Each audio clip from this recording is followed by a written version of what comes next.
Hi, welcome back guys. This is your friend, Cabbage Head Fanfics, back with amazing fanfiction. This is the series of What If Quirkless Deku Had Immortality Quirk. Now before starting, please give this video a like and subscribe to the channel if you want more videos like this. Now let's get into the fanfic. Sunsets were always Izuku's favorite time of the day. There was something mesmerizing about the way the sky could paint itself into a watercolor right before his eyes. The beautiful oranges that splattered the sky like a wildfire in the autumn. The deep purples and blues that reminded him of every bruise he's ever worn, badges of honor. The clouds were lazily floating in little stripes across the sky, full of deep reds and greens that reminded him of Christmas, or maybe that night he caught his bloodied green hair in the mirror before taking a shower. Izuku sighed. It all came back to that night, didn't it? The scar wouldn't fade, an obstinate reminder of his own grief each morning when he brushed his teeth. The scar had bored a hole into that mirror, and Izuku found it hard not to close his eyes when entering his bathroom every day. He still considered that the worst day of his life, thus far, and that included the day his favorite hero let him down. Izuku had been getting ready to walk home. He just put his bright red sneakers on at the school Jenkin and walked out the front door. But it was never that simple. He should have known better. The hounding voices of his bullies came around the corner just as the front door closed behind him. Izuku turned, bright green eyes finding angry red ones through the glass door. He ran, but running never lasted very long. And they caught him a couple blocks outside the school grounds, cornering him in an alleyway. You'll never be anything more than a worthless waste of oxygen. One lackey spat in his face. Look at how pathetic you are, useless null. That wasn't a common slur these days, but Izuku had heard it all his life. When they were done berating him and throwing a few punches, the lackeys left the final action to Katsuki Bakugo. Of course, Kaken, always the one to end the fight, always violently. But that day he was more violent than usual. Izuku had raised his arms to protect himself, but Katsuki grabbed his hair and threw his head against the brick wall. The resounding crack his skull made was sickening. Izuku had vomited within seconds, likely from the concussion that was vibrating his brain around like a pinball machine. The three bullies froze up at the sound, waiting to see what Izuku would do. After he vomited and slumped weakly against the wall, still breathing, they all ran. Izuku couldn't help feeling a bit relieved. They'd at least made sure he was breathing before they ran off. That might not be progress, but it was satisfying that they showed at least a minuscule amount of guilt. When Izuku had woken up hours later, he'd trudged home to an empty house, and that's when he'd seen the gash on his head. The wound ran from the center of his forehead down over his temple and stopped about where the top of his ear was, cutting right through his hairline. The wound was ugly and still oozing blood, but it was mercifully shallow. Head wounds bleed a lot, but after some probing, Izuku decided he could manage to close it with just some butterfly bandages. The bullies had avoided being physical with him until the wound had healed completely. Maybe they just didn't want Izuku to reveal they'd almost ended him. Maybe they actually felt bad for their actions. Izuku had thrown that idea out the window the very next time Katsuki put a starburst scar on his arm a couple weeks after the head injury. That head injury was indeed still the worst day of his life. It was the day he realized that no one was coming to save him. No one cared if he died or was injured horribly. It was the day reality crashed around him and made him see the world for what it was. Izuku shouldn't have accepted it, but he did, and he forgave them all. Today was bad, but not worse than his worst day. Izuku knew he should hate the words that came out of Katsuki's mouth today,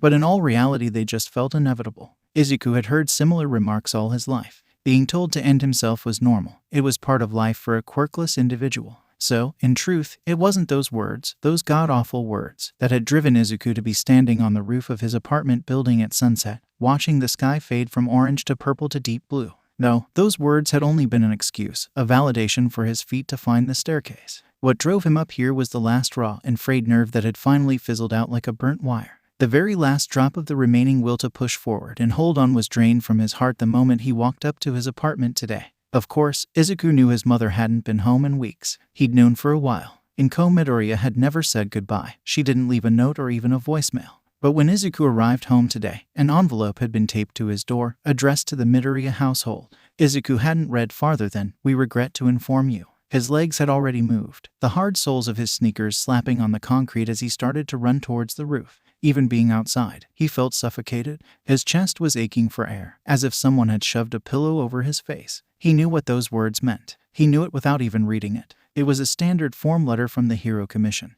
with their letterhead bright on the top left corner of the page. He forced himself to look down at the letter again, just to confirm what he already knew.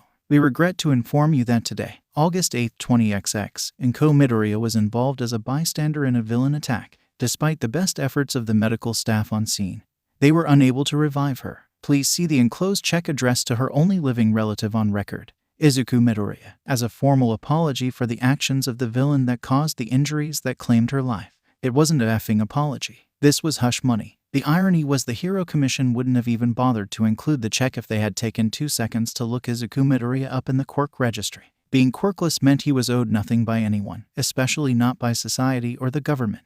That irony cut him deeper than the scar on his forehead. It sliced a gaping wound in his side and left him bleeding and gasping for air on the roof for hours. When Izuku had finally calmed down, he realized it was sunset and it was a beautiful time to accept that he was finally and utterly alone. There were no kind shoulders to cry himself into, no gentle loving hands that might brush their fingers through his curls in comfort, in solidarity. There was only Izuku, and the ever-dwindling daylight drawing a close to another pathetic chapter in his life. So, Izuku did the only remaining thing he felt he had the energy to physically accomplish. He stepped around the railing of the rooftop veranda and stared down at the street. It was quiet and dark below. He was at the back of the building, perhaps subconsciously to avoid any passers-by seeing him as he made his decision. He'd stopped crying some time ago, having poured his whole heart out onto the cement rooftop, leaving only a thin puddle as evidence of how he'd shattered like someone had taken a hammer to his fragile sanity. Nothing, that's all that remained. Izuku was empty. He was alone, unwanted, and unneeded.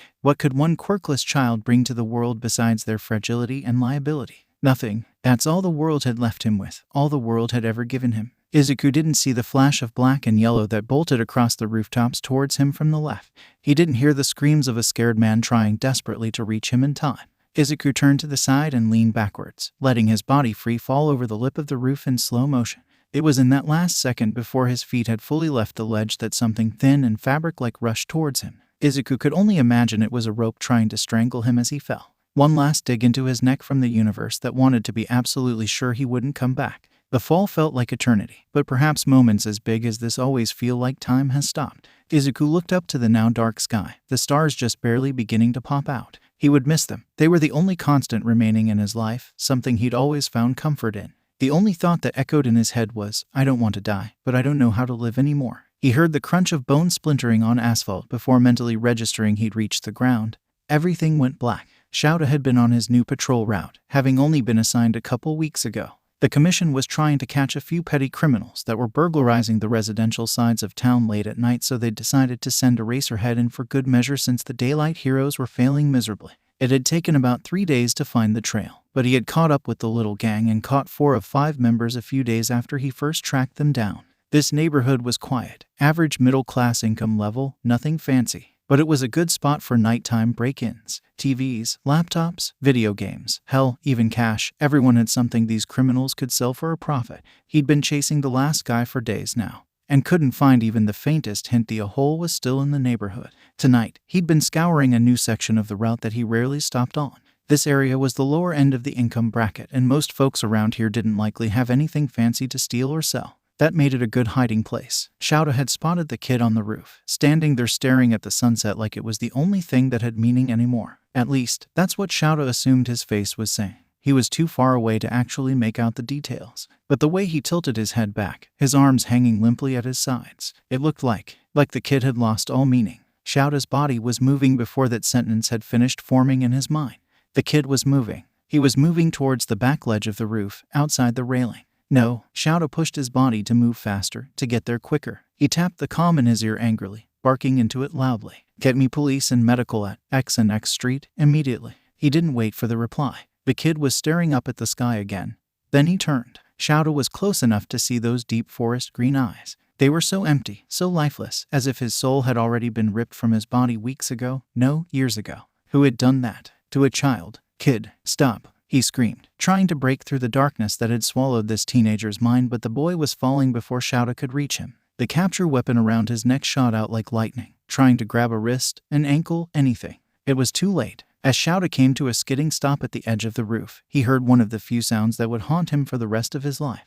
It wasn't often this sound wormed its way back into his life, but he knew there would be a few sleepless nights coming his way. Shouta shakily breathed, struggling to control his shivering limbs. It was August, it wasn't cold out. But still, he couldn't stop shaking. Police and EMT sirens sounded from miles away, which forced his leg muscles to finally move. Shouta's capture weapon was useful for safe landings from high buildings, but tonight, it only landed him safely, and not the kid lying broken on the ground at his feet. The sight of his mangled body was gruesome. He'd spun mid-air and landed backwards, which meant his arm and leg had been caught on the ground in the fall. His head was surrounded by a halo of blood. There was no way he'd survived this. Shouta couldn't bring himself to check for a pulse. He didn't want to know the truth. He'd failed to save this child. Stumbling sideways, he tried to walk towards the street to flag down the police and EMTs. Not that they'd need medical anymore. They'd need a coroner. The sound of clicking and crunching made him stop dead in his tracks. It was similar to the sound of someone sweeping up a broken coffee mug from the floor. Slowly, he turned, staring at the bloody and broken teenager on the ground. Shouta's eyes blew wide. His limbs were lashing around, straightening themselves and crunching as they clicked back into place. It took mere moments before the child he'd just watched splatter himself across the pavement was laying there peacefully as if he were only asleep. The only sign otherwise was the ring of blood that was seeping into the grass off to the side. Shouta's stomach flipped, and it took every ounce of his resolve not to vomit. He flinched as a loud gasp rang out in the alleyway and bright green eyes blinked skywards. That was the third time that evening he'd seen this kid stare at the sky as if it held all meaning left in the world. It was the first time he'd seen the kid look so confused, though. Shouta was confused, too. Was this his quirk? Was this kid some kind of thrill seeker? No, that didn't add up. When Shouta had seen those eyes before he fell, they'd been broken, empty, lifeless. This was an end attempt that had clearly failed, spectacularly. Kid, Shouta asked hesitantly, taking one step towards him. Viridian irises captured him and they stared at each other for a second before Shouta decided it was safe to move closer. Are you okay? That was a dumb question. This kid had just jumped off a roof. Clearly he was not okay. But it felt right in the moment to ask. The boy said nothing. Once Shouta was close enough, he realized the teenager had deep green hair to match his eyes. They sat atop his head in a fluff of curls, now matted with blood. A bright scar tracked an ugly white line from the center of the kid's forehead down to his ear. That was not the kind of scar someone made on themselves, was it? No, someone had put that there, too. The sirens kept getting louder with every passing heartbeat as the two stared each other down. Izuku's mind was so blank, he didn't register the man standing to his side until he spoke. And even then Izuku hadn't heard what he said. He kept staring at the man trying to figure out who he was and why he looked familiar. The black suit, the yellow goggles, the gray scarf. So familiar. Eraserhead, his mind provided. Oh gods, this was the pro-underground hero, Eraserhead. Izuku had just tried to end himself in front of Eraserhead, one of his biggest heroes. Everything got tipped sideways. A cat in Izuku's mind just came along and knocked everything off the table of his thought process. So instead of answering the questions he didn't even hear, Izuku just stared at the man across from him with a confused scrunch in his eyebrows. I'm going to check you for wounds, okay? Eraserhead finally broke the silence and walked closer, kneeling down by Izuku's, oh god, bloody body. Wait, had Eraserhead not caught him? Had he hit the pavement for real? But why wasn't he in pain? Nothing felt broken, but maybe he'd snapped his spine and paralyzed himself. That would be his luck. But no, that didn't make sense. Everything had been gone. He'd been floating in some darkness. He'd felt at peace, but something vicious and cruel had yanked him back and thrust his soul back into his body. It didn't feel like it fit inside him right anymore, like his skin didn't quite sit right on his bones. Izuku gasped as Eraserhead's hands touched his arm. Sorry, did that hurt? No. His voice sounded wrecked. Izuku knew it was from hours of crying and screaming. I thought I didn't break my spine, then. Kid, you don't have a broken bone in your body, as far as I can see. The medics should be here in a moment. We're waiting for them to check you over and then you're going to the hospital. What? Why? Izuku could not go to the hospital. They treated the Quirkless worse than the public did. You can't take me there. They'll just hurt me worse. The doctors are there to help you. Not if you're Quirkless. It's safer if I just treat myself at home. Please, Eraserhead. The pro-hero looked shocked by both the fact that he was calling himself Quirkless and by the fact that Izuku knew who Eraserhead even was. You're Quirkless. Yes. The word came out like a shameful admission and Eraserhead scrunched his eyebrows up. Izuku couldn't figure out what emotion just crossed the man's face. He wanted to flinch away, preparing himself for the coming disappointment. But it never came, not how Izuku expected. Kid, I just watched you die. You were dead. Your skull was caved, your limbs were, you were dead. Then I watched your body knit itself back together like some morbid puzzle. There is no way you're Quirkless, or at least, not anymore. The doctors can figure it out better, I'm sure. Izuku didn't think Eraserhead was the type to lie, but that seemed far-fetched. His body knitting itself back together like a damn puzzle. No way. Not possible. There was no way he could somehow just, what, be immortal? Wouldn't that be the worst effing irony in the world? All this time, he had a quirk and the only way he would have ever known was to die or end himself. He would have gone his whole life thinking he was quirkless had he not succumbed to the loneliness and agony of being a quirkless piece of garbage, or been murdered in a hate crime. A laugh so shrill it might have woken the neighborhood ripped itself out of Izuku. Eraserhead jumped. Whoa, kid. Take a breath. I don't think this is a situation to be laughing at. No, it's hilarious. It's effing hilarious. You don't get it. I've been hated and mistreated all my life for the simple fact of being quirkless. When the pain of that life finally took its toll on me, I find out I've not been quirkless this whole effing time and I'm somehow just magically immortal.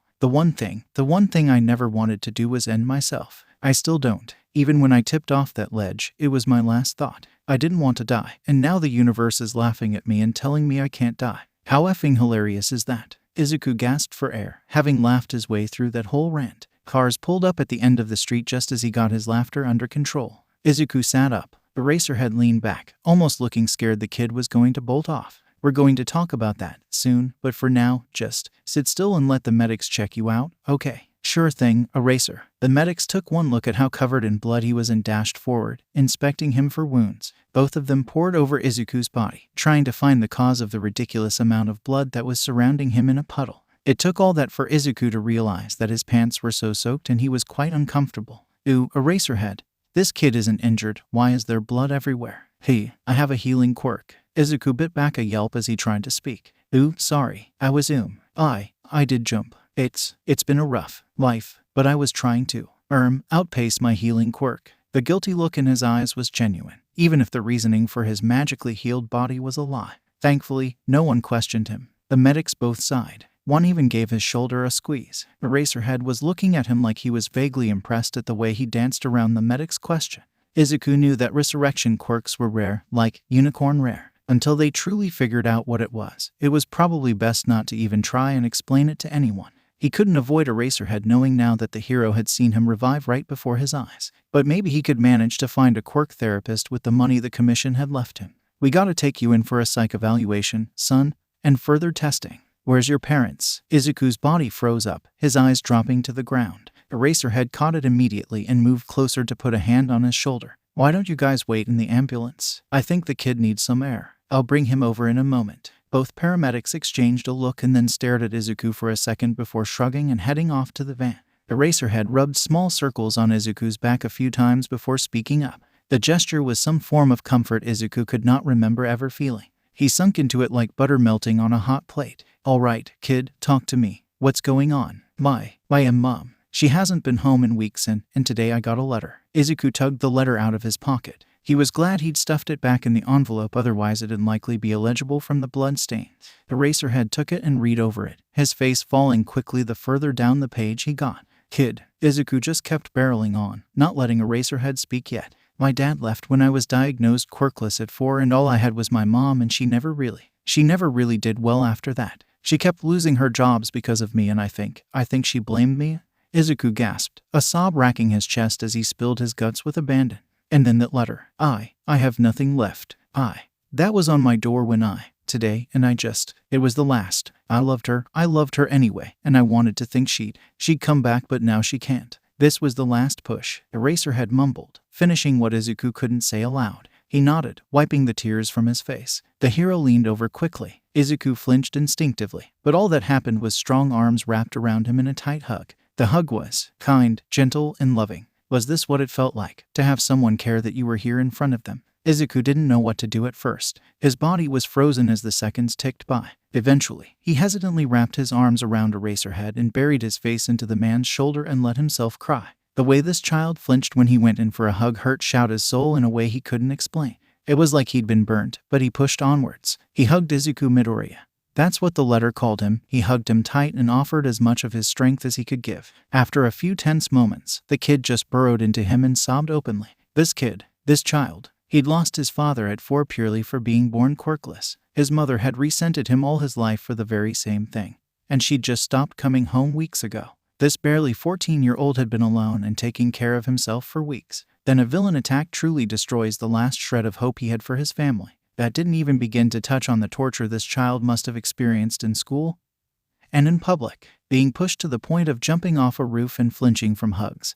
That took years of abuse, years of habits formed around the desperate need to protect oneself from outside attack. Shouta knew, by the end of the night, this child was coming home with him. He didn't care if Zashi got mad. The blonde wanted a child anyway. Shouta would bring him home to parental love, something he clearly needed so desperately. Of course, Tsukachi chose that moment to walk up with a pen and pad of paper. Should I get the paperwork now or later, Eraser? The man teased. The police force had always joked about all the stray cats Shouta brought back to the shelters and even his own house. It was only a matter of time before he found a stray kid. Really? Izuku cowered under his arm. Hiding himself in such a tiny ball, Shouta swore he was going to disappear. Kid, Midoriya, it's okay. This is Detective Naomasa Tsukachi. He's a close friend of mine. And my police partner. He's here to help, promise. The revelations Izuku had spit out moments ago must have made him remember what brought him to that roof. He was slipping out of whatever wide-eyed, excited state he'd been in to find out about Eraserhead and his new quirk. Now he was a scared, broken little boy and Shouta wanted to shake it out of him. He wouldn't, but the desire was there. No child should look this destroyed.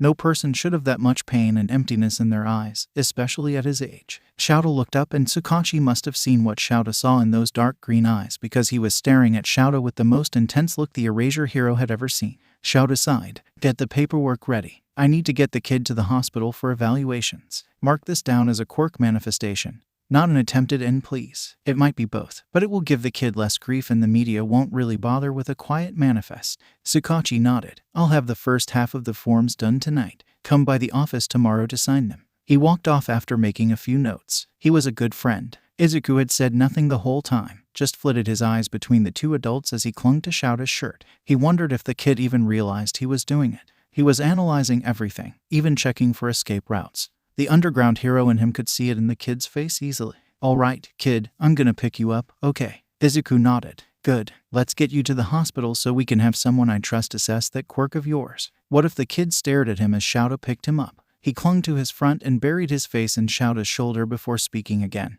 Though muffled, what if I have to die again to test my quirk? Shouta's hands tightened around Izuku's frame, a deep rage-filled breath puffing out his chest. He exhaled slowly, to push out all the anger that idea put inside of him. What a horrible fate for someone so young to have. Resurrection quirks were incredibly rare. At present, the number was something like 3 in the entire world. 2 of them were a variant of healing quirk that just didn't allow a person to die. The last one was genuinely a resurrection quirk and Shouta wanted to check them out. They might be related. With such rarity, it wouldn't be odd to think that person might be a distant relative of Izuku's, even overseas. We'll cross that road when we come to it. Right now, we need to make sure you're safe, healthy, and that you have someone watching over you. But, Eraserhead, I don't have anyone left. Yes, kid, you do. You got me. I'm not going anywhere. Izuku immediately started to sob into his chest again as he walked them over to the ambulance. He didn't stop the kid from crying. This young teen needed to get his stress and pain out, or he'd never heal from it.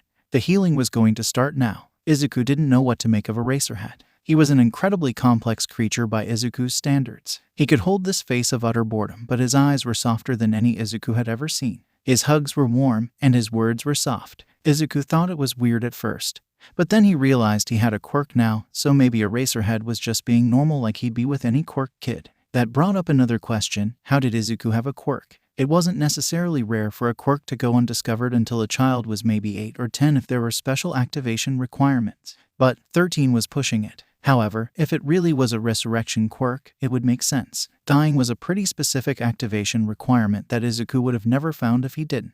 If he hadn't jumped off that roof, he could have died of old age without ever knowing he had a quirk. That begs the question, can he even die of old age? Of course, that was a silly thought. A quirkless kid would never make it to old age. No, they tended to die of old age before even leaving their teen years. There was less than 1% of the population in Japan that were quirkless, and only a handful of those were actually past 18 years old. There were none older than 30 as far as the statistics showed. Well, Eraser, the kid's a false negative. His quirk had some pretty screwed up activation requirement that he could have just lived his whole life without even knowing about. The doctor walked into the room with a calm smile and a bushy beard. Izuku decided he had a kind face. Eraserhead had promised this was a doctor he trusted, right? Thanks, Doc. They exchanged a chart and the doctor came over to Izuku and tucked his hands in his pockets almost to show compliance or to appear non-threatening.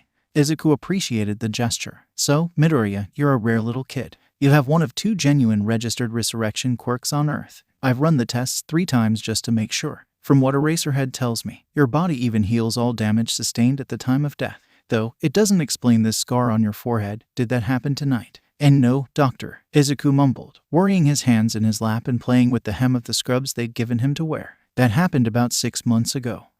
I was bullied a lot. They chased me into an alley after school.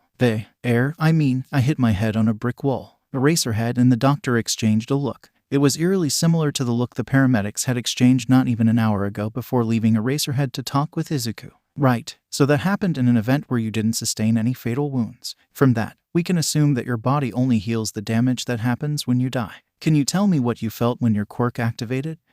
It felt quiet and dark. I felt gone, wholly and completely, not myself. I'm sorry. My skin doesn't quite fit right anymore. It's hard to explain. It feels like my soul was shoved back down my throat and it's not. Izuku stuck his tongue out in thought, squinting as he thought of the words.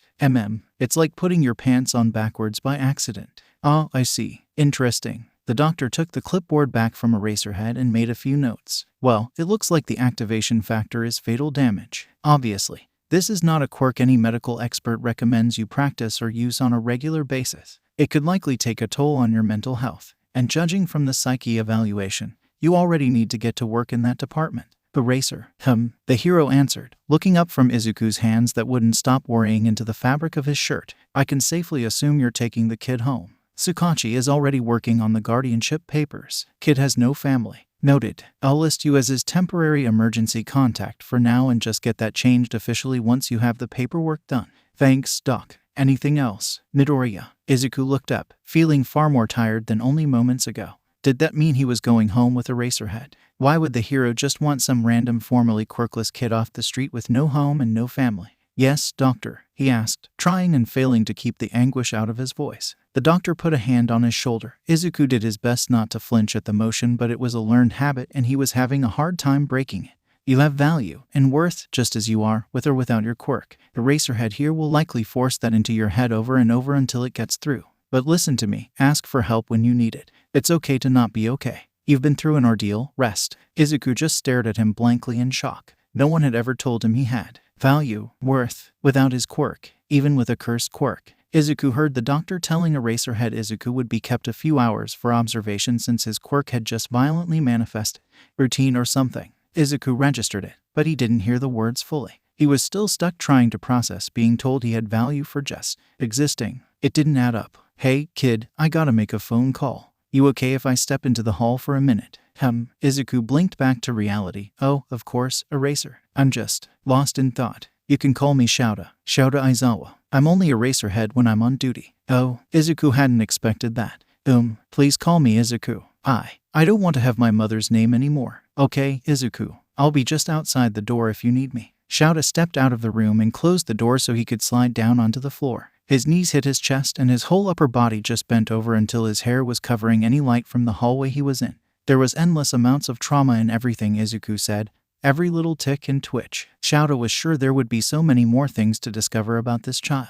He seemed to accept coming home with Shouta, which was good. Though, he supposed the poor kid was clinging to any sign of affection or fondness he could get. It was devastating to think that the last few hours appeared to be the only genuine tenderness this teen had received in his entire life. Shouta tried desperately to keep the tears from spilling down his face, but it all felt too familiar. Hazashi had been left in foster care as a child, abused and neglected for his voice quirk. He still had scars, too. He'd seen the kid take off his bloody clothes, had helped him clean up when he was too embarrassed to let the female nurses help him. The kid was covered in scars, absolutely mangled even before his jump off that roof. Most of them were in little starburst patterns which looked dangerously close to quirk abuse. It likely was. That handprint on his left shoulder. That one worried Shouta the most. Whoever gave him that had left the very shape of their hand on the kid forever. A heated hand pressed so long it burned and raised up in a fully formed scar. There was a smattering of scars that looked like repetitive cuts and scrapes. None of it looked self-inflicted, thankfully. But how had this child even lasted to 13 with the level of torture marring his skin?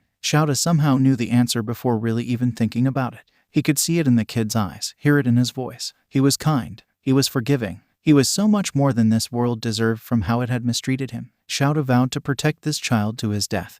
And now it was time to get Hazashi on board. He lifted his phone to his ear after hitting his husband's contact. Zashi. Shouta knew his husband would hear his wrecked voice and know he'd been crying. Shu, what's wrong? Was there a villain attack? Why are you upset? I'm okay, Zashi. I've just had a very emotional evening. I'm going to be bringing home a little, or well big, surprise, though. What kind of surprise? The kind that comes with guardianship papers. It was more a question, staging it for his husband to deny it. Shouta knew he wouldn't. Shoo, are you serious? He could hear the man's quirk was activating with his excitement.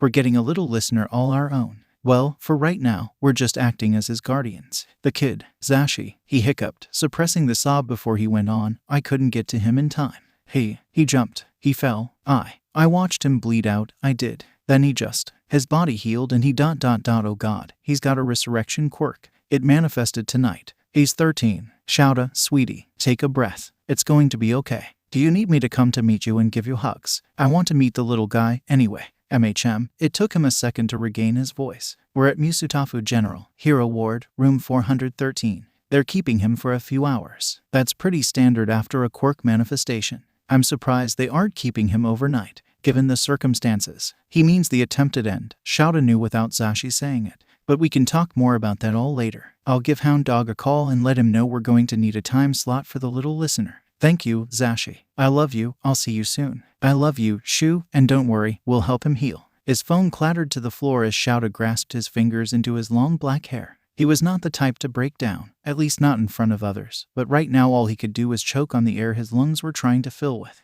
It took a lot to put Shouta in tears. He'd watched villains tear down whole buildings full of civilians and not shed a tear. He silently prayed and tearlessly cried for those who died, but he'd not broken down like this in years. Not since Aburo died when they were all in high school. Shouta didn't even notice the door open behind him until two small arms were wrapping around his shoulders and something soft was brushing against his face. I'm sorry I made you upset, Shouta. I didn't mean to. I didn't want to jump. I didn't. I felt like there was nothing left in. And I don't know how to live anymore. Shouta blinked. This kid was blaming himself for Shouta crying. Who the hell put the fear of existence into this boy? Who were they and where were they? Shouta needed to beat the ever-loving F out of them. He quickly turned around and pulled the boy into his arms. No, don't you ever think that. His voice was once again raspy and damaged from crying so hard. You did not upset me. I'm upset at what the world has done to you. The scars it has put on your body before you have even had the chance to grow up. The way you flinch when someone reaches out to you. No child should ever have to fear human connection.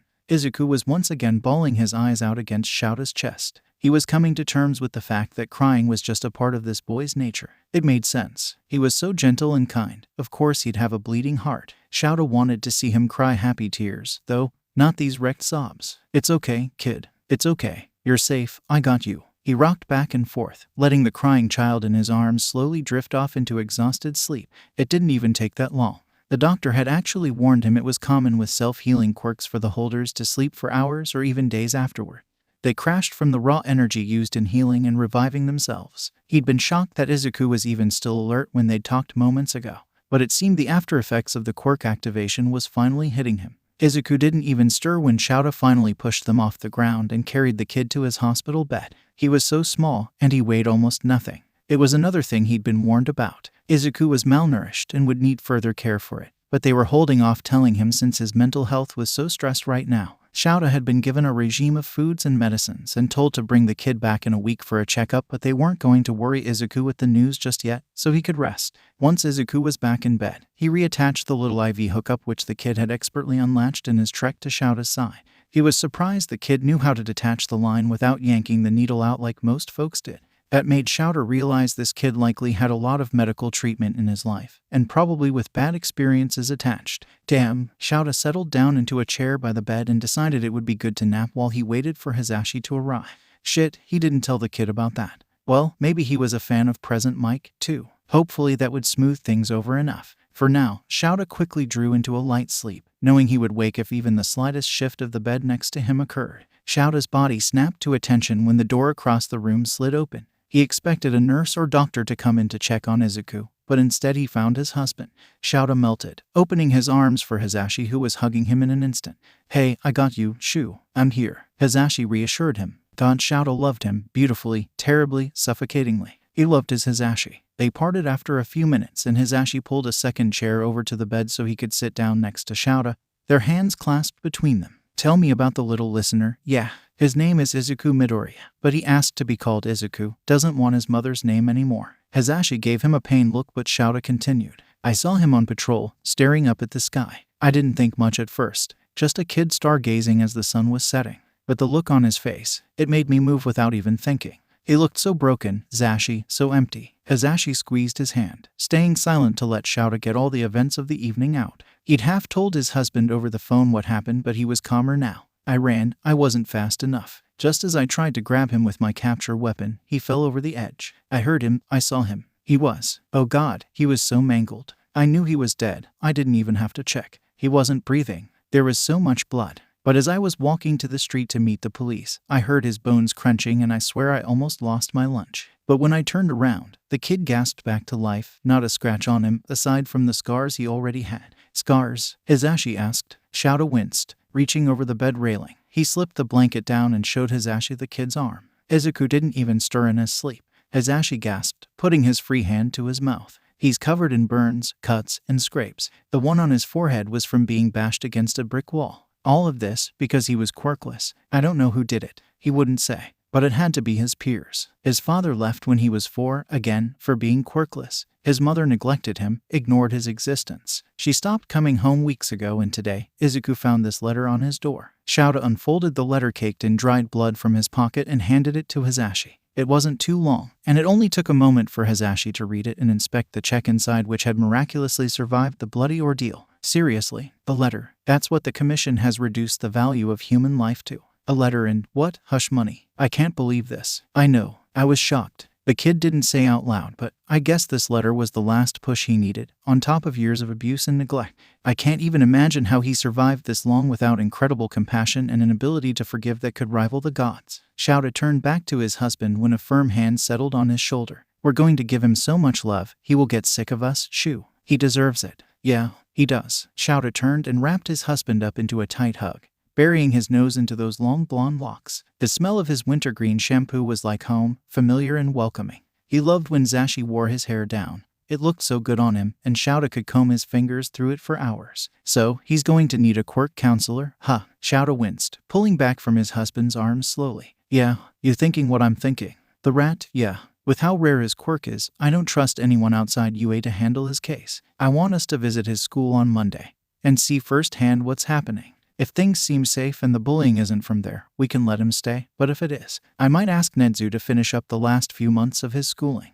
The kid's smart. Nedzu will be interested. How smart? He took one look at me and knew I was a racerhead. He also came up with a believable excuse for the paramedics seconds after I told him he likely had some kind of resurrection quirk. He told them he had a healing quirk and jumping was him trying to outdamage his quirk. The kid thinks fast, scary fast. Damn, yeah, Nedzu is going to want this kid. I'm worried he might try and teach him how to take over the world. We'll cross that terrifying bridge when we get there, Hazashi. For now, let's just get some rest and get him home. We should stop at his apartment to gather his things. We might have to sell the place if he doesn't want to keep it.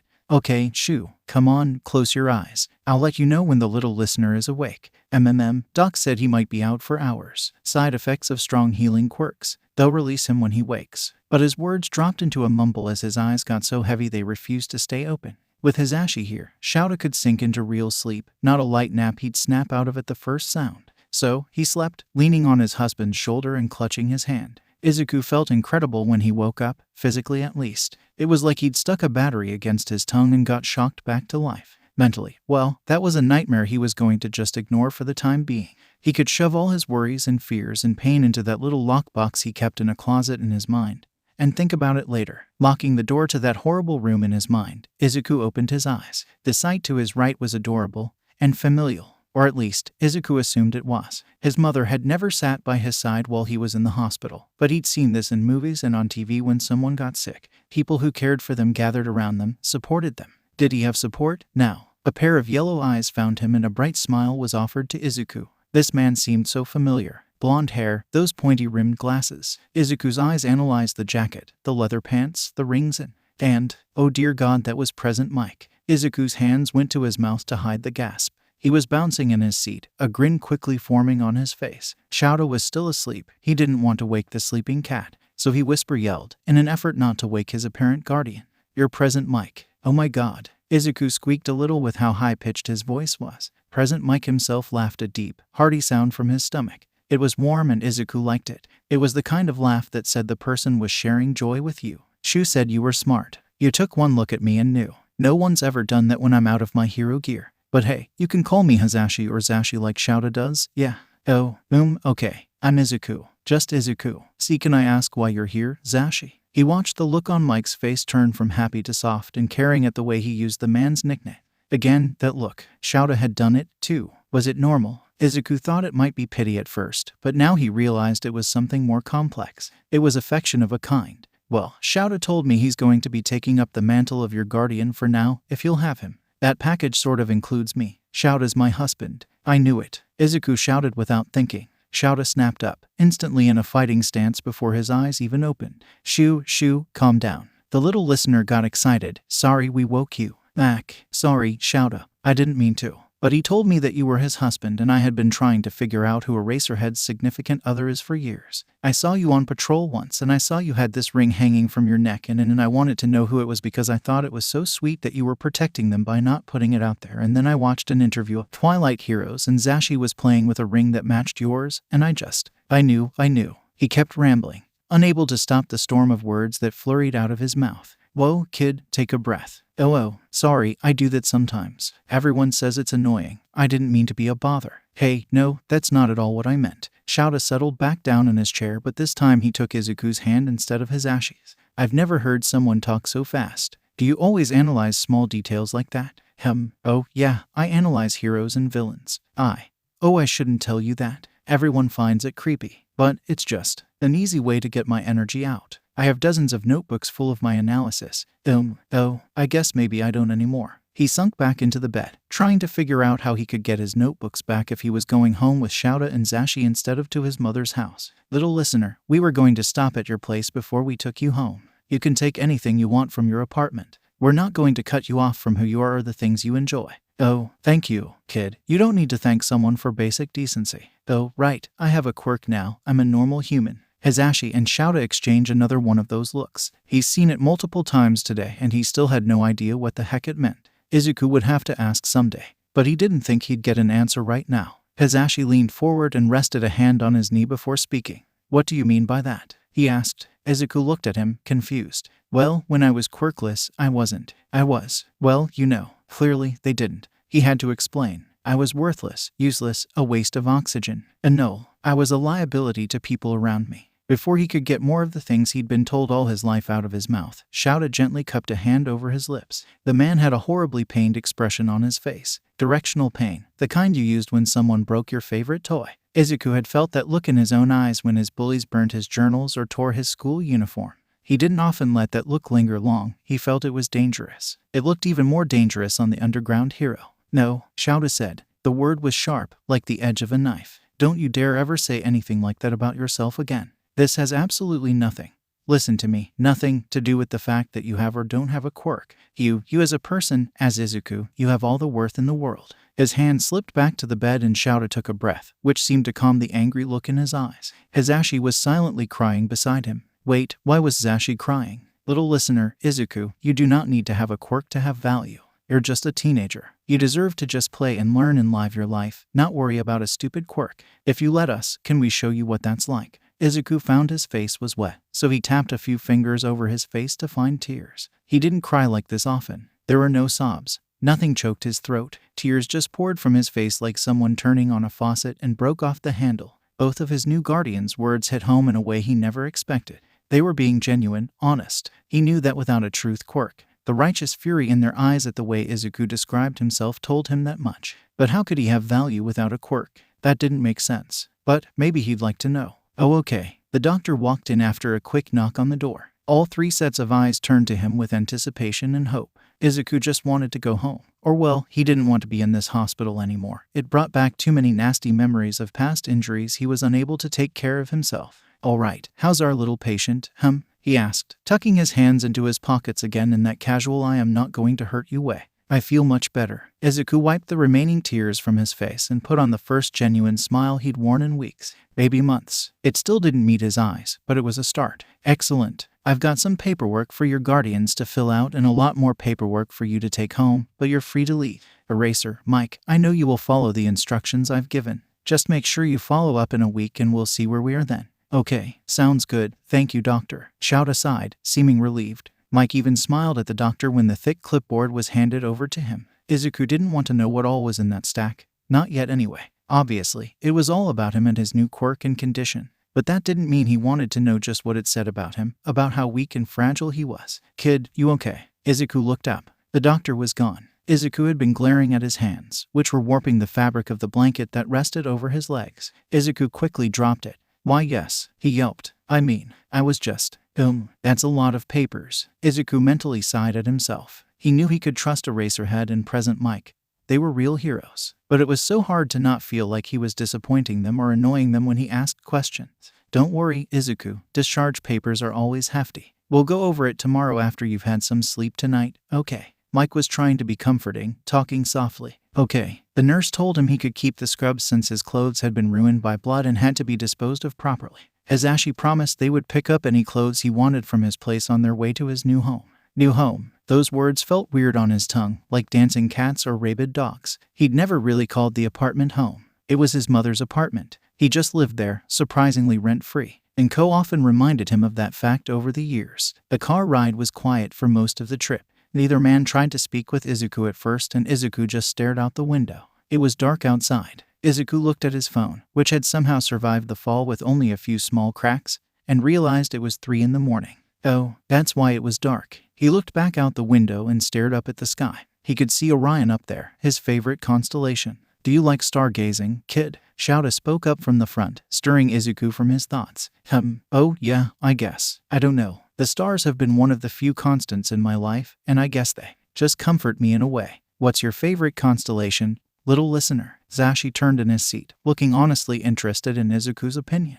"Oh, Orion. He's a hunter in Greek mythology. I've always admired his strength, to hold that bow for eternity in the sky. That's really deep. You know, you're just as strong as him, Zu." The cut-off nickname was sweet, and Izuku chose to focus on that instead of the compliment he clearly had no idea what to do with. Izuku wasn't strong. He was weak and frail and quirkless. Oh, well, he wasn't quirkless anymore. Or well, maybe he never was. That was a complicated argument he didn't want to have rattling around inside his brain. But here it was. Izuku chose to look back towards the sky. They were almost to the apartment anyway. He wondered just how much his life was going to change. Would he go back to his school? Would he end up in some kind of mental facility for trying to end himself? He didn't want to die, but he didn't really know how to live in a world where he was hated for something that wasn't a problem anymore. But could he really just tell everyone? He'd quickly dispatched the paramedics after recalling the rarity of quirks like this, and he knew it was probably a bad idea to go blabbing about it. So, he'd have to remain quirkless publicly, likely for the rest of his life. "We're here, kid. You and Zashi head up to the apartment. I have a couple plastic bins in the trunk we can use. I'll meet you both up there." Izuku nodded, scooting himself out of the car. He waited for Zashi before heading up to the 3rd floor where his mother's apartment was. There were no lights on, and the door was still unlocked from when he'd received the letter that started this evening's event.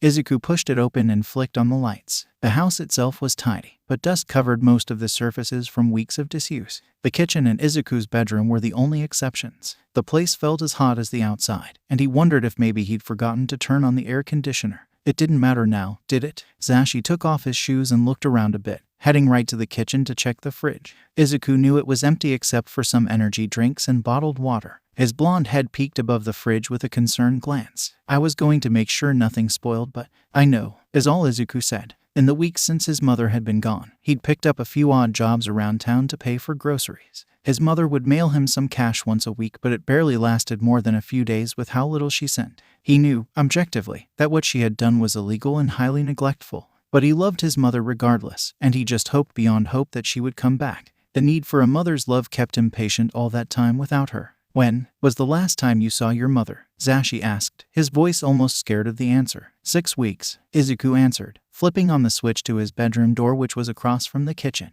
"She just didn't come home from work one day. I figured she was staying at the hospital or something. She did that sometimes on longer shifts back to back, but then one day turned into 3 and then 8. Anyway," he shrugged, moving towards his closet to start taking down the few things he wanted to keep and take with him. He heard Zashi moving through the apartment. Another light switch snapped on and the man gasped loudly. It was coming from the room next to his mother's. Izuku set down the jackets in his hands and walked around the corner. He stopped mid-stride when he realized what had shocked the voice hero. His mother's room was empty, stripped bare as if she'd moved out. She had, effectively, but Izuku had never opened her door to check. He'd been too scared to find exactly this. Oh, the word felt too small in his mouth, too small for this great revelation, but it's all he could verbally produce. "Zu?" Zashi asked, crouching down in front of him and trying to offer a supportive hug. Izuku flinched away, again on instinct. "Sorry, I didn't mean to scare you. Do you want a hug?" "You didn't. It's just, sorry, that just happens. I know, little guy. I get it. More than you know. I will tell you someday. But right now we need to focus on you. Come here." Izuku collapsed against Zashi, wrapping his arms tightly around the man's neck as if it was his only lifeline. It wasn't the only one Izuku had now, it was one of two. Shouta had grabbed the two large plastic tubs he had in his trunk to keep their groceries from falling all over while they drove, and carted them up to the apartment.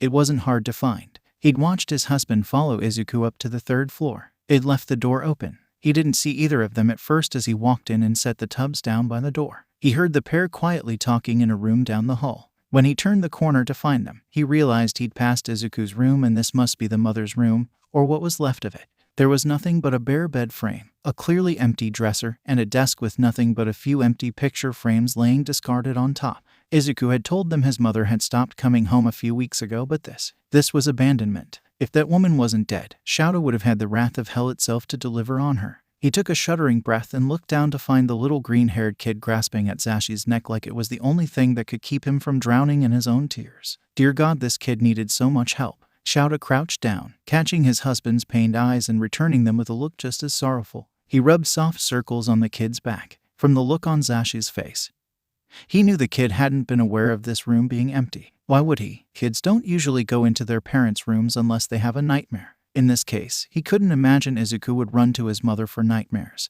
He would never have known his mother had left like this. They gave the kid his time to calm down and then they all set to work. Collecting everything the kid wanted didn't take long. All he had fit into the 2 tubs Shouta had brought up plus a backpack and laptop bag. One tub was entirely full of just notebooks. Each and every one of them had hero analysis for the future written on them with a number. Shouta really wanted to read them, but he'd ask tomorrow before they dove into that subject. Those notebooks meant a lot to the kid, judging by how carefully he packed them. Neither Shouta or Zashi had tried asking if he wanted help. It was clear Izuku wanted that job to himself. "Hey, Zu." Shouta turned to his husband's question. Yes, Zashi. Where's your school uniforms? I don't think we packed any. I know the hospital disposed of ... the one you had on today. Oh, I think my other one is still in the bathroom. I was stitching up a few holes again. Though I think that one's a goner, too. I'll buy a new one when I get to school on Monday. You've had to buy multiple uniforms? Shouta was treading fragile ice here, he knew that. Oh yeah, they keep getting burnt and torn. It's my own fault. I'm clumsy and I get in the other kid's way. It's fine. The staff knows about my issues. Hizashi looked like he'd been slapped and was about to end someone for it. The staff knew. Izuku had just confirmed that much. They knew and did nothing when they saw this kid come in with a burnt and torn uniform and just handed him a new one like it meant nothing. They took his money and discarded him like the fabric the other kids had destroyed. Shouta was indignant at whatever poor excuse for a school this child had been forced to attend. One look in his partner's eyes and they both knew Izuku would never be returning to that horrible excuse for a learning institution. They'd already assumed it was likely an option, but they wanted to give it the benefit of the doubt. Now, there was nothing left to doubt. You're not going back there, kid, Shouta growled. Not if they treat you like that. We'll enroll you online or something. You only have a few months left till graduation, right? Yeah, you really mean it? Shouta couldn't believe his ears. This child, their child, didn't expect them to remove him from a place of bullying and abuse. He questioned if his guardians were serious. This kid didn't believe someone would remove him from a painful situation. And Shouta realized that he'd been forced to believe he deserved it. Izuku thought he wasn't worthy of anything less than utter torment and vile abuse, purely for his quirk status. The indignation rose in his throat again and Shouta had to swallow it back like a cactus in his throat. Yes, we're serious. I'll call the rat tomorrow and see if he can tutor you till the end of the year. He has his home school license for taking on private students. Online was my first idea, but I don't think they'll take a student this far into the year. We can talk about it later. Izuku nodded, once again on the verge of tears. Shouta hated that the most basic kindness towards this kid was enough to break him. Every time. All right, Zuku, Shu, let's head home. Is there anything else here you want, little listener? The kid's room was still full of All Might merch. Shouta had thought it was creepy at first. But there were also other heroes in here too. Shouta hadn't missed the present mic alarm clock the kid had stuffed in his backpack in an attempt to be sneaky, or the Eraserhead goggles keychain that dangled from his house keys. No, all of this. Well, we could sell it, I guess. Most of this All Might merch is limited edition. But, I don't want it. All Might isn't my hero anymore. Shouta was damn sure there was a story there, but he was not going to risk the kid breaking down for the nth time this evening. The boy needed some real sleep and rest. By now, it was almost 5 a.m. and they were all exhausted. Thankfully, tomorrow was Sunday so they could all sleep in. Zashi had whispered in his ear on their way out the door that he'd set up the guest room for Izuku before leaving for the hospital. It wasn't much, but they could go out and get him decorations later. Maybe tomorrow afternoon or next weekend. Izuku passed out the minute he was strapped in the backseat. Hazashi made soft cooing noises at how cute the exhausted child was. Shouta hid his smile in his capture scarf, but Hazashi could read his face far too well. He knew Shouta was smiling too. When they made it home, Hazashi carried Izuku to the guest room while Shouta unloaded the kid's cargo. It wasn't much, and only took 2 trips to and from the car. There was probably some concern for how little he had, or wanted. His room had been full of hero merch, but he seemed dead set on avoiding it all minus a few pieces. He's not my hero anymore. Why? What happened to make this child realize that his greatest hero wasn't the hero he thought? Shouta sighed, setting down the tub of books he'd just brought into the house. You okay, Shu? Hazashi walked up behind him, wrapping his arms around Shouta's waist and hugging him tightly. No, not in the slightest. I want to rip someone apart for how much this child was mistreated by everyone in his life. I want to grab All Might by the neck and ask him what the F he did to make Izuku stop believing in him as his hero. We both know there's a story there. I know. I want to know, too. I think we should take a few days off school. It's almost the end of term anyway and the kids are just studying for finals. Nedzu should be fine with it. Plus, we'll need to get Izuku settled in better anyway. Sorry, I didn't go on patrol with the intention of bringing home a child. Do I seem upset? Hazashi looked at him with this smug little grin that Shouta knew meant he was overjoyed but trying to hide it. Shouta leaned in to kiss Hazashi's forehead. Then his cheek, then his lips. I need to call Nedzu. Could you make us some early breakfast? Of course, love. With a quick kiss, the blonde was off to the kitchen to make some midnight, or well, 5 a.m. breakfast. The phone rang exactly twice before Nedzu picked up. Shouta, shouldn't you be asleep right now? Don't play with me, rat. I know you've already read my mind. You know why I'm calling. Well, I assume this has something to do with the stray you picked up on your patrol tonight. But alas, I can't actually read minds. You'll have to tell me the details that weren't in the police report. Shouta huffed as he plopped down on the couch. His goggles and scarf were finally discarded beside him. God, his feet were so sore. Well, I've got a school you're more than welcome to burn down. This kid, Nedzu. This kid is a brilliant ray of sunshine despite how horrible he's been treated. He's smart, clever, and kind. I think we're going to enroll him online, but I have a feeling you're going to want to tutor him. On top of that, you're the only quirk counselor I trust with his newly manifested Immortality Quirk. You don't say. Well, that certainly intrigues me, Shouta. He could hear the distinct pull of tea from a cup. Of course, the rat was having himself a morning cup of tea while Shouta was agonizingly tired and ready to collapse. The rat must have just woken up. What else? Zashi and I need a few days off to settle him in. He's malnourished and skittish. Understood. I will get your classes covered and see you all on Thursday. Around 10 a.m. How's that? I'd like to meet the little student. That also gives you enough time to evaluate his intelligence more. I want a full report. He's a kid, Nedzu. Don't teach him to dominate the world just yet. Wait till he's a 3rd year, at least, for my sanity. Of course. I'll start with espionage for the 1st year. Why does that give me no comfort? Oh please, Shouta, you wouldn't have called me if you didn't think the child could handle my particular brand of education. That's exactly what worries me. In the 5 minutes I've known him, I've seen the kid jump to his death, revive himself, come up with a valid excuse for his actions 5 seconds later, cry no less than 15 times, and blame himself for every wrong that's happened to him. He knows it was wrong, but he forgives them anyway. Don't crush that kindness in him, Nedzu. You said it was an Immortality Quirk? Yes. Don't do that. Do what? Don't change the subject. That wasn't even subtle, rat. Ugh. But yes, a genuine resurrection quirk. Fascinating. You're not testing it. Shouta, I would never. We both know you would. Well, anyway, I'll see you Thursday. Bye. Shouta sighed as the line went dead. What did he just get himself into? What did he just get Izuku into? He was sure that rat was going to be the death of him someday. He was going to wear Shouta's sanity down to absolutely nothing. Shouta took a heaving breath and pushed off the couch. He could smell breakfast, and it was likely ready. Hazashi was so damn cute in his apron with a spatula in hand and his tongue stuck out in thought. Shouta knew he got lost in thought when making pancakes. It was one of the few times he got to silently observe his husband's face and watch every little quirk of his brow and twitch of his mustache. But tonight, he just wanted to be next to the man. Snaking his hands around Zashi's waist, the man jumped slightly before leaning back against Shouta's chest. Well, hello there. He sounded sort of slurred. Shouta lifted his hands from Zashi's waist and used them to sign. Take out your hearing aids. Hizashi nodded. That was fine. Shouta didn't really feel like speaking anymore tonight. He needed food and he needed rest. His husband seemed to share that sentiment. He did, however, hum softly as he cooked. Shouta loved when he hummed. The voice hero could make anything melodic, and it soothed something wild and bestial in Shouta's soul every damn time. They ate like that, standing wrapped around each other in the middle of the kitchen. When they were done, Zashi did the dishes while Shouta buried his nose in his husband's neck, half asleep. He'd already done a nasty long patrol this evening.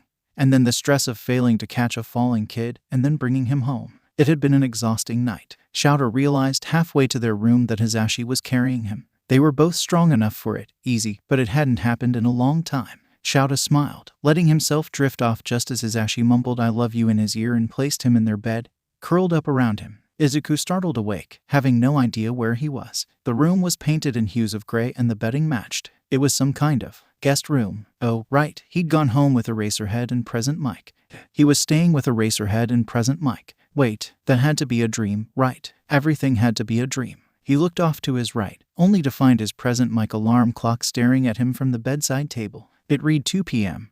Oh God, how long had he slept? 10 hours. Ugh, no wonder he was confused. Izuku didn't do well with too much sleep. It made his brain foggy and slow. Voices came from down the hall and Izuku was out of bed and rushing down the hallway in seconds. He had to know if it was real. He had to know if he'd imagined himself finding genuine affection or if his mind had just conjured up a fever dream he'd longed for all his life. Panting, he grabbed the edge of the doorway and skidded to a stop. Socks on wooden floors were never a good combination. Whoa, little listener, where's the fire? Azashi was just putting 2 plates on the table. Shouta was looking at him worried, having just picked up his chopsticks. You okay, kid? He asked. Why yeah, I was scared that this was all a dream. Both of his guardians' faces softened. Azashi opened his arms and gestured for Izuku to come closer. He obeyed, looking up through his messy green locks. He realized he'd just rushed out of bed and probably looked half mad when he'd burst through the kitchen wide-eyed in terror. You want some lunch, Zuku? He asked, offering a hug.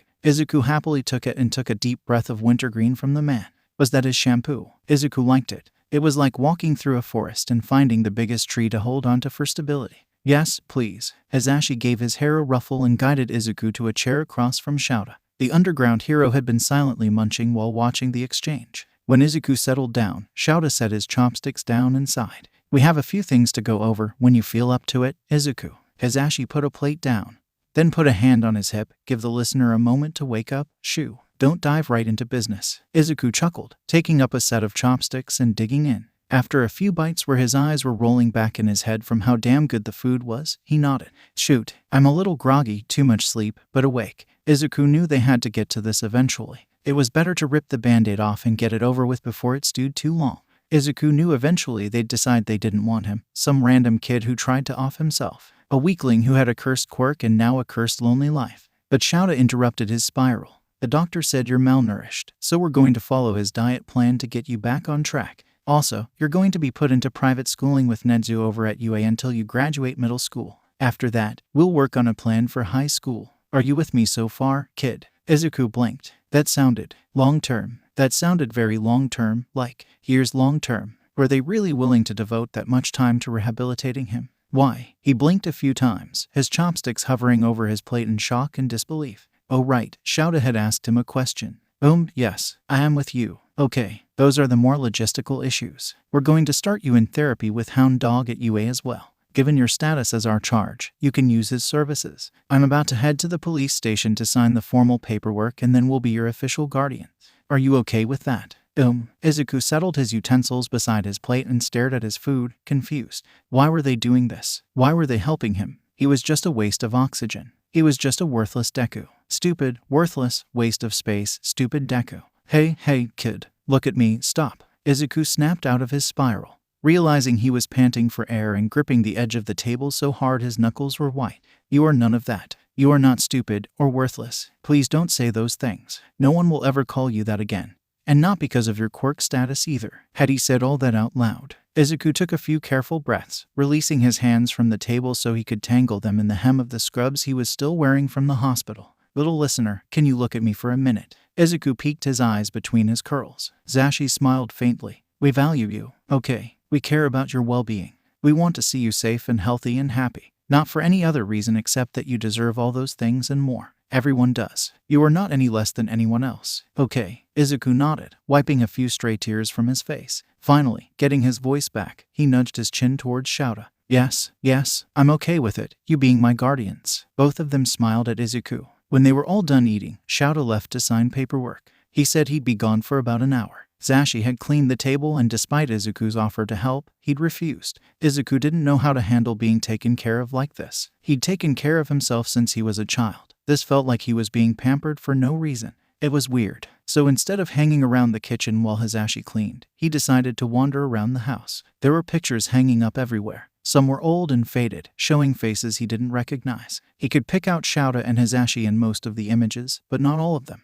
There was one that looked like the hero staff of UA, pretty recently. That made him smile. Something brushed his legs and Izuku yelped, stumbling across the hall as he tripped over the furry thing. Izuku, Hizashi called, coming around the corner quickly. Izuku was face to face with a large fluffy black feline with piercing orange eyes. Izuku had landed on the floor in a heap with the cat leaning over his face, tail swishing idly. The cat had a scar over one eye. It kind of matched Izuku's weirdly enough. Hizashi barked a laugh and crouched down to help Izuku up. I see you met Bastard. Bastard? Yeah. Shouta named him that after the first few times he'd made us trip over him. It's how he greets people. We've learned to expect it, but you have a big learning curve to get the hang of. It's okay, it means he likes you. Oh, Nugget and Old Lady are around here somewhere. Lady is probably sunning herself in our room. Nugget is probably hiding in his favorite spot under Shouta's desk in the office. You have 3 cats. Izuku stared at him a bit dumbfounded. Izuku felt like that was the sort of thing you warn a person about. At the very least, he felt like he would have seen some cat toys or something laying around. Yeah, it's hard to tell, I know. They are all older adopted strays, so they aren't really playful. They sleep all day and cuddle us at night. That's about it. Oh, okay. Well, it's nice to meet you, Bastard. The cat chuffed at him and wandered off into the depths of the house. Izuku arched his brow. If he wasn't mistaken, the cat just walked into the guest room where Izuku was staying. Maybe he'd find the feline in his bed later. Interesting. Why don't you go get ready for the day and we can watch a movie while we wait for Shouta to get back? Izuku smiled up at Hizashi, nodding. That sounds nice. As Shouta walked into the police station, it was to the sound of several people clapping and loud calls of excitement. He groaned and rolled his eyes dramatically as he made his way into the back where Tsukachi's office was. Tell your underlings I find their joy offensive. Oh, come on, Eraser. We all know it was inevitable. Come in, I have the papers ready for you to sign. Shouta plopped himself into the chair across from his friend and rubbed at the headache forming behind his eyes. That's what he gets for not sleeping well. Another damn headache. He knew they were a common side effect of his quirk, but he couldn't remember using it last night, given the emotional situation. Maybe it activated while he was trying to reach the kid. It was hard to tell. Hey, you all right? Tsukachi set the papers down in front of him, a lovely stack, as if he hadn't already had enough paper stacks to feed an army just from the hospital. No, he answered shortly. This kid, Tsuki, this kid has been through more torture than most heroes ever see in their worst battles across their whole careers. I don't even know where to start. Taking up a pen, Shouta started to fill out any open spots on the papers he was supposed to fill in. The silence in the room was palpable, but not tense. They both knew this wouldn't be easy. The kid had jumped. Even if he'd been miraculously saved by his quirk manifesting, he still jumped for a reason. Start with the obvious: attention, affection, and support. I'm sure the kid has lacked all of that and more in his life. Shouta answered a few more questions on the forms before taking a moment's break to look up at the detective across from him. The man was wearing an arched brow and expectant look. Oh, he wanted a better answer. Shouta sighed. The kid is covered in scars from head to toe. I have half a mind to ask you to research what kind of quirk makes starburst burn patterns. Someone has been routinely torturing this kid. We're fairly sure most of it was his peers bullying him. His mother simply ignored his existence and apparently moved all her stuff out of the house 6 weeks ago with no goodbye. We found her empty room when we were picking up his belongings. The kid didn't even know. Tsukachi winced, putting a hand to his mouth in thought, and also to hide half the grimace on his face. I can certainly look into finding the mother wherever she ran off to. She's dead. Tsukachi blinked. What? Shouta pulled the kid's bloodied letter from his pocket where he'd placed it this morning. I figured you'd want a copy of this for the file. The kid found this on his door when he came home last night. It was the final push he needed, so to speak. The mother was ended in a villain attack and the commission sent him a bullshit apology and effing hush money. Someone effed up, and I don't think I need to tell you I'm pissed. Tsuki took the letter quickly and read it over, his eyes blowing wide when he saw the amount enclosed in the check. It was a lot of money. A lot of money. That was a serious F-up, and the commission was trying to cover it up,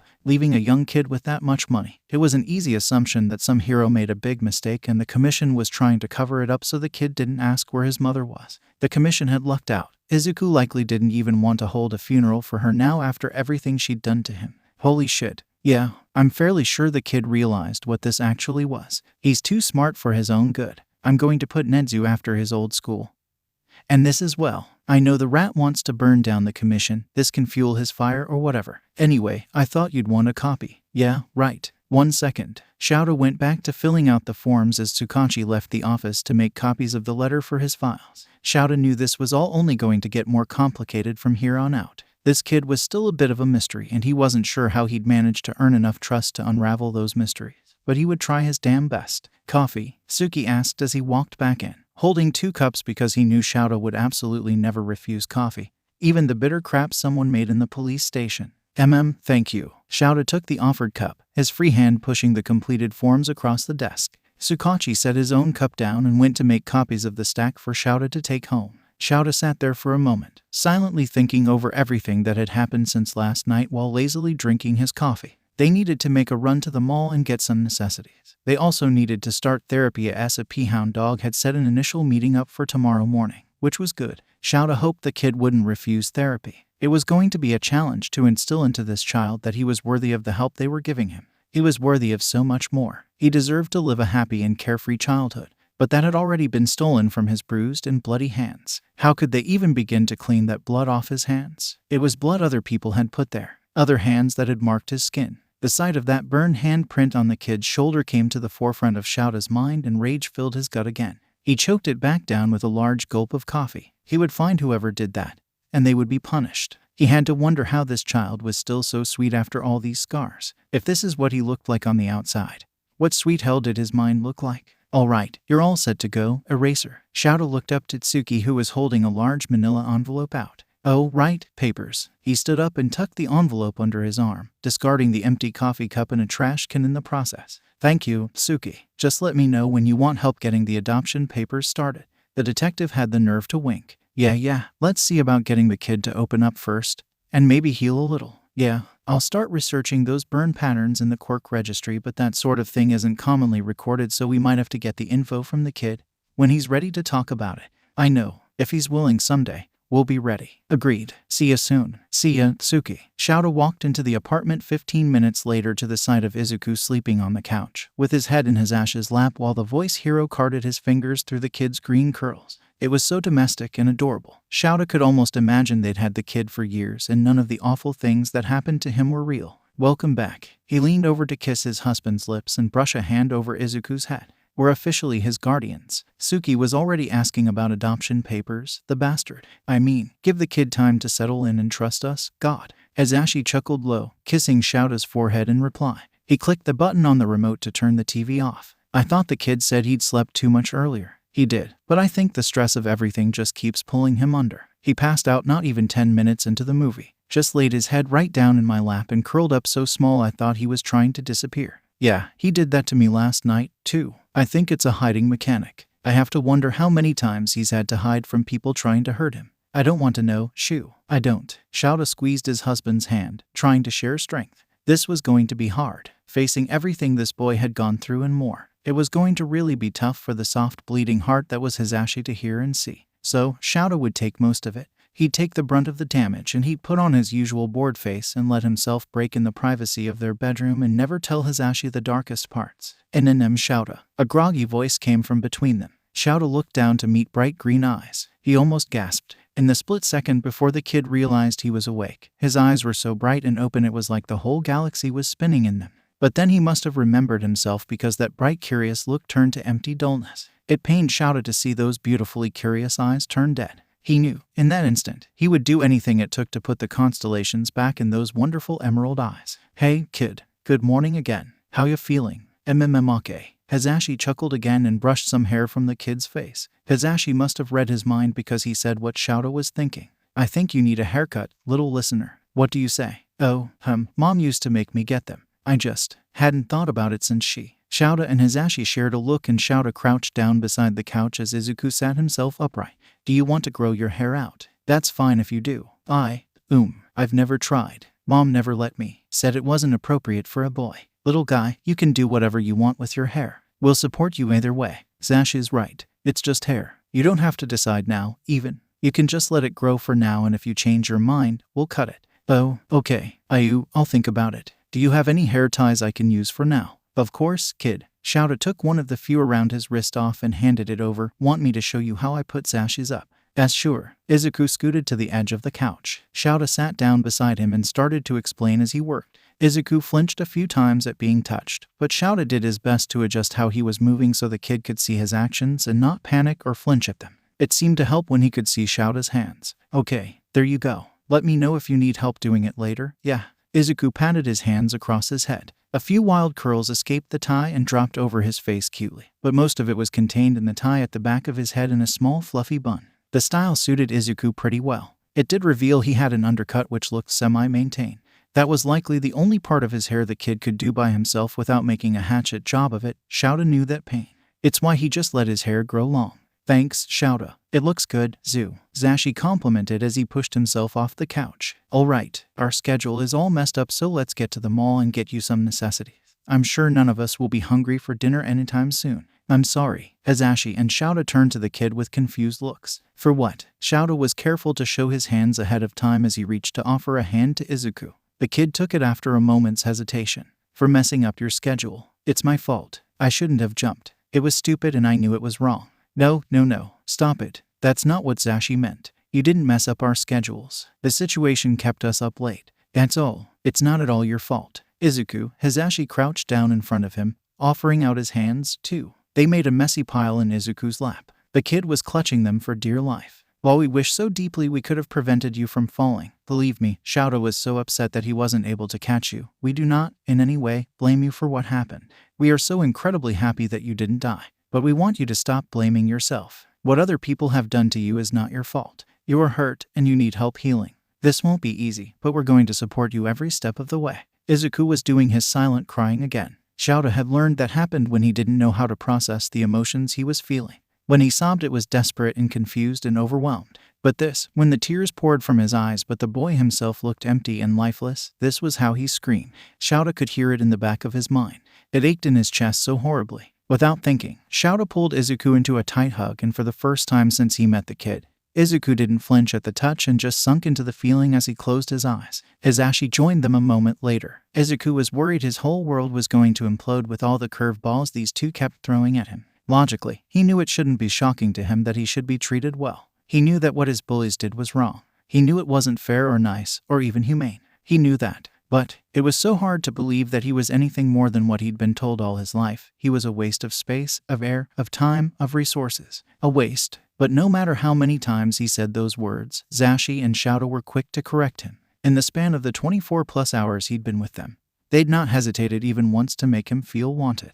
Wanted. The feeling was so warm and new. The faintest little twinge in his chest startled him to his core. It felt like maybe the night sky wasn't the only constant he had in his life anymore. Like maybe these two guardians could become a constant, a safe haven. Maybe they could teach him how to live again. Izuku quietly let his guardians lead him to the car. The closest mall was about 30 minutes by car. They could have gotten there faster by the train, but they would need the car to bring their bags home, or so he'd been told. Izuku didn't really think there was much he needed. He'd gotten by on little to nothing for so long. He didn't really know what normal teens had in their rooms. The last person's room he'd been in aside from his or his mother's was Katsuki's, and well, they had been like 6 years old. Izuku, Shouta asked from the front seat. Izuku looked up and knew immediately this was going to be a serious question. The way his fingers gripped the wheel and his eyes burned with something Izuku couldn't read from this angle.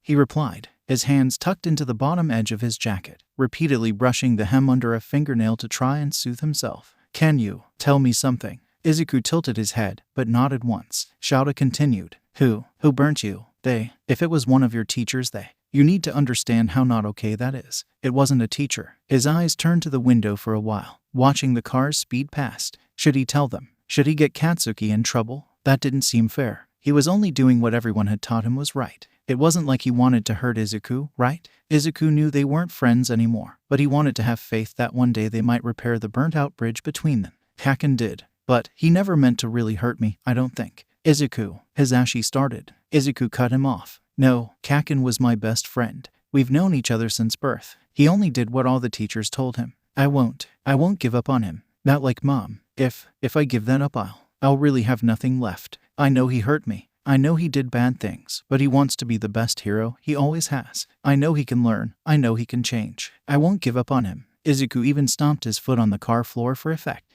It was childish, but it felt right. This was one person he refused to give up on, even if it meant he'd only ever have pain for his stubbornness, even if he'd never be accepted by Katsuki. He didn't care. He couldn't lose the last good thing from before he was diagnosed. He just couldn't. Okay, kid, I get it. Did he? Was he the one who put that handprint on your shoulder? I'm sorry. I know this is hard, but I need to know if that was done by a kid or a teacher. Izuku knew why. He knew if a teacher did it, they'd likely go to jail. In all reality, had a teacher done it, he actually might have told them flat out without regret. Izuku's teachers had been awful, but they'd always been careful to never be hands-on. The school district mandated cameras, and though they claimed to have a bullying rule, the teachers didn't enforce it. Not for quirkless kids, anyway. Kaken did that. The day yesterday. We were about to leave class and the teacher announced who had applied to what high schools. He told everyone I applied to UA, to the hero course. Kaken got upset because he thought I was trying to show him up. Izuku took a shuddering breath, clenching his fists in tight little balls on his hoodie. He told me, if you want to be a hero so badly, pray for a quirk in your next life and take a swan dive off the roof. The words rattled around inside Izuku's skull like he was playing tennis with them. They stung. Still, he knew Katsuki had to regret those words. He'd never forgive himself if he knew Izuku really did jump right. Had Izuku imagined the way Katsuki had flinched the moment his words came out of his mouth? No, he'd seen it. He regretted it. So why did he say it? Izuku, Shouta prodded gently. Izuku snapped his eyes back to the driver's seat. His words were, one of the reasons I was on that roof. Some vague excuse that urged my feet forward against my will. Sue, did he tell you to end yourself? Hisashi didn't turn around in his seat. Izuku could hear the tears in his voice. He didn't even need to see his face. Yes, Izuku decided he wanted to be honest with his guardians. They had done nothing to hurt Izuku,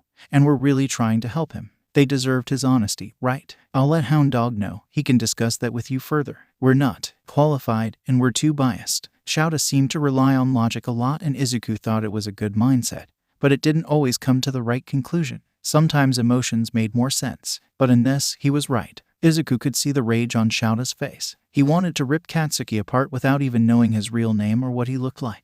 Katsuki had hurt Izuku, and that was enough to anger him. Izuku felt crushed by that level of kindness, in a good way. Did you say you applied to UA, Zu? Hisashi had managed to control his emotions, storing them away likely for a time when Izuku wasn't there. I did. The hero course. I doubt I'll get in though I don't have a I guess I do have a quirk, but what use is a resurrection quirk in heroics? I'll be laughed out of the entrance exam.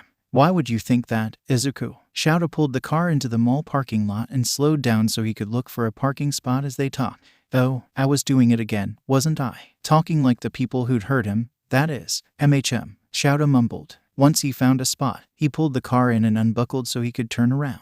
Look, let's not worry about the entrance exams. Nedzu has agreed to teach the remainder of your middle school education, and he texted me this morning. He's already gotten you enrolled in an online school. He sent me a bunch of aptitude tests for you as well. We have a lot to go over in that department. But honestly, if Nedzu's already taken this kind of interest in you just from whatever he's managed to find in 24 hours, you're doomed, kid. What do you mean doomed? Izuku was mildly panicked. He means, once that little chimera gets his paws into you, he hangs on. He will teach you to take over the world if you let him. Oh please, Hisashi. I asked him to save world domination for Izuku's 3rd year. Somehow he thought that meant he should teach espionage in the 1st year. The rat is insane. I'm going to lose my mind. Izuku blinked stupidly at his guardians' faces. Were they serious? The Nedzu, the principal of UA High, was that interested in him? Izuku, of all people? Why? What had he found in under 24 hours that had made him so fascinated with a cursed little worthless Deku? Izuku shook his head, trying to shake that last thought from his mind.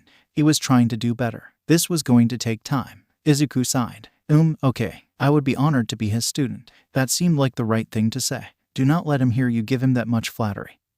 He might actually include you on his quest to destroy the Hero Commission. Izuku burst into giggles. Shouta looked downright terrified of the idea of Izuku trying to take over the commission. It was hilarious. Izuku didn't have any real faith he could do something that grand, and why would he want to? Well, there was something fishy about that letter about his mom. The letter, Shouta. He jumped out of the car as Shouta and Zashi got out, grabbing for the man's arm. What's wrong? The letter. Where's the letter? I remember I gave it to you, right? Oh, I'm sorry. I had to take it with me to the police station to have a copy put in your file. It's okay. I left it back at home with the check in our safe. I thought that was the best place for it right now. We will have to set up a bank account for you so we can deposit the check. We need to talk about money before that though. He looked over at Hisashi for a moment. Then back to Izuku. Is that okay? Oh, why yeah. I didn't want to lose the letter. I don't know why. I don't really care about the check. They wouldn't have given it to me if they'd checked the quirk registry anyway. Shadow winced physically, his eyes finding the ground. He knew Izuku was right. He couldn't even argue it. Izuku knew Hisashi likely had the same kind of look on his face. Alright, let's get a happier subject going. Izuku, you need to pick out your favorite bedsheets and curtains for your room. What's your favorite color? Hisashi was quick to get them back on track. The trip to the mall had been exhausting, but productive. Izuku really didn't understand how he was supposed to choose every single piece of his bedroom, but Hisashi guided him through it all. Shadow had stood by, happy to watch and duck his smirking face in that stupid capture weapon. Izuku had never wanted to yank it off so hard as he did when Hisashi brought over an Eraserhead notebook and gushed over how much he could tell Izuku loved the underground hero, as if he wasn't right there. Izuku could see how deeply his guardians loved each other and still teased each other and their hero personas like teenagers. It was refreshing, and he was quickly growing fond of it. So now, he was sitting on his bed, and staring at the countless bags all around him on the floor while Bastard pawed at his arm for attention. It felt too much. Why had they spent so much money on him? He could have bought this himself with the stupid check the commission gave him, or worked some odd jobs and gotten things over time. So of course, he found himself quietly sobbing in his room, trying not to let his guardians know he felt overwhelmed. Luck was not on his side. Hisashi came running to his side, knees hitting the floor before he even made it to the bed. Izuku, he asked, reaching out a hand to gently pull Izuku's fingers from his hair. Izuku hadn't even realized he'd been trying to rip it out. Talk to me, what's wrong? Izuku could smell dinner and assumed Shadow was cooking. Thankfully, he hadn't heard the sobbing. Izuku would have died if his hero had to hear him cry for the 500th time. It's just a lot. You spent so much money on me. I could have just. Izuku, no. Hisashi hugged him quickly, rocking back and forth gently. You're under our protection, our guardianship. That means we provide for you. That's what parents do. They make sure their kids have everything they need to live. Everything. Kids aren't supposed to work just to buy shoes and notebooks. I know this is a lot. And you've got an adjustment period, but know that anything you want or need, you can ask. We might not always be able to get you everything you want, but anything you need will be provided.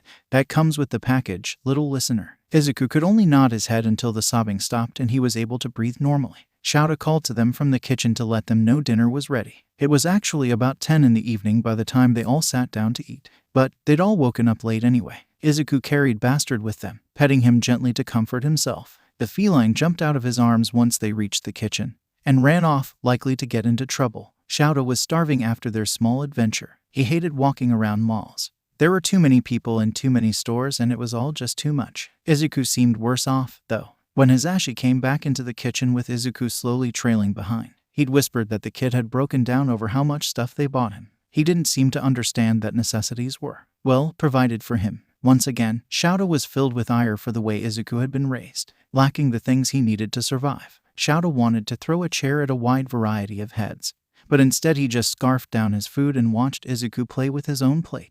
The kid didn't seem hungry, or perhaps distracted. Maybe it was a good time to switch his mind to something he liked and enjoyed. Shadow was trying to keep a delicate balance of getting information from the kid while also trying to get him to settle in and learn what real support felt like. Hey kid, why don't you tell me about those notebooks of yours? Shadow urged. The bin was still by the door since Izuku's room wasn't fully set up. A bookshelf was being delivered tomorrow where all those books would go once it was put together. Or show us a few of your favorites. The suggestion worked. He caught the slightest sparkle in the boy's eye at the interest in his hobby. Had no one ever told this child his interests were valid? He bounced off his chair and right over to the bin. After a few minutes of searching while Hisashi and Shadow watched on with curious faces, Izuku came back with 4 notebooks in hand and spread them across the table. One was clearly the first, bearing a smudgy number 1 on the front and written in crayon no less. The other 3 were more recent, and if Shadow remembered correctly, they were the last numbers he'd seen, 11, 12, and 13. So, the first one is a wreck. I wrote it when I was like,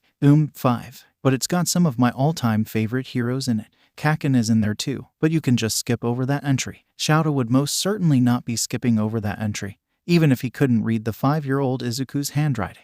You've been writing these since you were 5? Hisashi asked, sounding impressed. Shouta was, too. The blonde picked up the last notebook in the row, number 13, and flipped it over to the front. Shouta blinked. It was waterlogged and burnt. Someone, likely Izuku, had recovered it in time to save the ink from smudging, though. Neither man asked why this notebook was ruined.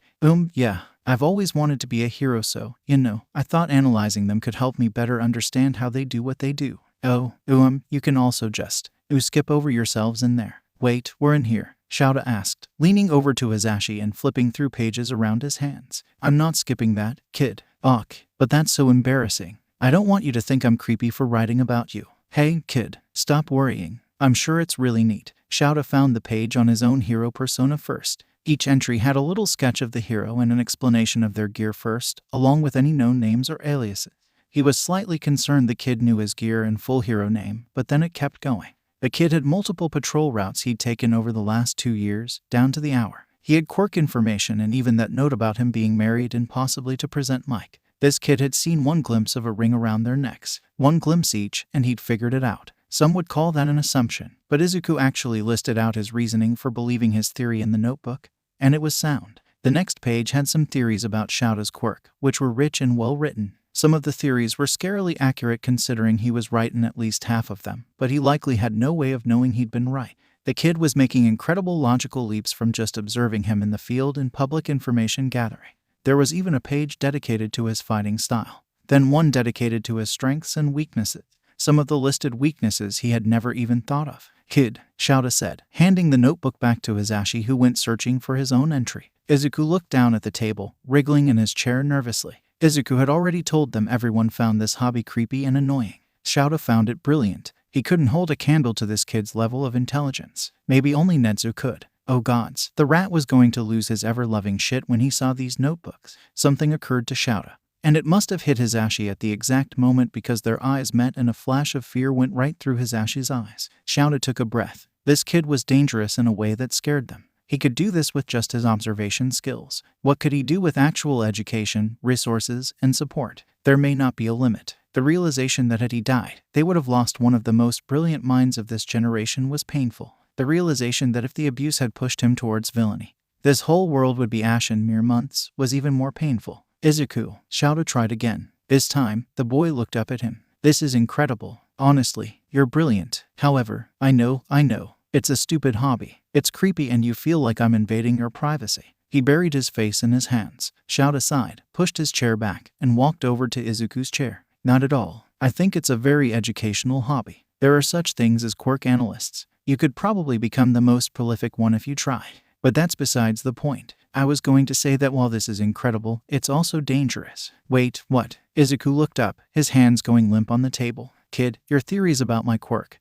The assumptions and connections you've made, most of them are accurate. Scarily accurate. The danger comes in when you think what might happen if a villain got a hold of that notebook. They could pick apart my whole fighting style, my quirk, and my weaknesses in minutes with only that small entry. But I'd never give any of this. I want to be a hero. I'd never hurt you like that. Hey, whoa, kid. That's not what I was suggesting. But remember, villains steal all the time. If anyone knew these existed, and I'm assuming your classmates do at the very least, then a villain could find out and abuse them. All I mean to say is that we need to make sure these are safe. What do you suggest, Shouta? The kid was quickly falling into a spiral. He could hear it. Shouta crouched down and tilted his head until Izuku looked over at him. He smirked. I'll teach you to write in code like a real underground hero. How's that? Izuku's face lit up like the floating lanterns at the Aben festivals each year. It was the first time he'd given a genuine and open smile that actually met his eyes. Really? You'd teach me? I want to keep the notebooks safe. I don't want the villains to get them. Maybe we could invent our own code or use a really old one.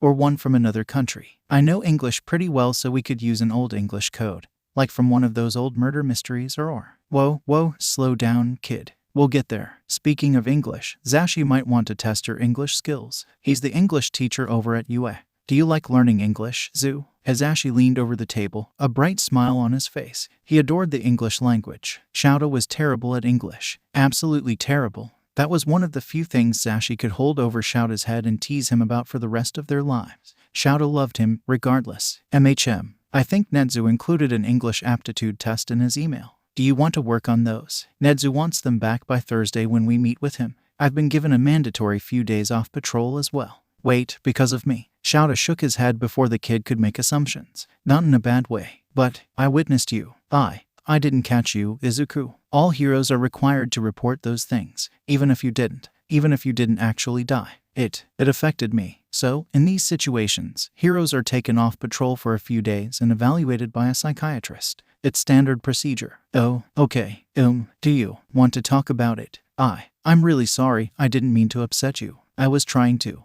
prevent anyone from seeing me. Shout aside. This kid, this absolute genius couldn't see how dumb he was sometimes. He put himself absolutely last in every regard. It was heartbreaking and Shouta was going to make it his mission to put a stop to it. Look, last night wasn't the first time I witnessed something startling. It won't be the last, either. I really hate having to explain this because you are far too young to face this reality.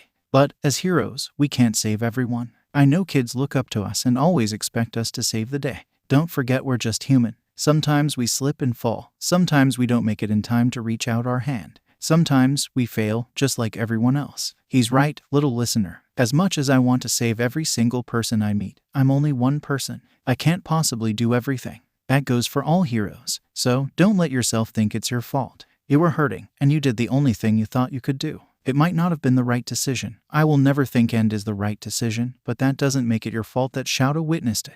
But I could have. If you spiral into what ifs, you will never get past this, Izuku. You can't let yourself panic over what might have happened if you changed one thing. Shouta carefully wrapped his arms around Izuku, hugging him tightly as he spoke. You are going to get past this, I promise. Izuku hugged him back, but didn't cry this time. Shouta was going to count that as a win of some small kind. Shouta and Hisashi sat Izuku down the next morning and went over the aptitude tests. They seemed simple enough, or at least, in theory. Izuku was sure they were harder in practice. The design of the tests was that the first third of the questions were on the level Izuku should be at. The second third were questions slightly above his grade level, and an above-average student should get a few right from that section. The last third were college-level questions that he shouldn't know at all. Nedzu had sent aptitude tests for math, science, Japanese, English, computer sciences, quirk analytics, history, and lastly, civil and heroics law. The principal must really want to figure out Izuku's intelligence and education level. This was a wide variety of topics. Izuku had even caught sight of a few more tests Shouta hadn't sent over to Izuku's email. They were on even more complex subjects, likely tied to the rat's desire to destroy the world, as Shouta had put it when he mumbled around the corner of his mouth. Izuku grinned, but hid it behind his hand. All in all, the tests actually hadn't been hard, just long and thought out. Once Izuku actually dove into them, he was gone for hours. It was only when Hisashi nudged him and insisted he eat lunch that Izuku realized he'd been working for over 4 hours. Once he was done with lunch, he worked until dinner without interruption. By the time dinner was ready, he'd finished the last of the tests. He was red-eyed and exhausted, but he felt wired. He'd never been given the chance to just let go before, to show everything he could do in school. He'd always had to tamper himself, or his teachers believed he was cheating or getting fed the answers. But this was supported by his guardians and Nedzu. He could go all out. No, he had to go all out. He wanted them to see his absolute best. Once he hit submit on the last test, the online form compiled the data and gave him a breakdown of each test and his grades and skill levels. Izuku grabbed his laptop off his desk just as Hisashi called him for dinner. "You all done, kid?" Shouta asked as he set the laptop on the kitchen table. Here's the results." Hisashi came over with all 3 plates precariously balanced on his arms and passed them around. Both guardians hovered over the laptop to read the results as they ate. Izuku had purposefully not reviewed the results, too worried it might tell him he was an absolute idiot. Shouta and Hisashi exchanged a look which quickly dissolved into Shouta groaning loudly until his head hit the table. Oh God, it was true. Izuku was an idiot. He was going to be shipped off too. "Kid, please, can you stop making yourself more interesting to the rat? I'm going to go crazy. You're a certifiable genius, and Nedzu is going to lose his shit. I'll never get his claws off you." Ugh, wait, what? Certifiable genius? Izuku blinked, his head tilting like a confused cat. Hisashi chuckled softly and took pity on him to explain. "Zuku, you're very smart, like, smarter than both of us combined. At least book-wise. You're already on a college level in multiple subjects and upper high school level in the rest. Have you been tutored outside of middle school?" No. My teachers didn't really try and teach me. If I try too hard, they tell me I'm cheating and fail me. So I just taught myself. I just researched things in my own time.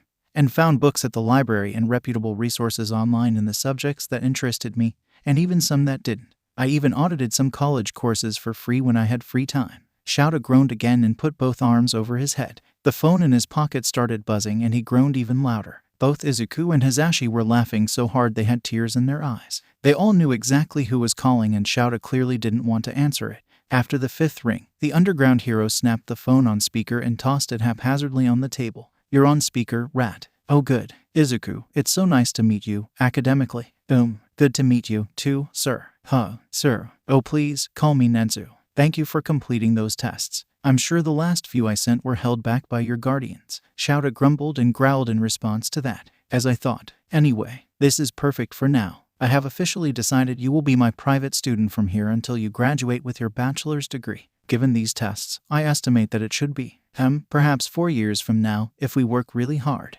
Wait, you think I can get my college degree in 4 years from now? I haven't even finished middle school yet. Yes, it's exciting, isn't it? I also plan to have you get your quirk counselor license and your hero license in that amount of time. Though some of it will be fast-tracked given what you've already accomplished academically. I assume you will be more of an analytical hero like me, unless you would like to add some underground heroics. Shouta perked up slightly. Izuku didn't know what to say to that. What did he want? He knew he wanted to be a hero, but what kind of hero could he be now with his quirk? "I think maybe a mix of both would suit me best, though more on the support side. Analysis and mission command type things. Does that make sense, see Nedzu?" "Yes, it does." "Excellent. Then perhaps we will tack on an extra 6 months to a year to the plan for some physical training, which I will leave to your guardian. We will start with our first meeting on Thursday. I can't wait to meet you in person." The phone clicked off before any of them could respond. No one spoke for a long minute as Izuku processed just what kind of madness they had gotten him into. After his food was sufficiently cold, he spoke. "I see what you mean, now. I'm doomed." "Yeah, even more than you think. The rat likely already submitted the forms for your transfer and spoke to your school. Oh, that reminds me, is there anything you need to pick up there?" Izuku blinked at Shouta. Why would he need to know? He did have a few old notebooks in his locker he wanted. "Yeah, actually, I'll go tomorrow and pick up anything you list out. But I refuse to let you walk into that building ever again." Shouta's tone left no room for Izuku to argue. Shouta walked into the school in casual clothes, just some black jeans and a long-sleeved black shirt. He did have his capture weapon on, though, just in case. Alder in middle school. Nedzu was already planning its downfall, but that would take time. For now, he ducked into the office and greeted the receptionist with a half-smile. He had his phone recording in his pocket in case he caught any useful information for Nedzu, even if the rat had already pulled all the camera footage from Izuku's time here. "Good morning. I'm Shouta Aizawa. I called earlier to let you know I was coming to clean out Izuku Midoriya's locker." "Oh, yes, you're his new guardian. We were so sorry to hear about his mother. The poor boy, I hope he's doing well." Shouta's face twitched. He could hear the fake sympathy in the woman's voice. It was disgustingly sweet and felt like nails on a chalkboard against the back of his skull. "He's doing better now that he's in a safe environment." The woman didn't seem to know what to say to his condescending tone. She stuttered instead. "Right then, could you show me to his locker?" Of course. Follow me, please." She ducked her head and led him out of the office at a leisurely pace. Shouta did nothing to ease her tension. He was enjoying it too much. He stared violent daggers into the back of the woman's head and knew she could feel it, her shoulders hunching farther and farther forward as they walked down the hall. The bell rang and Shouta's eyes softened, not wanting any of the students to see his rage. It wasn't their fault they were in such a pathetic excuse for an education facility. They reached their destination just as students started to filter out of their classrooms, likely for lunch. Shouta had tried to get here when all the kids would be in their classes to make less of a scene. But apparently he was just a touch too early. The locker they arrived at was obviously Izuku's, and not in a good way. It was the most beat-up door in the whole row. There was graffiti scrawled across the whole thing, overlapping in many places. The largest of all read, "DEKU." Izuku had said that word a few times. If Shouta was right, it meant useless or something akin to puppet. The secretary had the bare minimum decency to actually look at the locker and not avoid it in guilt. This was their fault. They never stopped the abuse, the bullying. They were just as culpable. Shouta would make sure they'd get their due, in time. He snapped a quick picture of the locker and motioned for her to open it as he glanced around at the cameras in the hallways. He was sure Nedzu had enough to bring this school down with just the footage he'd pulled. Schwa refused to watch any of it after hearing the rat's voice over the phone after Nedzu had watched it himself. Some loud kid came barreling down the hallway, shouting, "What the hell do you think you're doing with Deku's locker?" Wild blonde hair, a sour face, and an even worse attitude. "Who is this?" "Bakugo, please go back to your lunch period. This doesn't concern you. If it concerns Deku, it concerns me, you old hack." Despite Shouta's dislike of this school, And its staff, he did not condone a kid cussing out a teacher like that. Shouta grabbed the kid by the back of his collar, lifting him easily off the ground. Get the F off me, you hobo looking a hole. Or what? You gonna cuss me out, too? You gonna cuss out a pro hero? You're on thin ice, kid. You graduate from words to actions and I might just arrest you. What I do with this locker isn't your business. This locker belongs to the child under my care. He dropped Bakugo. The kid stumbled and growled, like an angry dog. Deku's not your kid. He's Auntie and Ko's kid. You're lying. Shouta leaned back slightly. Auntie, was this what had Izuku called him? Kaken? No, he couldn't make that assumption. He couldn't allow his rage to burn against a child he had no proof was anything more than a poorly raised brat, especially since despite the violent attitude, the way he spoke, it was more like he was worried some stranger was going into Izuku's locker. It was protective in a very strange and angry way. He couldn't let his emotions get the better of him. Kid, I'm sorry to tell you this, but Inko Midoriya died 2 days ago. Izuku is staying with me. Who the hell are you and why is Deku with you? Why did no one tell my old hag of a mother? Auntie Inko was her best friend. Shouta sighed and pulled out his hero license, shoving it in the kid's face. Satisfied, he growled. The kid paled. Shouta rolled his eyes and opened the locker. The secretary had unlocked it a while ago. Shouta grabbed the 4 items Izuku requested and turned around. You can trash the rest. Izuku doesn't want anything else. Is Deku not coming back to school? Bakugo's voice was calmer, though it still held just as much hostility. Certainly not to this abusive hellhole, no. He really shouldn't say stuff like that. But it was so hard to keep his opinions close to the vest when the abuse was staring him in the face. Bakugo, interestingly, backed up. Oh, wasn't that a clue? Shouta zeroed in, leaning towards Bakugo with his hands tucked in his pockets. Maybe he should make a few assumptions, then. You know something, don't you, Bakugo, was it? Or, should I call you Kaken? The kid's eyes blew wide, panic choking him. Shouta was right. This was the bully who told Izuku to end himself. This was the bastard responsible for that horrible handprint on his kid's shoulder. Shouta's right eye twitched. He had to control himself. This was still a child, even if he was a highly abusive one. How do you even know that name? Bakugo tried to sound scary, but the bite in his voice was gone. Shouta leaned in closer, mumbling so the secretary wouldn't hear him and his phone recording wouldn't pick up his voice. When I asked who left the handprint on his shoulder, he told me Kaken did it. He wouldn't tell me your real name. You should know, he refuses to give up on you, on whatever shattered remains of a friendship you used to have. He says you can be a great hero. He did everything in his power to keep me from finding out who you were. He thinks you could learn or grow. I don't think you can, because all I see when I look at you right now is the boy who told Izuku to jump off a roof. That's all I see, but maybe, just maybe, it won't be all you are. Shouta took a very long, deep breath to calm himself. If he went any farther, he might reveal too much. No one needed to know what Izuku went through, what he did. He couldn't reveal the kid's quirk, even if the look on Bakugo's face would have been savored forever had he told the kid that Izuku had actually jumped. Oh, the revenge of that would have been sweeter than honey. But Shouta refused to harm Izuku like that. Bakugo had nothing to say, which was to his benefit anyway. Shouta likely couldn't have controlled himself if the kid lost his shit, baking away. He tucked the notebooks under his arm and bowed his head to the secretary before walking back the way they'd come from the front door. It was only Tuesday, and Shouta was already exhausted. Hopefully, if that brat really wanted to be a hero, he applied to Shiksu and not UA. But Shouta didn't have that kind of luck. Besides, there were still a few months before the entrance exams. For Izuku's sake, he would give Bakugo the benefit of the doubt and see if those words and Izuku's faith in him really could change anything. If anything would work, a come-to-Jesus moment from a pro-hero shoving the faith of a friend into him just might do the trick. Shouta came home to find Hisashi and Izuku bonding over the pieces of his new bookshelf which littered the floor of his room. It was a hilarious sight. Hisashi looked utterly confused while holding a few parts in his hand and Izuku was studying the manual with his tongue sticking out. Shouta conspicuously snapped a picture with his phone and set the notebooks down. He had no plans to tell Izuku he'd met Bakugo. Got your notebooks, kid? Izuku looked up, jumping slightly as if he hadn't heard Shouta walk in. Honestly, with how deep into that manual the boy had been, he probably didn't hear him. Oh, thank you, Shouta. Did the school give you any trouble? Oh, this kid was perceptive. Shouta was trying to mask the anger behind his capture weapon, but it was clearly not working. No, just a stupid receptionist who tried to play the sympathy card. It pissed me off. That was very much the truth, just not the whole truth. It would have to do. Izuku frowned as he set aside the notebooks for once the shelf was done. Okay, so parts A and C go into slot B. I also need 4 screws which are part F, and the Allen wrench. Got that. Hisashi groaned and held the parts out to Shouta, who snorted, I am horrible with this stuff, Zu. I can pick out all the lovely furniture in the world and feng shui your room to the nines.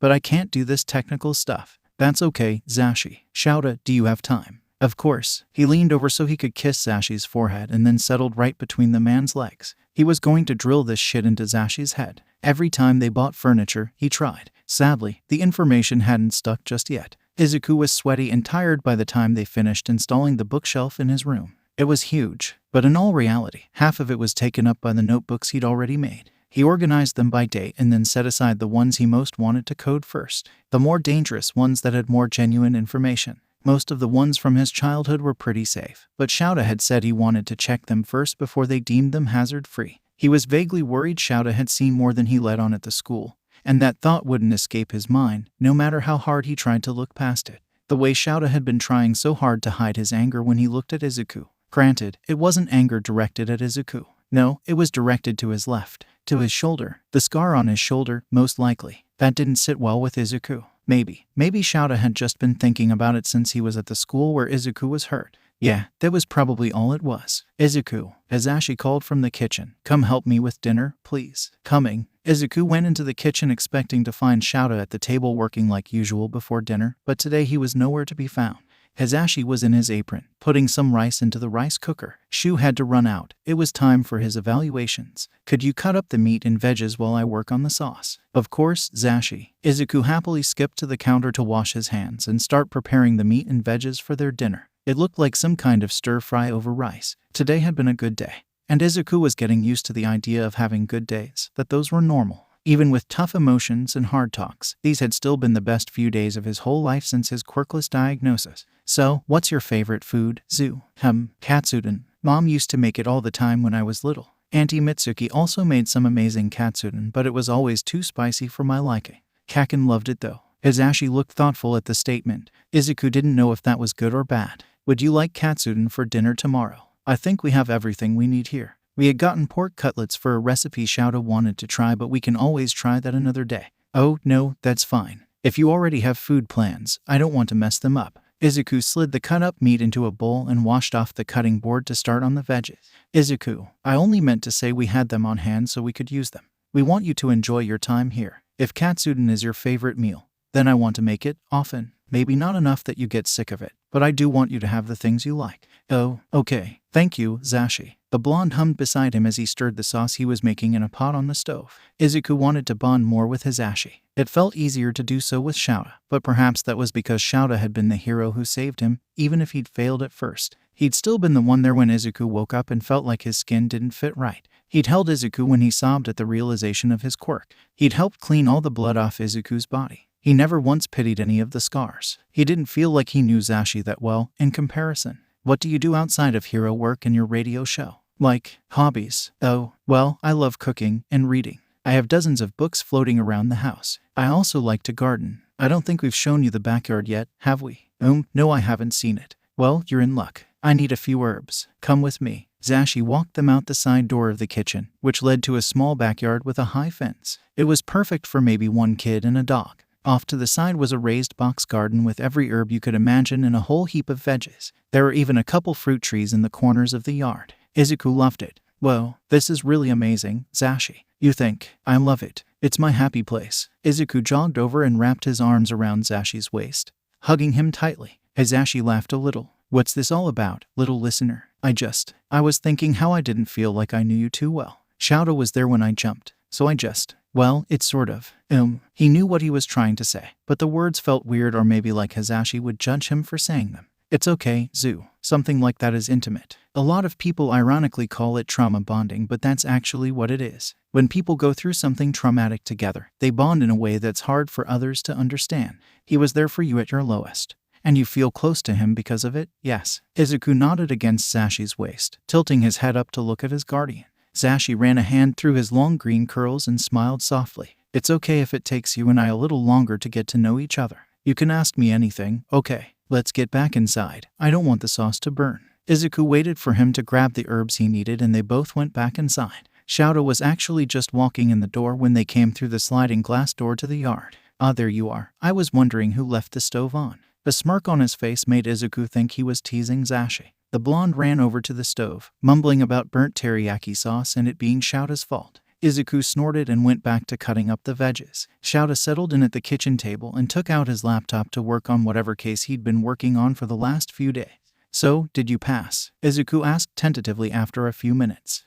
Oh yeah. I'll be back on duty Thursday night. Back to school on Friday. The commission knows some things about the situation with you, so my regional director was kind enough to honor Nedzu's decision to give me most of the week off. If you ask me, I think they're only being so kind because they're hiding something in regard to your mother. Izuku set the knife in his hand down with a clattering thud. Shouta stood up. Izuku could hear the chair faintly scratching the floor. He turned. I'm not the only one who thinks that. Of course not, Izuku. Zashi sighed. We've been dealing with the commission for a long time. It's always shady when they get generous. It's rare, and it's shady. Nedzu is looking into it. But if it's bad enough, even he won't be able to crack their cover. We'll figure it out, kid. Or at least, we'll figure something out. Thank you. Izuku turned back to the veggies and finished cutting them up. He could feel his guardian's eyes on the back of his head. Normally he'd be crying at a time like this. Maybe that's what they expected. But Izuku couldn't bring himself to cry over his mother anymore. He'd cried his heart empty over her and he had nothing left to give that woman. She was gone anyway, so it didn't matter. He just wanted some kind of closure, maybe, or at least an answer as to what happened to her. Thursday came quickly and Izuku wasn't sure he was fully prepared to meet the famous Nedzu of UA. Hell, he was about to walk onto the UA campus and he knew it wouldn't be the last time he visited. Nedzu was his private teacher. He was Nedzu's personal student. Nedzu had a 4.5-year plan for Izuku's success. That whole plan had been emailed to them all yesterday. It was scarily detailed and Izuku really hoped he could actually accomplish all of the tasks set before him. He had full faith in Nedzu's teaching, but not so much his own learning. Even with his guardian's backing, he still sometimes heard the voices of his old teachers calling him an idiot and a null Brian. Shaking those thoughts from his head, he looked up to Shouta and Zashi with a smile. With one nod, they all walked through the gates of UA together. This felt like the first real family action of his life. This was his family now. The thought brought a huge smile to Izuku's face. The place was gigantic, even bigger when he was standing at the foot of the class building. The campus itself was enormous, the size of a small city. Last year, they'd turned the place into a boarding school, but it wasn't required for the students. It helped a lot of their long-distance students and overseas exchange students out a ton, though. UA was the only boarding hero school in the country, so they tended to get all the long-distance kids. Being early morning on a school day, a few students mulled about in the courtyard, likely those with a free period, though some were actually doing work under the shade of the courtyard trees. A few kids even greeted Shouta and Zashi by their last names. That was weird to Izuku. He didn't even remember Zashi's last name until just now. What should I call you guys while I'm on campus?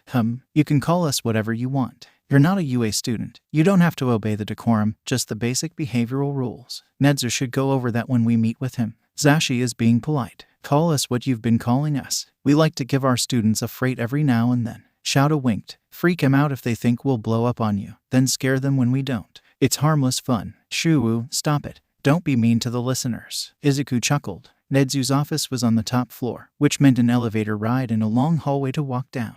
When they arrived, the door opened before they even got close enough to touch it. It sprung open with a mechanical hiss and out popped. Hello, am I a bear? Am I a mouse? Am I a dog? No, I'm a chimera. Izuku finished with glee. Hello, Principal Nedzu. Nedzu chuckled and offered his paw to Izuku, which Izuku happily took. Fascinating. No one guesses that on the first try. I'm going to assume your guardians told you. No, they only call you the rat around me. Shouta choked on the coffee that had magically appeared in his hand. Hizashi looked scandalized. Oh shit, was he not supposed to say that? I'm sure they do so lovingly. Nedzu mused. Shouta and Zashi exchanged a look that said we're dead. Izuku knew that look well. Nedzu didn't seem upset by the news, at least. Izuku, come, sit. Let's talk about your new status here. Shouta gestured for him to follow the rat's direction, so he did. Izuku sat down on the couch across from Nedzu. There was already hot tea on the table, 3 cups on one side and Nedzu's on the other. Izuku knew from the hero listings that tea was one of Nedzu's favorite things. Izuku shared that love. Nedzu gestured to the tea and Izuku bowed his head before taking the cup and mumbling a quiet thank you. So, you will officially be enrolled under me as a student, which technically lists you as an adjunct student here at UA since that's where my licenses are attached. However, you will not be a formal student of UA.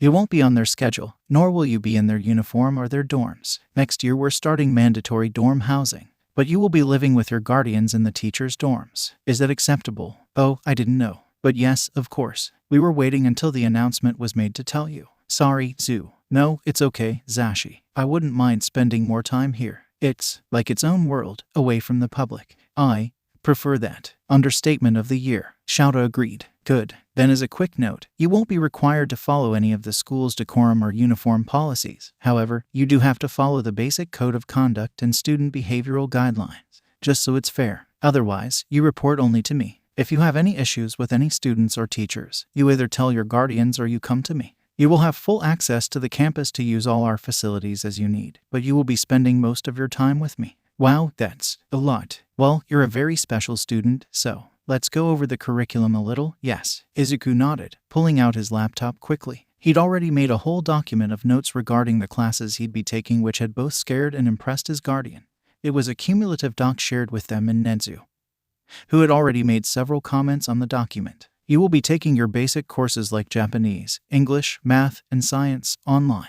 Those are standard, however, given your skill level with each. Our teachers can't really accommodate you, so those will be supplemental courses you can do at your own pace, which I feel you will complete rather quickly. Izuku nodded, typing away as Nedzu spoke. Then you will have quirk analysis, civil and heroic law, and a special class I like to call world domination in a nutshell with me. Oi, Shouta barked. We agreed that would be for his third year. You misunderstand. That's the overall course name, not the subject each year. Calm down, Shouta. Can you not turn Izuku into a world-ending force of nature until I retire, please? My sanity can only handle one of you, Nedzu. Izuku was trying so hard to stifle his laughter, and his Ashi didn't look much better off. He was hiding his smirk behind his teacup. Yes, understood. So, then lastly, you will have foundational heroics with Shouta. Though, if he chooses to have you join his class or do private lessons is up to him. I would suggest a mix of the two so Izuku can get some teamwork skills in with other people his age. Izuku thought he heard people his age who haven't caused him harm in the past mumbled at the end.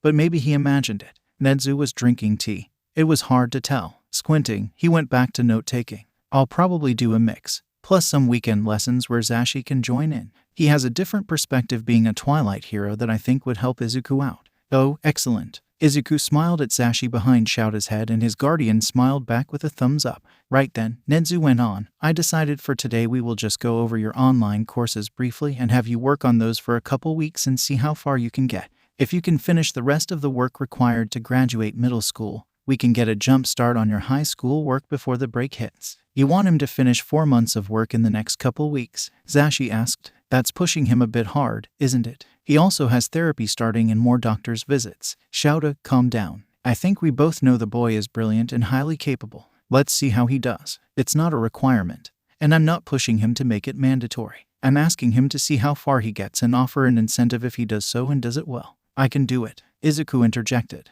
Well, I can do my best and see how far I get. I won't push myself too hard. I promise. My health comes first. But I want to try. Shouta sighed. Fine. But if I think you're pushing yourself or you lose sleep, I'm taking your laptop away. Got it. Excellent. Now then, don't forget you all need to move onto campus in 5 months. But you're more than welcome to start moving things in slowly now, if you want.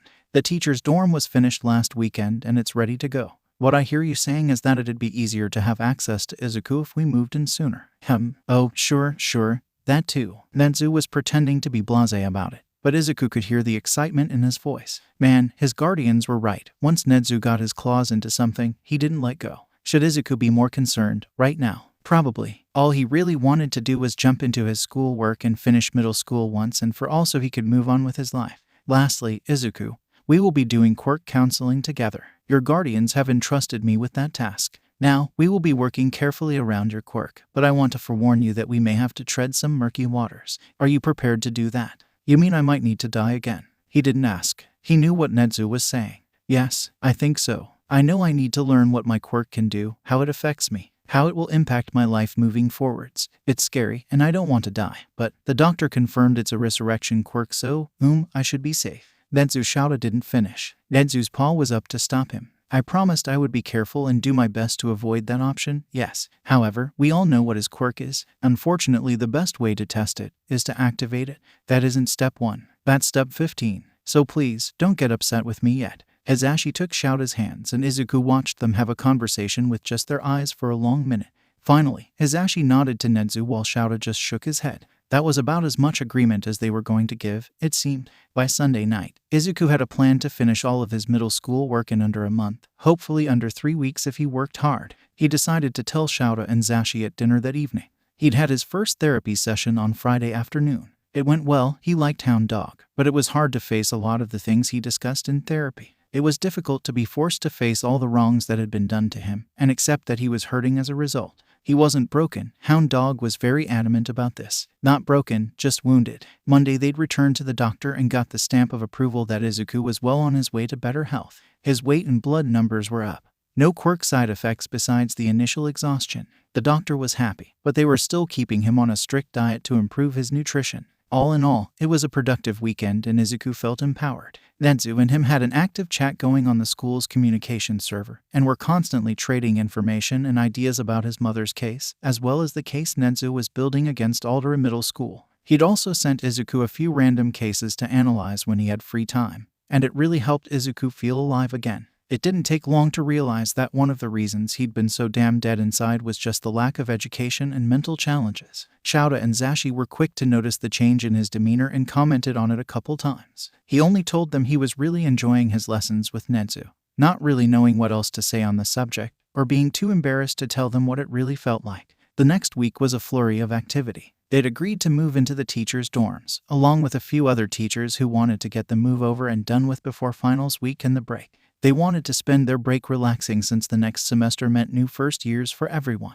Izuku had met Midnight, Cementos, Power Loader, and Vlad King. He was dying to analyze all of them. Apparently there was a new teacher joining the staff this year, but the rat was holding the information hostage regarding who it was, even from Izuku. By the end of that week, almost the whole staff plus Izuku were moved into the dorms. Another week went by and they managed to sell Izuku's mother's apartment finally. They also had the money talk and put the commission money into a bank account for Izuku, which sent alerts to his guardians' phones when he spent money since he was still a minor. He had no plans to use it anyway. Izuku had debated giving the funds to charity, but that felt dirty in some way. That was hush money. Izuku didn't want to pawn it off on some unsuspecting charity. So, for now, it would sit in a bank account and accrue interest. Besides, it was a damn good nest egg for his future. His lessons with Nedzu were picking up speed now that he'd been cleared physically, and Hound Dog was keeping careful watch of his mental state. Chowda and Hazashi were like guard dogs over his eating and sleeping habits, making sure he didn't skip meals or lose any sleep.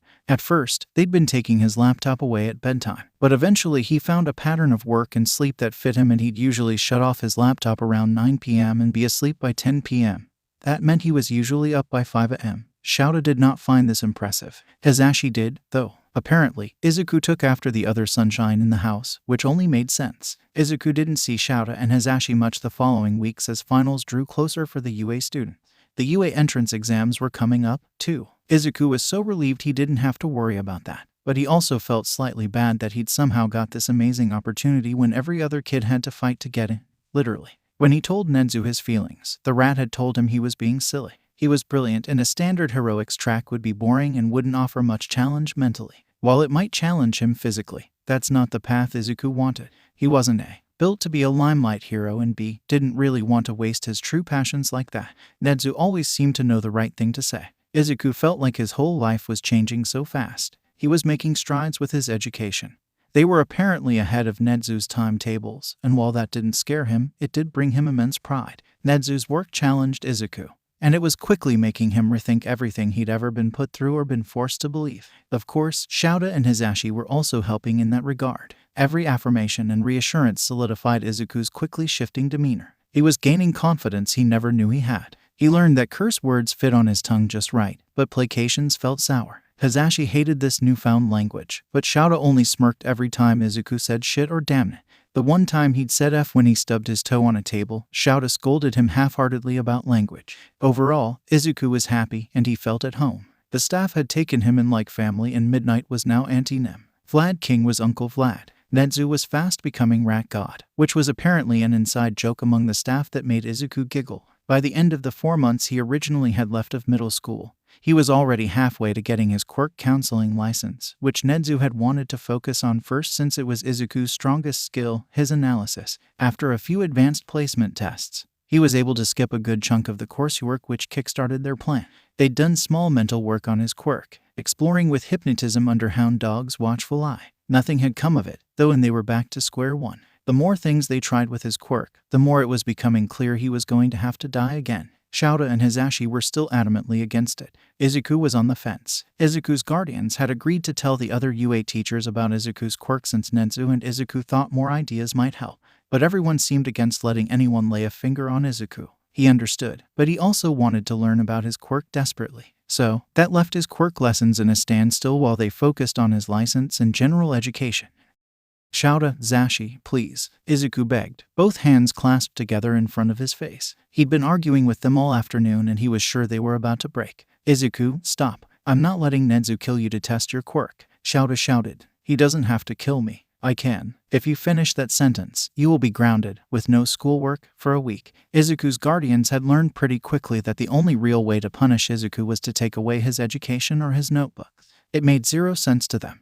And Izuku knew they felt wrong saying it. But it was the only thing that gave Izuku real joy, and it was one of the only things he filled his free time doing. It was the only thing they could take away for now. One day last month he'd gotten into a fight with Zashi over something Nedzu had taught him. Zashi thought he was too young to know how to hack into the government. Izuku disagreed. Well, he'd lost his lessons for 3 days for calling Zashi a jerk. He was lucky something worse hadn't slipped out of his mouth. Nedzu surprisingly agreed with this method of punishment. He knew his lessons were not orthodox, and that Izuku was likely to go through some personality changes as he adjusted to becoming an all-powerful godlike being. Nedzu's words, not his. So, the 2 times it had happened, Nedzu just laughed it off and left Izuku to stew until his little punishments were over. Fine, I won't finish that sentence if you let me actually work on my quirk. I have to learn to control it. What do you think you can control, Zu? Zashi sighed. Izuku knew they were both tired of hearing this argument and Izuku was tired of having it, too. But he needed to actually figure out his quirk. If he didn't, he couldn't ever feel safe in his own skin. Like some snapdragon might reach out and attack him at any moment. What if a villain got him? He needed to have control. Nedzu thinks we can control how long I take to revive. If that's the case, I could have better control over who found out about my quirk. In what way? Well, if a villain got me and did fatal damage, I could hopefully control my death and revival rate. I could halt the process and then wait until I was rescued or got back up to revive. The goal is to protect me and my quirk status for as long as possible. Secondarily, if I was in a situation that wasn't safe to revive in, like a poisonous gas cloud or something, I could hold myself in suspended animation until help got to me. In the reverse, I could also use it multiple times in order to safely traverse in a place like that and stop the gas leak. As an example, Hisashi worried on his bottom lip and looked at Shouta. Izuku rocked back and forth on his feet, trying to be patient with his parents. That was another new revelation. After being with Shouta and Zashi for 4 months, he was now calling them his parents, but only in his head. He hadn't yet told them how he felt or what his heart was telling him felt right, partially because he still considered this a temporary situation. That was now temporary until he graduated from Nedzu's teaching. At least, that's what Izuku believed. He'd just silently call them his dads in his head and be happy as things were. He glanced back up at Shouta and Zashi to find them doing their silent eyes-only conversation. It was a code Izuku believed he would never crack. How they managed to just filter the words between their eyes like they could read each other's mind. How, maybe they could. In this crazy world of quirks, maybe they found someone who had linked their minds. Izuku tried not to think of that implication. Fine, Shouta snapped, looking away from Hisashi and instead to Izuku. But you will listen to our conditions before you jump to excitement. Got it. Izuku was desperately trying to hold back his desire to jump around and shout for joy. Well, joy was the wrong word, more like intellectual progress. He had to wait. He had to be patient and hear them out. This time, Hisashi spoke up. You will only do this under our supervision. Both of us. Also, as much as it's going to absolutely pain us, no one will be allowed to activate your quirk but the 3 of us in this room. Izuku could tell Zashi was trying desperately not to cry. Realistically, Izuku knew activating his quirk, as they were calling it, was going to hurt them all. It wouldn't be pleasant. It was going to suck miserably. And they were all going to suffer emotionally. But it had to be done. Izuku was trying to approach this with as much care as he could. But he was also still a bratty teen who had just been handed the keys to the kingdom in way of learning and resources. That's reasonable. Believe me, I have zero desire to actually die. I don't want to feel that again. But I want to make sure that I can control my quirk as much as possible to keep me safe. It's a city curse. No, not curse. Sorry, I'm trying. It's an unlucky quirk to get, but I have to master it. His dads were trying very hard to rid his mind of the curse mentality. They'd managed to get the quirkus bullshit that had been beaten into his brain all his life eradicated for the most part. But he was still pretty sore over the whole getting a surprise quirk by attempting end thing. The last stipulation is that Hound Dog should either be there for these tests, or you will see him at the next possible opportunity to discuss the quirk tests. We were warned by the doctor that this could affect your mental health. He mentioned it could either drive you to self-sacrifice and flippant disregard for your life, or make you even more suicidal than you were the first time you fell. Recently, since they'd started talking about his quirk more, Shouta had refused to call it a jump. It pissed Izuku off. His fists clenched at his sides as he tried to keep it in. But it was hard this time. After everything they just agreed to, they still refused to face this truth. Can you not call it that, please? Excuse me. Shouta arched his brow. A fall. You keep calling it a fall. It wasn't a fall, Shouta. I jumped. If you're going to prevent me from disregarding my life, then please, just call it what it is. I tried to kill myself. It doesn't matter that I've been cleared mentally since then. It doesn't matter if I didn't want to die even in the moment I did jump.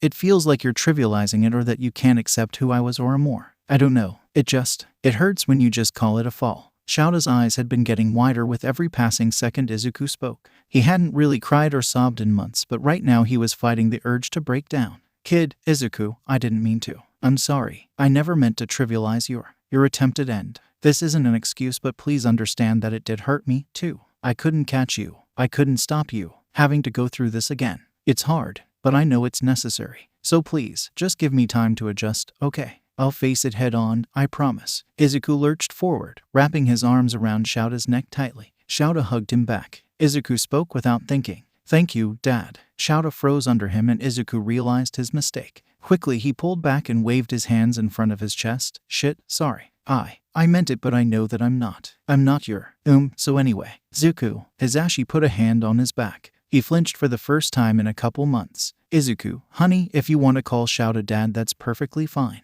Once he gets over his excited shock, I'm sure he will say the same. Speaking of, Izuku watched Shouta shake his head and clear his throat to come back to reality. It's very much okay, yes. He held open his arms again and Izuku dove into them. Did this mean they wanted to keep him? They wouldn't let him call them dads if they didn't, right? Izuku really hoped. Looking to the left, Izuku saw Zashi holding a hand to his smiling mouth. Izuku held out one hand in offering, Papa. Zashi squeaked and jumped right out of his chair to tackle and hug both of them. Shouta chuckled a little in his position, being squished against his chair by his family. Izuku was more than happy to be squished and to squish in return. Hisashi gently stroked a hand through Izuku's curls. They had grown really long in the last few months. He had to tie them up constantly just to keep them out of his face, but he preferred his hair long anyway. It seemed to be a family trait at this point. He kept the curls tied up enough they were out of his face, but he did leave a few down to hide at least part of the scar that still cut across his temple. The new school year is starting soon, right? Izuku asked. Yeah, why? Shouta tilted his head. Well, Nedzu was debating having me be a teaching assistant a few days a week. He hasn't decided yet because he is still working on setting up that new teacher that he still won't tell me about. Hisashi sighed. He won't tell you because we asked him not to. We wanted to talk to you first. Wait, what? Well, when we first took you in, that night we went to your apartment. Your room was full of hero merch, but then you said that All Might wasn't your hero anymore and, well, Shouta and I knew there was a story there. So we let it be. What does that have to do with? Oh no, don't tell me it's All Might. Izuku pulled back from both his parents. His parents. Gods, that sounded so much better now that he could call them dads out loud. But he was so not okay with this news at the moment. Shouta sighed, leaning forward with a shrug. That confirmed it then. Really, Dad? You're okay with this? Kid, I don't have a say. Yeah, that guy's an idiot. I've never been much of a fan, but it's the commission who assigned him to UA. That just means we should trust it less. Izuku cried, pacing the room. He's not a bad hero, I guess. My own personal reasons are just that, personal. But if the commission has put him here, I don't trust it one bit. Zu, sweetie, can you please tell us why your opinion of him changed? Izuku groaned loudly. Fine, effing fine, he could do this. He could talk about the second worst day of his life, sure. Izuku took a breath. Remember that sludge villain incident a year or so ago? Both Hisashi and Shouta answered with an affirmative. Well, before the reported incident with Kaken, the sludge villain caught me first, in an underpass when All Might was chasing him through the sewers. All Might saved me, and you know he was my biggest hero at the time. I had to ask him. I had to. So I gripped onto his leg when he tried to jump away. He freaked out and landed on a rooftop and I asked him if I could be a hero when I was quirkless. Shouta looked off to the living room window and Hisashi pinched the bridge of his nose. Do we want to know what he said? Shouta asked. Izuku grit his teeth. The memory of those words burned in his chest like an infected wound that had never healed quite right.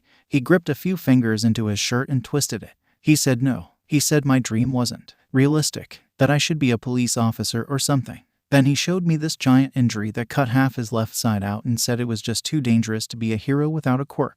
Then he left. He left you on a roof. By yourself. Yep. What the F? Both Shouta and Izuku stared at Hisashi, startled. He rarely cussed and he never used the F word. Neither of them seemed to know what to say to that exclamation, so they just didn't speak. He left you, a 13-year-old kid, on a roof, by yourself, after you were just attacked by a villain, and after he crushed your dreams. Just making sure I have this right. Yeah, that sums it up, Izuku said hesitantly. Hisashi stood up and started walking towards the door. Shouta looked confused. Izuku took that as bad news. Where are you going, Papa? To buy alcohol or commit a felony? I'll decide in the car. Shouta's capture weapon was around Zashi's waist in an instant.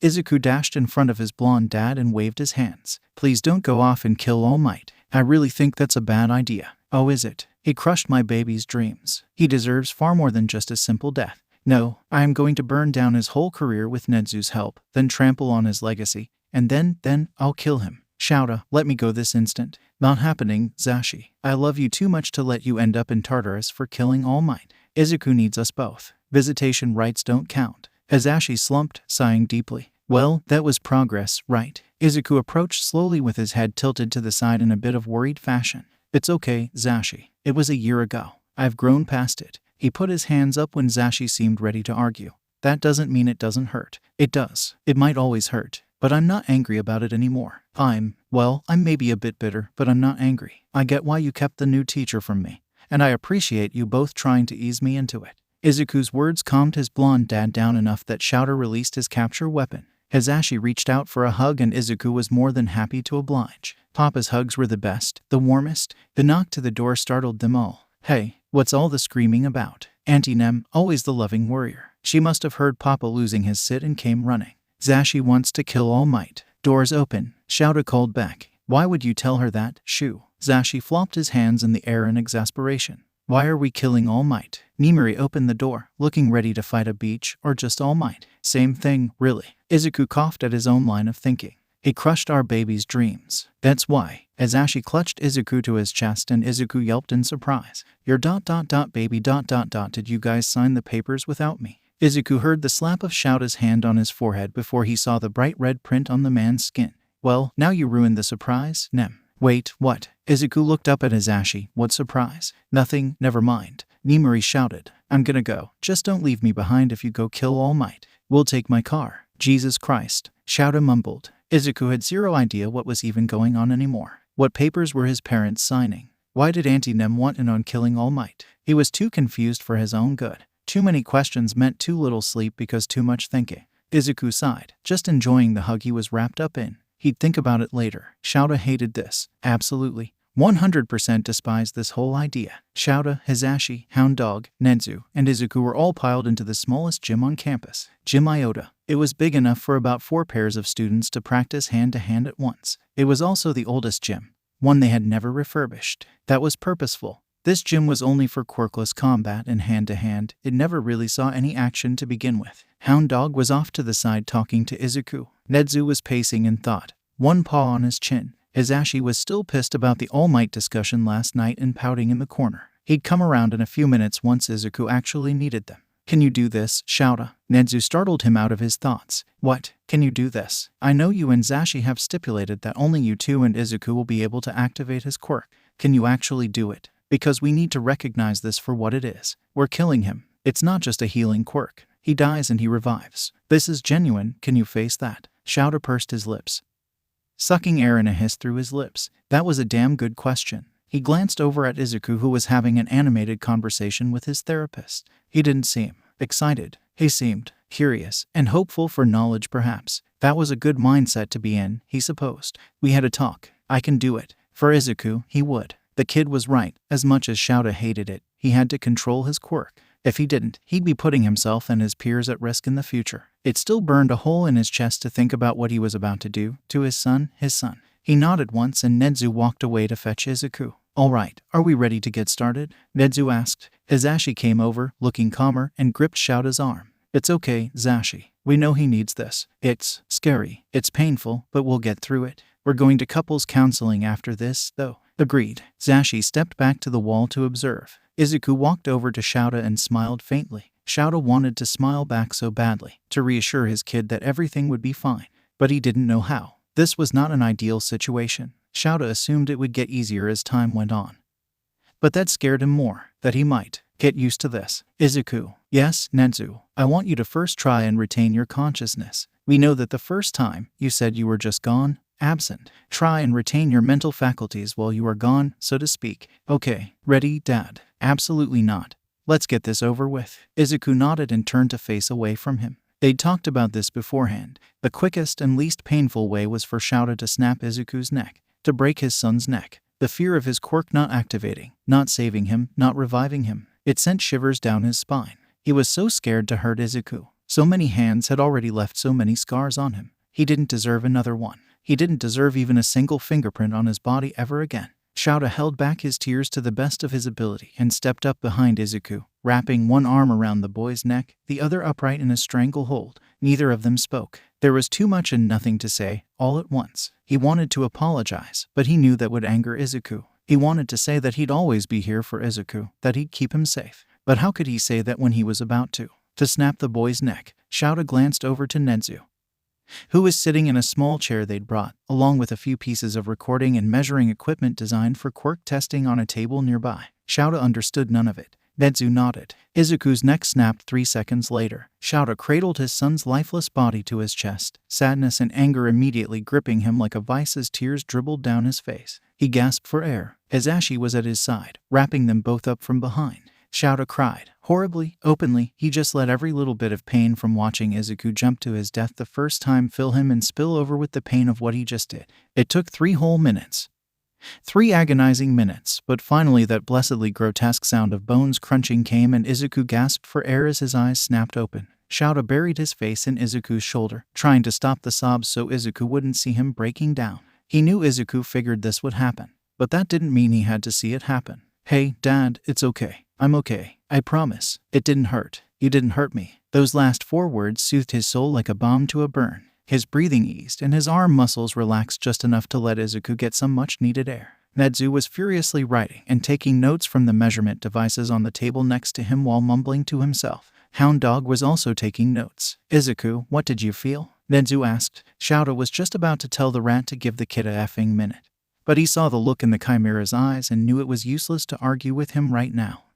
Well, now that I'm aware of it being a quirk, it feels less foreign. Like, I could feel myself floating in this darkness, and I think I took longer to revive this time because I was so focused on trying to find my consciousness inside the void. It's hard to explain. I was myself but also not myself. Above me and inside me. Ugh, my head hurts trying to explain it. No, that's good. I have a theory about that feeling. Perhaps what's happening is your soul actually does leave your body, but it's still tied to you. If we can get that connection to clarify, perhaps you will be able to see with your soul while under the death state. Is that what we're calling it, Nedzu? Izuku asked. Death state. Seems fitting, doesn't it? I guess so. His kid shrugged, carefully trying to extract himself from Shouta's grip. Shouta squeezed him one last time before letting him go. Izuku yawned. The exhaustion was kicking in slowly. He wondered how long Izuku would last this time. Very well, Shouta, please do it again. What? Shouta shouted at the rat, rage filling his gut quickly. You didn't expect this to be a one-and-done test, did you? How do you practice your quirk, Shouta? Nedzu got off his chair, tucking his paws behind him as he paced. You use it over and over. You force yourself to push harder so you can go longer, so you can cancel more quirks. You work for it. Izuku has to work for it. His peers will have had over 10 years to practice their quirks. He's had 2 activations of his quirk. He's far behind. He needs to master this, or he and everyone around him will be in danger. Nedzu climbed back into his chair and stared Shouta down. Now, do it again. Izuku had some kind of emotionless mask on his features that worried Shouta. He only did that when he was trying to avoid a fight. It meant he agreed with the rat, most likely, and didn't want Shouta to know. Damn it, this was so F-ed. As Ashi was still behind him, gripping a hand painfully tight on his arm. Shouta couldn't tell if that hand was to keep him from tearing Nedzu apart, or to make him feel supported. He supposed it worked both ways. After a moment, Shouta calmed down and set his jaw. Fine, but keep in mind his quirk's drawback. He may end up passed out for a couple days if we push him too hard. I understand that, Shouta. Izuku was still silent. It bothered Shouta more these days when Izuku didn't speak. He was so animated and energetic now that he'd come out of his shell, always. But right now, he looked terribly thoughtful and nervous. Shouta tried to bleed out more of the rage in his muscles so Izuku wouldn't be scared of him. No matter how much time passed between how Izuku had been living before to how he was treated here, Shouta knew the boy still feared confrontation and sunk into his old hiding methods at the first sign of violence, even if it wasn't directed at Izuku himself. "Come on, kid." He offered a hand. Izuku's face flitted back into his semi-excited look, that faint sparkle quickly returning to his eyes as he took Shouta's hand and once more stood in front of his guardian. Shouta wrapped his arms around the boy's neck a second time and stared Nedzu down over Izuku's shoulder with venom in his eyes. The rat nodded a second time. Izuku's neck snapped again. Shouta once more cradled the body to his chest, Hisashi brushing his hands through Izuku's curls as he held them both. It was agonizing to stare down at his son's body. That's what it was, a body. A dead body. At least, this time, he had control of his emotions. The death state lasted longer this time, 5.5 minutes. When finally the usual sounds of his revival happened, Shouta realized he'd been holding his breath for a while and gasped for air right along with Izuku. That was so effing cool. Izuku barked immediately. Language. 4 adult voices quipped at once. Sorry, but it was. It took a couple minutes to find the path to my body, but once I did, I could see you guys. The void cleared and I could actually see what was happening.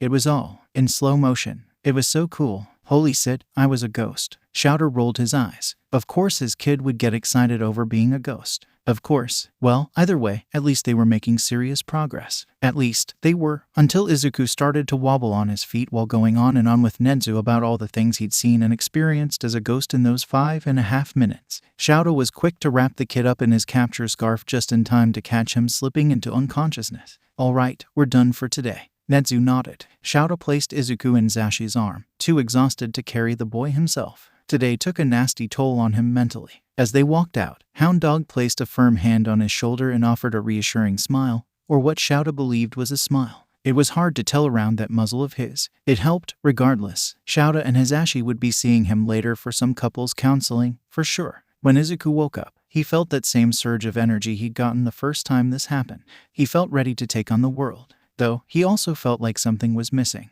What day was it? Oh shit, how long had he slept? Izuku dashed out of his room and slid down the hall on his socks. This was seriously reminiscent of the first time he fell asleep in this house and woke up thinking it was all a dream. Coming to a stumbling stop by the kitchen door, both his dads looked up with soft smiles. Clearly they remembered, too. How long was I out? Izuku asked quickly. 2 days, Shouta answered, while stuffing some egg in his mouth. Entrance exams are in a few hours. We were going to try and wake you. Nedzu wants you there to analyze the prospective students with him. He does. Izuku yelped. Oh sit, am I ready for that? Zashi laughed. Of course you are, Green Bean. You'll do just fine. We'll be there, too. PFFT. I'll be sleeping in the corner. You two can gush over the students without me. You don't want to check out your incoming students, Dad? Shu never does, Izu. He likes to form his own opinions. He never does more than briefly glance at the footage of the exams, and never reads the student files. Izuku was a bit shocked. He assumed Shouta, the logical one, would want as much information as humanly possible about his incoming students. That would make sense to Izuku,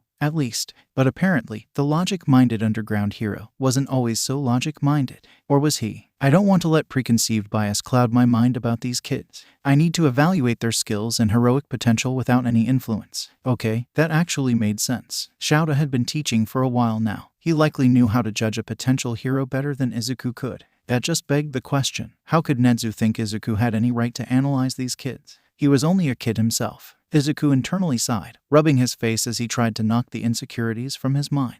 I need a shower. I feel nasty. Papa, can you make me some eggs, too? I'll be back in 10 minutes. Of course, Green Bean. Hey, Izuku, wait. Izuku had just turned around to head back to his room when Zashi called him to stop. The voice hero was walking over towards him with a weird look on his face. Shouta looked just as confused as Izuku, and clearly hadn't seen whatever made Zashi pause. As Zashi approached him, he circled around Izuku's back and stuck both hands into his curls. Izuku squeaked in surprise. That's weird. What? Izuku asked, tilting his head to try and look, but Zashi just held his head tighter. Your hair, it's growing in white. What? Izuku flailed, trying to free himself from Zashi's grip. Zashi, Shouta asked, standing up to come look for himself. Izuku was held firm, his arms flailing as he tried not to panic. You think it's tied to his quirk? Maybe. Izu, what color were your birth parents' hair? Izuku stopped flailing for a moment and really thought about the question. The first half was easy. His green hair had come from his mother. Honestly, Izuku looked like a replica of her in most ways. green hair, bright eyes, round cheeks, the whole 9 yards. But his father, he barely remembered his father since the guy left when he was 4, but if he squinted really hard and pushed his memories, he could see a flash of white. Izuku gasped. Mom had green like mine, but I think my birth father had white hair. I don't remember his quirk. I think Mom once told me it was fire breathing, but that didn't really make sense to me. If she had telekinesis and he had fire breathing, why was I quirkless? Both were supposedly quirks that ran in the family. When I was just starting in middle school, I tried to trace our family tree, but nothing existed in my dad's name.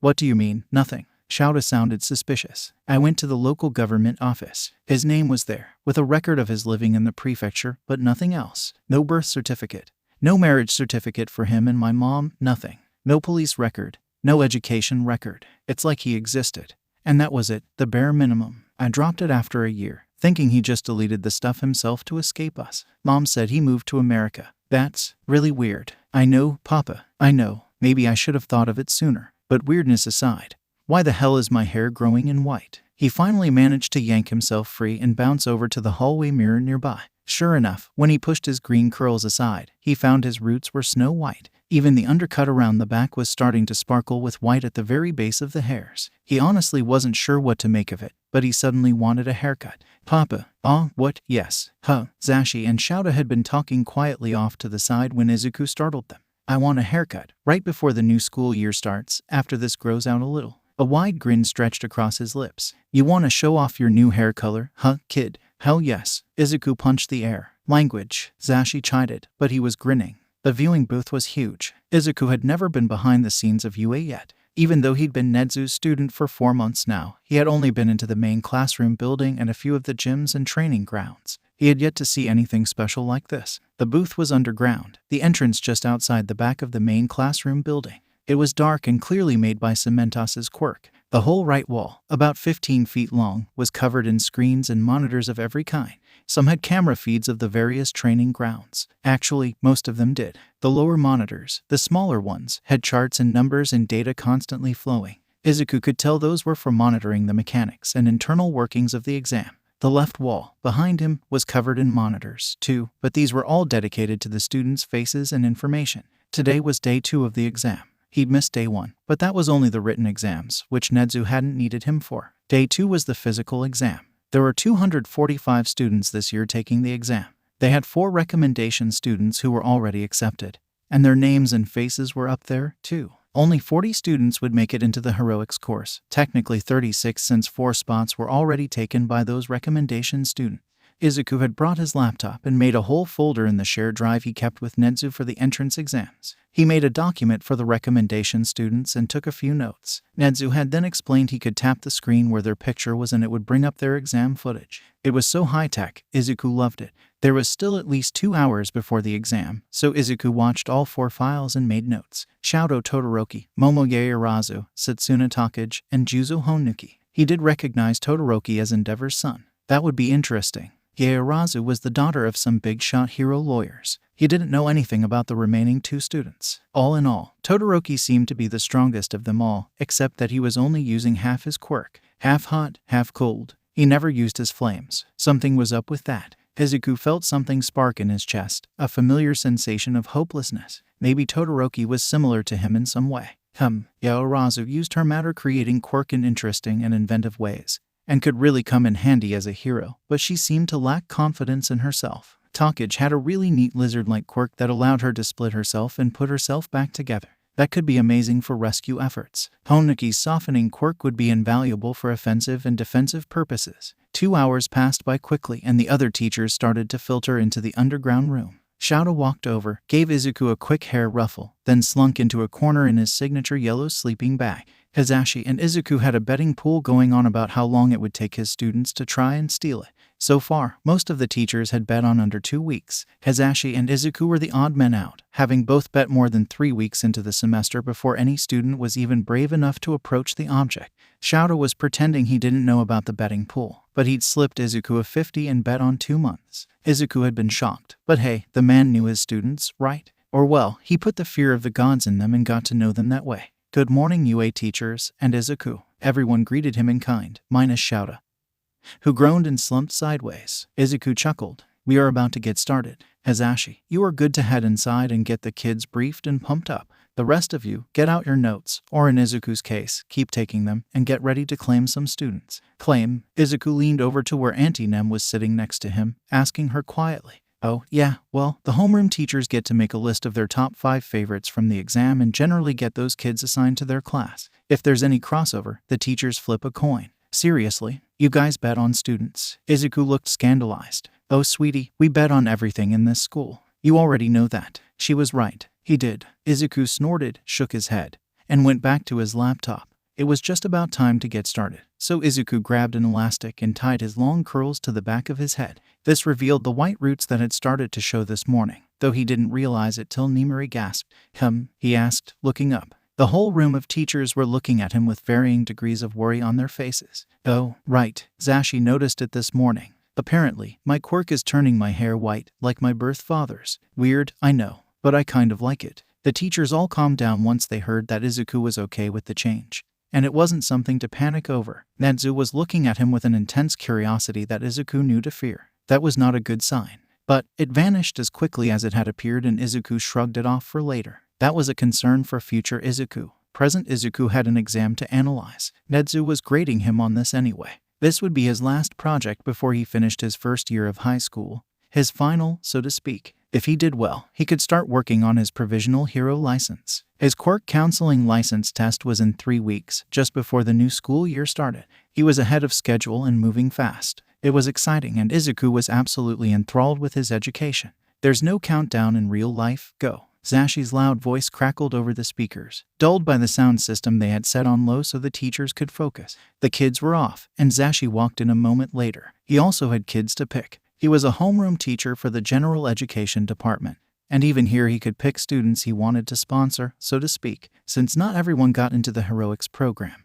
They were usually offered a spot in Gen Ed if they showed promise. They did have multiple chances to get promoted into the hero course over their tenure here, so that was Zashi's job, to find the kids that needed that opportunity. The physical exam was rigged, and they all knew it. Nedzu did it on demand from the Hero Commission, because physical quirks were sadly the most useful. However, he designed the test to also evaluate the rest of the kids, too. Izuku tapped Zashi on the shoulder and pointed to one of the kids on the screen. He had a perpetual tired face, scary similar to Shouda's, and bright purple hair. That one, pick that one first, Papa. Why, green bean. Neither of them took their eyes off the kid. Izuku leaned over to touch one of the screens and pull up the kid's file. Quirk, brainwashing. He's intelligent, clever, and uses his quirk inconspicuously. While his record states the activation requirement, he's not revealing it to anyone around him. He could make an amazing underground hero. I want Dad to take him as a personal student.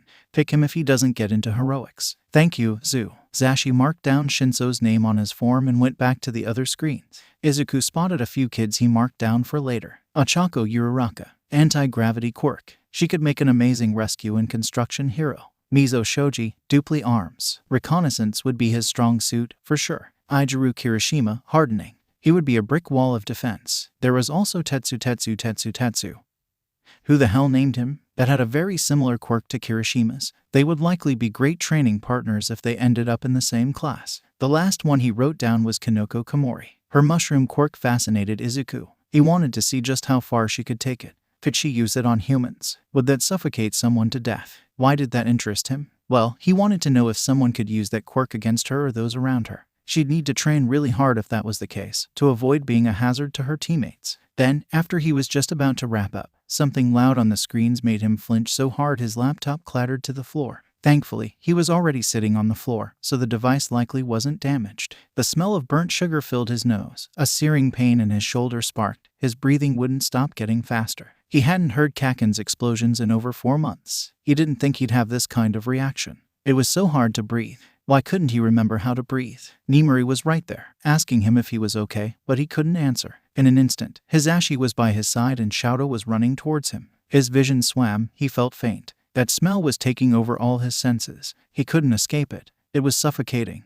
All he felt was pain. Every inch of his body was like a sparking fuse. He wanted it to stop. That face, those bright red eyes, filled his sight. All he could see was Kaken. All he could hear was that crackling pop of his quirk. The loud bangs when it would go off against the school walls, against his desk, against his skin. He screamed when someone touched his shoulder. It sent a shock wave across his neck and body. It was Kaken. It had to be. He was back. He hadn't changed. Nothing could ever change. Why had he been so stupid? Everything went black. Izuku gasped awake, grabbing for his throat and choking on a cough to try and clear it. Izuku, it's okay, take a breath. You're back, it's okay. That was Shouda's voice. He blinked tears from his eyes and found his dad's face right in front of him. Hisashi was by his side. They were still in the viewing booth. It looked like the test had just ended a few minutes ago. He could see students getting treated by Recovery Girl and walking out of the training grounds on the cameras. Izuku's breathing eased as he dropped his hands. Wah, append. His throat was so sore, but why? You had a panic attack, Green Bean. Hisashi reached out towards him, but he seemed scared to touch Izuku. Izuku leaned into the touch and Hisashi relaxed, wrapping his arms around Izuku. We don't know what caused it, but you panicked and you weren't breathing. We couldn't get you to breathe. You activated your quirk, sweetie. I what? He croaked. You were choking, and when we couldn't get you to calm down, it's like your body just shut down and refused to breathe. Izuku, don't do that ever again, please. I don't think my heart can take it. Izuku would normally easily promise that, but, well, I would gladly promise that, if I had any idea what the hell I did or how. I heard explosions and then I smelled it. What do you mean? Hisashi asked, pulling back to look at Izuku with confusion in his eyes. Burnt sugar, nitroglycerin. It's what Kaken's sweat is made of. It's how his quirk works. He explodes his sweat in his palms. It always smells like burnt sugar and caramel. The smell, it took me back to Aldera. I couldn't stop panicking. I thought nothing had changed. He took a few breaths to try and keep himself calm. It's okay, kid. It's okay. We knew it was a possibility he'd apply here. Hearing his quirk again after 4 months was bound to have a reaction. Do you want to see if Nedzu wants to ref? Don't, Dad. Don't say that. I don't want my problems to influence someone else's life like that. If Kaken made it into the hero course by his own skill and hard work, then don't discredit that. I still have faith in him, even if he scares me, even if he's hurt me in the past. I have faith he can be a great hero. God, your passion is insufferable sometimes, Izuku.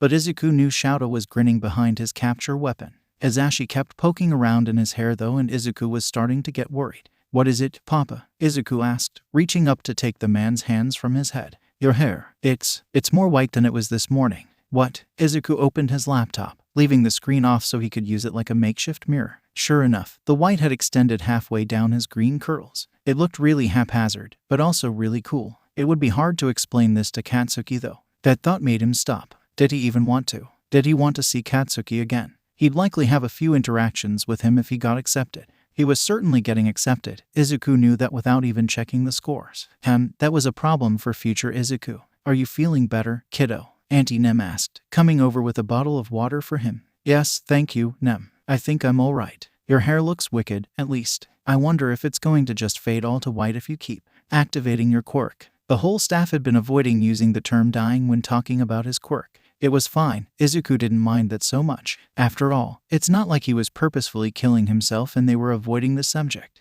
His quirk was weird, and now it had just gotten weirder. Why had it activated and forced him to die? Had it assumed he was being strangled or maybe drowning? That could be likely, except that indicated that his quirk could actually predict his death, or it could comprehend fatal damage or injuries. But that being said, why did it assume that choking and panicking were a death sentence? That didn't quite add up. Zu, sweetie, you're mumbling a mile a minute. Oh, sit, sorry, I thought that was in my head. Hisashi gave him a hair ruffle and stood up, heading over to Nedzu to chat. Shouda shook his head and curled back up in his sleeping bag, but didn't leave Izuku's side. Nem wandered off to chat with Vlad about students they had both picked out. Izuku picked his laptop up and this time turned it on so he could get back to taking his notes. He did swap over to his quirk folder and started making a notes doc about this experience with activating it, and all his theories and thoughts on the matter. It was changing his view of his quirk entirely. Did his quirk have some kind of panic button he could activate? For now, it seemed subconscious, but maybe he could learn to control it. Come on, Shu, time to go. Hisashi kicked the sleeping bag gently. Shouda growled, but lifted his upper body off the floor. A hand popped out of the yellow bag and patted Izuku's head. He realized he'd been lost in his notes for a solid 30 minutes while everyone had been chatting about the exams. You got enough data, kid?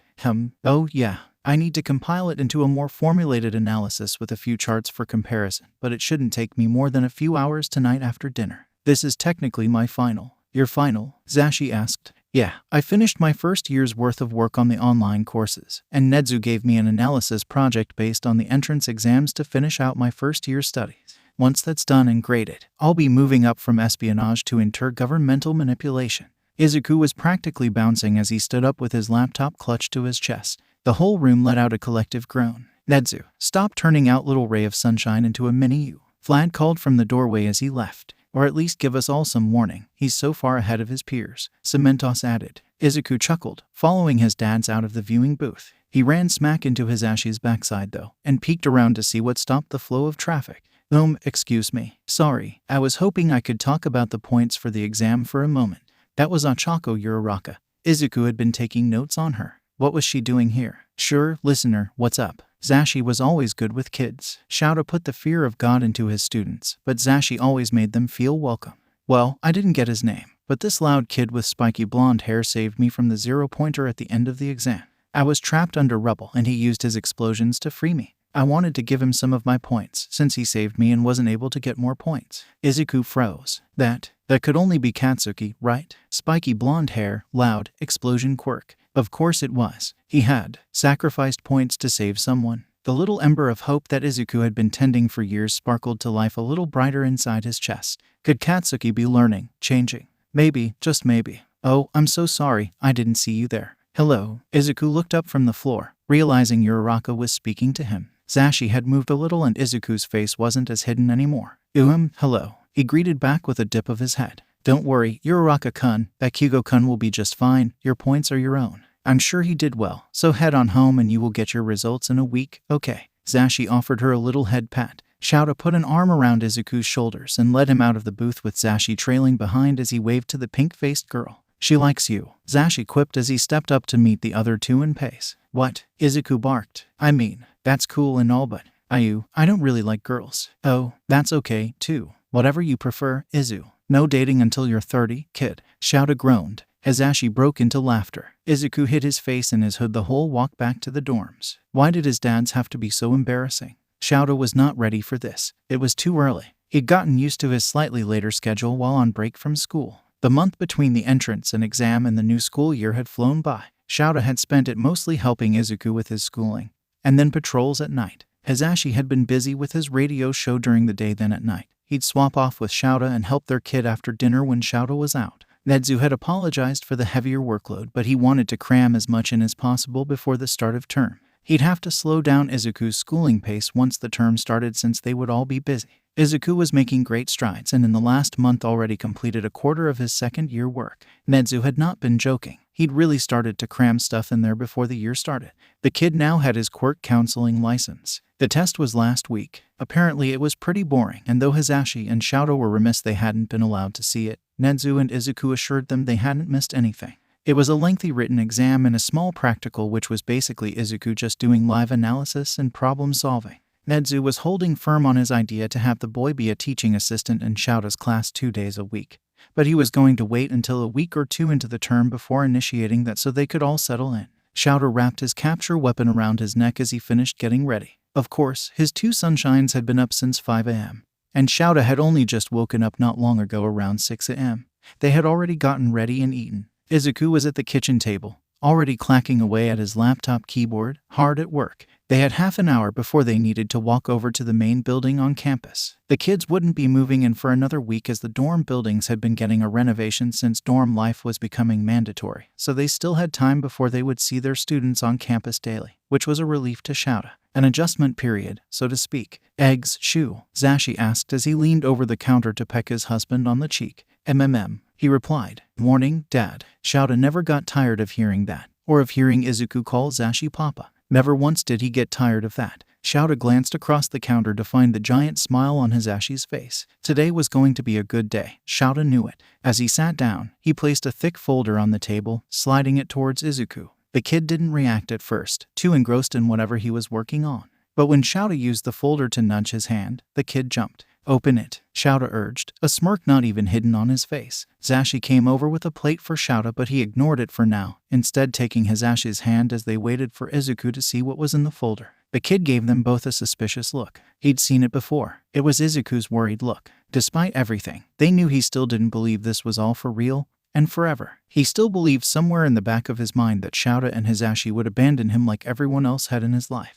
But they wanted to prove it to him. They would never do that. This was the final step. It had taken a little longer than usual since there was still an ongoing investigation into Izuku's birth parents, but they finally got a judge to sign off on the adoption papers. Izuku opened the folder, scanning over it quickly. The kid could read at the speed of light. His body slowly rose from his chair the further he got down the page, until he was standing over the table with the folder in his hands and tears already pouring down his face. "Why, you're serious?" he asked, his voice cracked and hesitant. "You want me to stay?" "Izuku, baby, we've wanted you to stay since the day you came home with us." Hazashi always knew the right thing to say, because the moment those words left his mouth, Izuku had dropped the folder and ran around the table to tackle them both in a giant hug. Shouta choked a little but managed to keep himself upright. The kid had put on some bulk with the special diet he was on. It was mostly muscle since he'd been working out with both of them in their very limited free time. The kid was lean, but damn was he strong. Shouta kissed the top of the kid's head and rubbed circles on his back. He heard the sobs already starting, but these tears Shouta was happy to hear. They were tears of joy, for once. The first tears of joy the kid had cried since they met him. The sound was like music to Shouta's ears. "Forever, kid. You're our son. You always have been. Now it's in writing." Izuku hugged him harder. Hazashi chuckled and kissed Shouta's forehead. Shouta could tell he was overjoyed, the little pricks of tears in the corners of his eyes. But Izuku pulled back. "Oh no, what now? Which last name do I choose?" Shouta sighed in relief. "Okay, that they could deal with." He almost panicked, thinking the kid didn't want them. Shouta looked at Zashi and nodded, letting him explain. "Well, I'm going to be retiring from field work next year to focus on teaching and my radio show full time. And at that point, I'm going to officially take Shouta's last name. We figured you would want the same last name, too. Izuku Aizawa." No one had called Izuku by his last name since they'd met him. Even his doctors had switched the moment the child asked. They all knew what happened to him, and why it was important to him to distance himself from that former name. But now, he could have a new name. Their family name. God, that sounded good. A real family name. One that Zashi wanted, and hopefully Izuku wanted, too. The boy's face lit up. He bounced a few times on the balls of his feet and nodded. "Yes, I want that." "Wait, you're retiring from pro hero work, Papa?" "Well, I want to spend more time with my green bean. Besides, I love being a hero. But over the last few years, I've just fallen more in love with doing my show and teaching. It's what brings me joy. So I can kill two birds with one stone. I get to spend more time doing the things I love, and also get more free time for my family." "Oh, okay." They'd learned to reassure Izuku right off the bat that nothing was his fault, a damaging mentality that had been instilled in him far too young. He was starting to pick up on it more, but with big things like this, they still had to clarify their intentions and meanings. "I'm probably going to retire full-time to teaching once you're done training as an underground, Izuku." "Wait, why? You love patrolling, Dad." "I know that, but Zashi and I always wanted to start a family. Now we have. Even if you're a busy pro hero, we want to be there for you and enjoy our lives peacefully. There comes a time in every hero's life where they need to decide if they want to die in a firefight, or die of old age with the people they love. We both would prefer the latter. Even before you came along, Zashi and I had been discussing adoption for at least 2 years, and retirement another 5 or so after that." "Oh, I didn't even think about that. Not everyone wants to die in battle. It's a hard choice, Zu, but it's one that every hero needs to think about before it's too late. Don't forget that in the future, yay." "Of course, Papa. Thank you. Oh, one more thing. We also have been discussing maybe adopting you a little brother or sister in the future, if you'd be okay with that." Shouta glanced at Hazashi with a hopeful smile. "We don't want a huge family, but maybe a couple kids, and maybe a couple more cats," Hazashi added. Izuku nodded emphatically. "I'd love that." Then Izuku smiled that beautiful sunshine smile that blinded people, and went back to his laptop. Shouta was so proud of him. He'd come so far in only 6 months. He wasn't skittish and tearful anymore, or at least rarely. He didn't flinch when people got too close, or cry anytime someone did something nice. He'd gained confidence, and even a wide vocabulary of curse words, much to Zashi's dismay. Shouta was more than ready to see him take on the world. He had full faith that if anyone could take on the world and win, it would be Izuku Aizawa. Shouta grinned. That was his kid, his son. He watched Izuku fill out the forms and sign them with his new name and pass the folder back with the absolute brightest smile anyone had ever seen. The tiniest hint of those constellation sparkles were hiding just behind his eyes, and pride swelled in Shouta's chest. Shouta knew today was going to be a good day. Izuku was floating on cloud 9 after the morning he had. His parents, they were officially his parents, had adopted him. That meant forever. It wasn't like a blood family either. They had chosen to adopt him. It meant more than blood ever could. They had picked Izuku out and said, "That one, I want that one, forever," and they meant it. In the 6 months he'd been with them, They had never once hurt him, never once betrayed him, and never once pitied him for his quirk status. They had done their best and it was more than sufficient. They'd taken care of him in every way possible and he felt at home with them. They were his dads, Izuku Aizawa. He walked out of the house behind his dads with a new name and a bright smile. He felt invigorated to finally feel like he had a real family that loved him and protected him. Shouta and Zashi chatted quietly as they all walked to the school building. It was only about a 5-minute walk, but it felt like it went by in a flash today. He was waving to his dads as they went into the teacher's lounge to prepare for the first day of classes. Izuku went to Nedzu's office for his first lesson of the day. Since he was on a different timetable than the rest of the students at the school, this wasn't actually his first day of the semester. He was almost halfway through his second year of high school, give or take a little. Because of that, Izuku didn't actually get a break when all the teachers and regular students did. He'd been working his fingers bloody to devour his coursework. One evening he had to explain to his dads that he just loved doing the work and enjoyed filling his free time with learning because they were getting worried about him not taking a break. If Izuku had been on break, he would have likely been doing extra credit or researching on his own anyway. That had made them realize what kind of student Izuku was, and they backed off. Though, the strict meal and bed rules were still in place, for his health's sake. Nedzu was threatened profusely that if Izuku didn't show up in the teacher's lounge at lunchtime for a break, he'd be hung with Shouta's capture weapon from his office door. Izuku had actually seen a flash of worry in the Chimera's eyes at that threat. The office door opened by itself with a whirring hiss as Izuku approached. "Good morning, Aizawa-kun," Nedzu greeted. Izuku smiled. "So, they must have told the staff last night they were signing the papers this morning." Izuku couldn't be happier, though he was worried Auntie Nem might freak out that she wasn't included, given her reaction last time. Izuku had figured out the surprise she had been referring to now. "Nedzu, please, you know I prefer Izuku, though I am very fond of my new last name." "Oh, I know, I just wanted to use it at least once." "I'm so happy for you, Izuku. You deserve to be happy and loved, just as all my students do." Despite how batshit insane Nedzu was. And trust Izuku, Nedzu was effing bonkers. He loved his students with a burning passion. They were a family to him, and he'd fiercely protect them, Izuku was sure. "Thank you. Come, let's get to work. This week I want to focus on our intergovernmental manipulation tactics. Let's go over a few scenarios that should keep us busy until lunch." Izuku took out his laptop and notebook and they set to work. When Shouta approached the door to 1A, he heard a commotion going on inside. Why was he not surprised? It sounded like Tensei's little brother was being a stickler for the rules just like he always was and chiding some other student for having their feet up on the desk.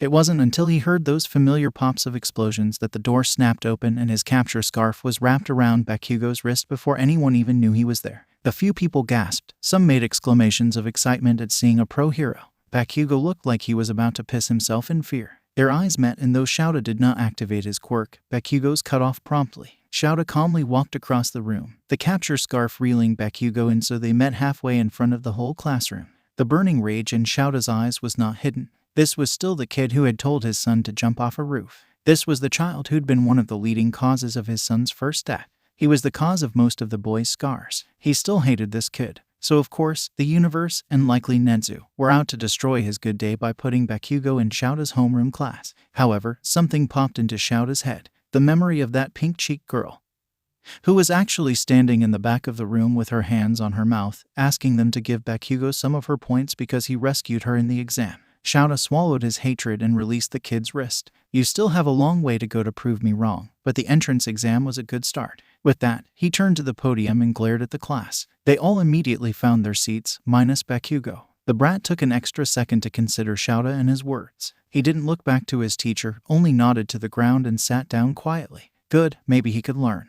"You all took far too long to settle. I expect you all to be in your seats and ready to learn when I walk in the door each morning. I am Shouta Aizawa, your homeroom teacher. You will address me as Aizawa-san or Aizawa-sensei." He paused to look around at each face. Izuku had told him about quite a few of these kids and their quirks, despite Shouta's desire to form his own opinion. "Now, put on your PE uniforms and meet me on the baseball field out back for quirk assessments in 10 minutes. Be late and get expelled." He kicked a couple boxes from under the desk and walked out of the room without looking back. These brats better be worth it this year. He was not against dismissing a whole class for a second time. Okay, but the differential here is too vast. If you can't find an agreeable term for both parties, then the whole plan will crumble to dust. Izuku was up in front of the whiteboard in Nedzu's office. They'd slowly converted it halfway into a classroom since Izuku spent so much time there now. The whiteboard was huge, and had to be. They often covered it in only a few hours of their lessons. There was a small sitting area in front of the whiteboard they used for their meetings. Nedzu was sipping tea while drowning in a human-sized fluffy chair that was far too big for him. "Why do you say that?" he asked. Izuku groaned. "I know you like to focus on upfront manipulation, but I prefer a much more backhanded approach. If everyone is looking over here." Izuku pointed to the scenario written on the board, with a diplomatic deal planned out for each side of the dispute. "Then no one will be looking over where I am, getting both sides to spill their secrets to me without them even knowing." He pointed to the 4 bullet points he'd made on the board. "If they get their fair prices, and everyone's happy, and they take the bait, then I can manipulate them into thinking they screwed each other over and get away with my theft. I'm with you so far. But if the differential between what each side gets is too high, then I can't manipulate them both. Only one side will feel cheated. That leaves me little option for the desired effect I want." "Right, except that you need a differential for them to even think something is off. If they have a balanced and fair exchange, neither side will want to believe the other did something wrong." Izuku put his hands into his hair and yanked slightly. He hated when the rat played devil's advocate, always poking holes in his plans that might work beautifully and get Izuku easily riled up and working hard, but damn, he hated it. Izuku slammed his hands on the desk, papers scattering everywhere. Izuku was fuming. They'd been going over this scenario for at least 2 hours alone, back and forth like playing effing badminton. Izuku loved it, but damn did he hate it. The door opened with a soft knock. "Nedzu-san, I was hoping we could meet before." The person paused. "Oh, I'm sorry. I didn't realize you were busy this early. I can come back later." "Nonsense, Yagi-san. Come in. You should meet my personal student anyway." "Your personal student?" Izuku looked up from the desk and right into the piercing deep blue eyes of Yagi Toshinori, All Might. It took everything inside of him not to physically recoil at the sight of him. Even though he'd seen that shrunken form over a year ago, he still didn't like it. It felt wrong in some way to see the hero looking so deflated. "Yes, this is Izuku Aizawa. He's my personal student of about 6 months now." "Aizawa, is he?" "Yes, Shouta Aizawa is my father," Izuku answered in a terse voice. Damn it, his bite wasn't going away. Damn this rat for giving him confidence. Now he couldn't swallow down his indignant rage at seeing All Might. He'd promised Zashi he wasn't angry anymore, but maybe he was, after all. "Izuku is going to be a teaching assistant alongside you in the heroics course, though he will only be helping out 2 days a week since he's still my student and we have a very tight timeline to keep to." "Nedzu-san, you know I trust your judgment, but he's just a student. He can't be a teaching assistant." "Actually, All Might, I can." He could see the look of shock on the man's face when Izuku called out his hero name. He was sure the hero wasn't used to people recognizing him in this form. But that was his own fault. He shouldn't have shown some random kid on the street his true form. "I have a quirk counseling license, and that's what my duty is, to counsel these kids in the use of their quirks. Can you say the same? Do you even have a teaching license, or are you just here on assignment from the commission?" Nedzu was sipping his tea with a giddy smile on his face. He was eating this up, the damn rat. He loved seeing Izuku be sassy and confident. It was like seeing the payoff of his own hard work. Izuku couldn't blame him. "Really? What's the meaning of this, Nedzu? Did you tell him about my injury? Who else knows?" "I haven't told anyone anything. What the boy knows has nothing to do with me, and everything to do with you." After Izuku had told his dads about All Might, and they'd stopped Zashi from running out to kill the hero, they'd told Nedzu the truth. Izuku had never seen such disgust bubble in someone's eyes before. As mentioned, Nedzu was fiercely protective of his students. "I have no idea what you mean." "Of course you don't. You don't even remember me, do you?" Izuku asked. "My boy, I've never met you before. Firstly, I'm not your boy, don't call me that. It's Aizawa-kun to you. Secondly, I know I look a bit different with mostly white hair instead of green, but I thought you'd remember the boy you left on a roof after you crushed his dreams. It's really pathetic you can't even keep track of the people you hurt. I know it's a small list, but come on." All Might's face had been blank, but as Izuku spoke, his back straightened. There it was. He remembered. Izuku had sparked that stupid brain of his. "You're the little quirkless boy who wanted to be a hero," he gasped. Izuku winced so hard his chin practically collided with his chest. "My quirk status is none of your business. Nedzu, what's the meaning of this? He can't teach a class of hero students. He'll get hurt, and I won't be liable if—" "Yagi-san, I highly suggest you don't finish that sentence. Legally speaking, my student has more qualifications to teach than you do, as he's already mentioned.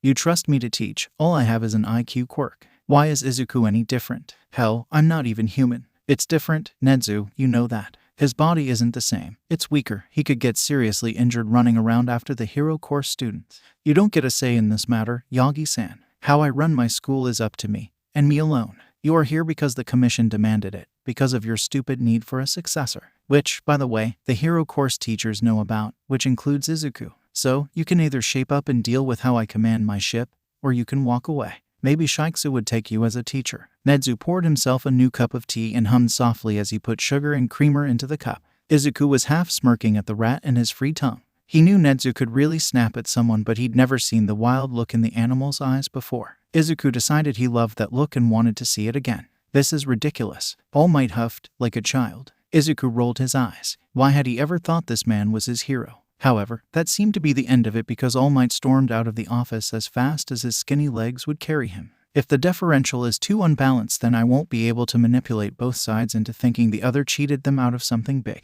Show them the evidence and start the war, which is the goal. Izuku didn't even skip a beat. He pushed on with the lesson, except when they both sit down for diplomacy and realize they'd been cheated, and then what? You can't convince them both not to seek diplomacy. If you provide a power imbalance, they will go to war. It can't be even. Nedzu pushed. No, you don't get it. If I can create a scenario where they both believe they were being fair and they got a fair trade, I can convince them it was a trick, that it was all a lie to get access, and then show them what I've actually stolen, make them think the other side stole it, and then no one will want diplomacy. They will want the other side to suffer and give back what they stole. Excellent. Scenario passed. It's time for lunch anyway. I don't need a necklace made of your father's capture scarf. Go get something to eat. Izuku bowed. Thank you, Nedzu. It was 3 minutes to noon. 3 minutes until Shouta barged into Nedzu's office and chewed the rat out for disobeying his one order on the first damn day of school. But 3 minutes to noon is exactly when Izuku walked into the teacher's lounge. Shouta momentarily reconsidered his decision not to march to Nedzu's office almost immediately when he saw his kid's face. Hizashi was buried in paperwork and student files, so Shouta kicked his chair and nodded towards Izuku. Hey Green Bean, what's up? Hizashi asked. Shouta set down his bento and offered his arms out for Izuku. The kid sunk into them and piled himself into Shouta's lap. He spoke to Hizashi from Shouta's arms. All Might showed up to Nedzu's office. The whole room went silent. They all knew about All Might, why he was really there. Nedzu had told them the truth, and the truth of what he did to Izuku. Most of them had been ready to take Hizashi's warpath until Shouta and Nedzu knocked some sense into them. What happened? Shouta asked, his tone serious. What do you think? He insulted my intelligence and said I was too weak to teach hero kids because I'm quirkless. Nedzu verbally slapped him, told him if he didn't like it, to go get a job at Shiksu. Nimori didn't manage to suppress a snort in the back of her throat, and that broke the dam. The whole room erupted into laughter at All Might's expense. Even Hizashi was giggling beside them. Izuku was struggling to keep his grin hidden, but Shouta could see it. Hey, today's a good day, remember? Yeah, Dad, I remember. I'm okay, just tired. But Nedzu has the whole afternoon booked for law courses. I'm gonna die. I hate his law scenarios. They're impossible, and he always adds a moral component just to trip me up. Hey, you got this, kid. You're doing amazing. Just remember, you don't have to rush. If you need a break, tell Nedzu. Or tell me, and I'll make the rat listen. Izuku groaned, burying his face into Shouta's shoulder. A knock came to the teacher's lounge door and Hizashi called out for them to enter. Itoshi Shinso walked in with a bored expression. Ah yes, that was who he'd been expecting during lunch. Shouta nudged Izuku, who yelped and looked up only to catch the purple boy and immediately blush. Shouta was not going to imagine whatever just crossed his son's mind. Ooh, I can come back later, Shinso mumbled. Izuku scurried out of his lap and grabbed the remainder of his bento, stuffing the rice in his mouth with Shouta's chopsticks. Shouta's mouth just dropped open. Zashi made that for me, you brat. Papa makes the best rice. Izuku leaned over and hugged Zashi before tossing the now empty bento on the table and dashing out with a quick, thanks for the pep talk, Dad. Shouta pursed his lips. Zashi was absolutely losing his sit laughing next to him. Shouta kicked his chair again. He laughed harder. Ooh, oh right, Shinso was here. Shouta snorted. Ignore our brat of a son, Shinso-kun. Zashi, you're giving me half your rice. Ugh, fine. He passed his bento over and Shouta was quick to munch a few bites before pointing his chopsticks at Shinso. You're swapping to my class, congrats, or whatever. Be in room 1 after lunch. Wait, what? Shouta didn't feel like explaining. He already gave the order, now he wanted to eat. Azashi took pity on Shinso. Sorry kid, I was really looking forward to teaching you. But Shouta expelled a student this morning and there was a seat in 1A. You were first on the list of recommendations for the slot. You should thank Izuku later. Shouta mumbled around his food. Who's Izuku? Shinso seemed a bit shell-shocked and confused. The brat who just stole my damn lunch. Shouta growled. Didn't you just say he was your son? Yes, he's also Nedzu's private student, and an adjunct teaching assistant for the heroics course, and a licensed quirk counselor. Hizashi spoke with such pride, it actually made Shouta grin around the bite of rice in his mouth. He's like 14. He's already halfway through his second year of high school. Shinso blinked at Shouta, just staring at him for a solid minute in disbelief. Shouta kind of felt bad for stealing the kid from Zashi so fast. But Izuku had pushed after the exams that Shinso be the first on the list to be moved up if a spot was open. Shouta was a sucker for his son's puppy eyes, though he'd never admit that out loud, not even if hell froze itself over. Look, just report to Wana after lunch. You're in the hero course, kid. Plus ultra or whatever. Shinso shut the door and left, still apparently confused as all hell, but he didn't refuse the offer. He could, logically, refuse, but no one ever did. That would be a very stupid idea, to refuse such an opportunity. Granted, Shouta knew Shinso deserved to be in the hero course right from the start. His quirk would be top tier in the underground, and that seemed to be what the kid wanted. Izuku had been right about wanting the kid to be Shouta's personal student. That was going to happen, too. Izuku skipped down the hallway, his cheeks still rosy from that embarrassing display of affection in front of another kid his age. A cute kid, no less. Shinso, the very kid he'd pushed to have first on the promotion list, had caught him hugging his dad. So he did the only thing he knew to do. He acted like a brat and ran away. He was so cute up close, much cuter than he'd been on the screens in the viewing booth during the entrance exams. Izuku made it back to Nedzu's office and plopped back in his seat in the little classroom area off to the side. Nedzu was on the phone at his desk, quietly berating someone on the other line. Izuku hoped it was the commission. They deserved it. Once Nedzu hung up, he sighed. Right, where were we? Law and ethics scenarios. Please kill me. That can be arranged. Shouta would kill you. Nedzu grinned, all fang. Only if he found out. Yeah, and when I walk into the lounge at the end of the day and my hair is more white than green. Who do you think is getting murdered, then? Nedzu sighed and waved a paw. Fine, fine. Law and ethics, it is. You're such a spoil sport, Izuku. Izuku chuckled and took out his law books. Nedzu joined him shortly after. Shouta walked back towards his hell class as he had lovingly dubbed them, only to find Shinso outside the classroom staring at the oversized door. He didn't seem to hear Shouta approach, which was the point. Shouta leaned over the kid's left shoulder and whispered, "The door won't bite you, kid." Shinso yelped, jumping an impressive foot into the air and turning with his hands up. That was some poor excuse for a fighting stance. Shouta was going to work on that. He hid a grin in his capture weapon. Who does that? Just sneaking up on a person gave me a heart attack. Well, if you want to be an underground hero one day, you should have been paying attention and listening for me. We'll work on that. Stay behind after school.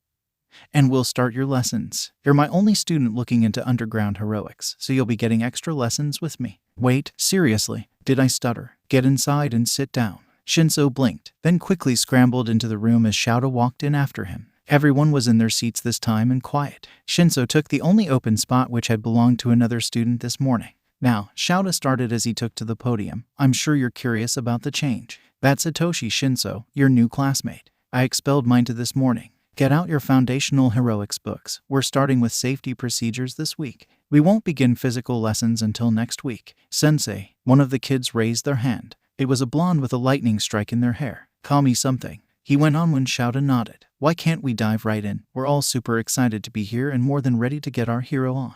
Shut up, dunce face. He's going over safety rules. You want to die or something because you're too stupid to oh. What the F? Bakugo rubbed the red mark on his forehead from where Shouta's chalk had smacked into it. The kid was out of his seat, mini explosions popping in his palms. I suggest you reassess how you address your classmates, Bakugo, unless you want to be my second expulsion of the day. I don't need to remind you I have every damn right and reason to not give you a second chance in life. His quirk flashed, shutting Bakugo's down instantly. The kid sat down and shut up quickly. Understood, sensei. He droned grumpily. Good, he was learning. Slowly. Gods, Izuku had the patience of the saints if he put up with this for 13 years. How did he do it? How? Shouta would give an ungodly amount of things to have even a fraction of the patience that Izuku had.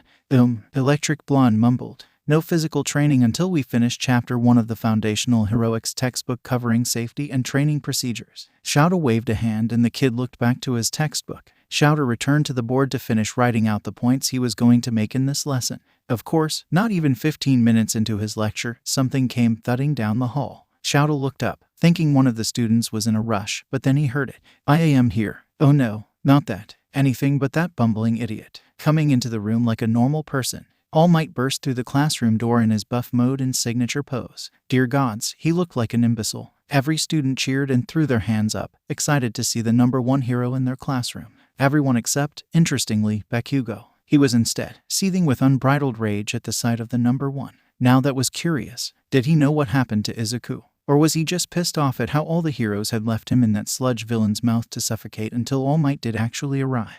He'd have to find out later and maybe reread that incident report. Who's ready for some foundational heroics? All Might shouted. Let's get to the grounds and do some training. Everyone stood up as if they were going to leave, and Shouta snapped his book shut loudly. All Might turned with a look that said he didn't even know Shouta was in the room. Just what do you think you're doing? All Might. Foundational heroics, of course. No, you idiot. What do you think you're doing with my students? The first week is always reserved for safety and protocol. Physical training doesn't begin until next week. Get out of my classroom. Shouta, honestly, these kids have been practicing their quirk for 10 years. They're ready to graduate to something more challenging. It's Aizawa-san to you, All Might or Eraserhead. You have no right to be informal with me. In my own classroom, no less. I also don't give a shit if these kids have had private training for 10 years.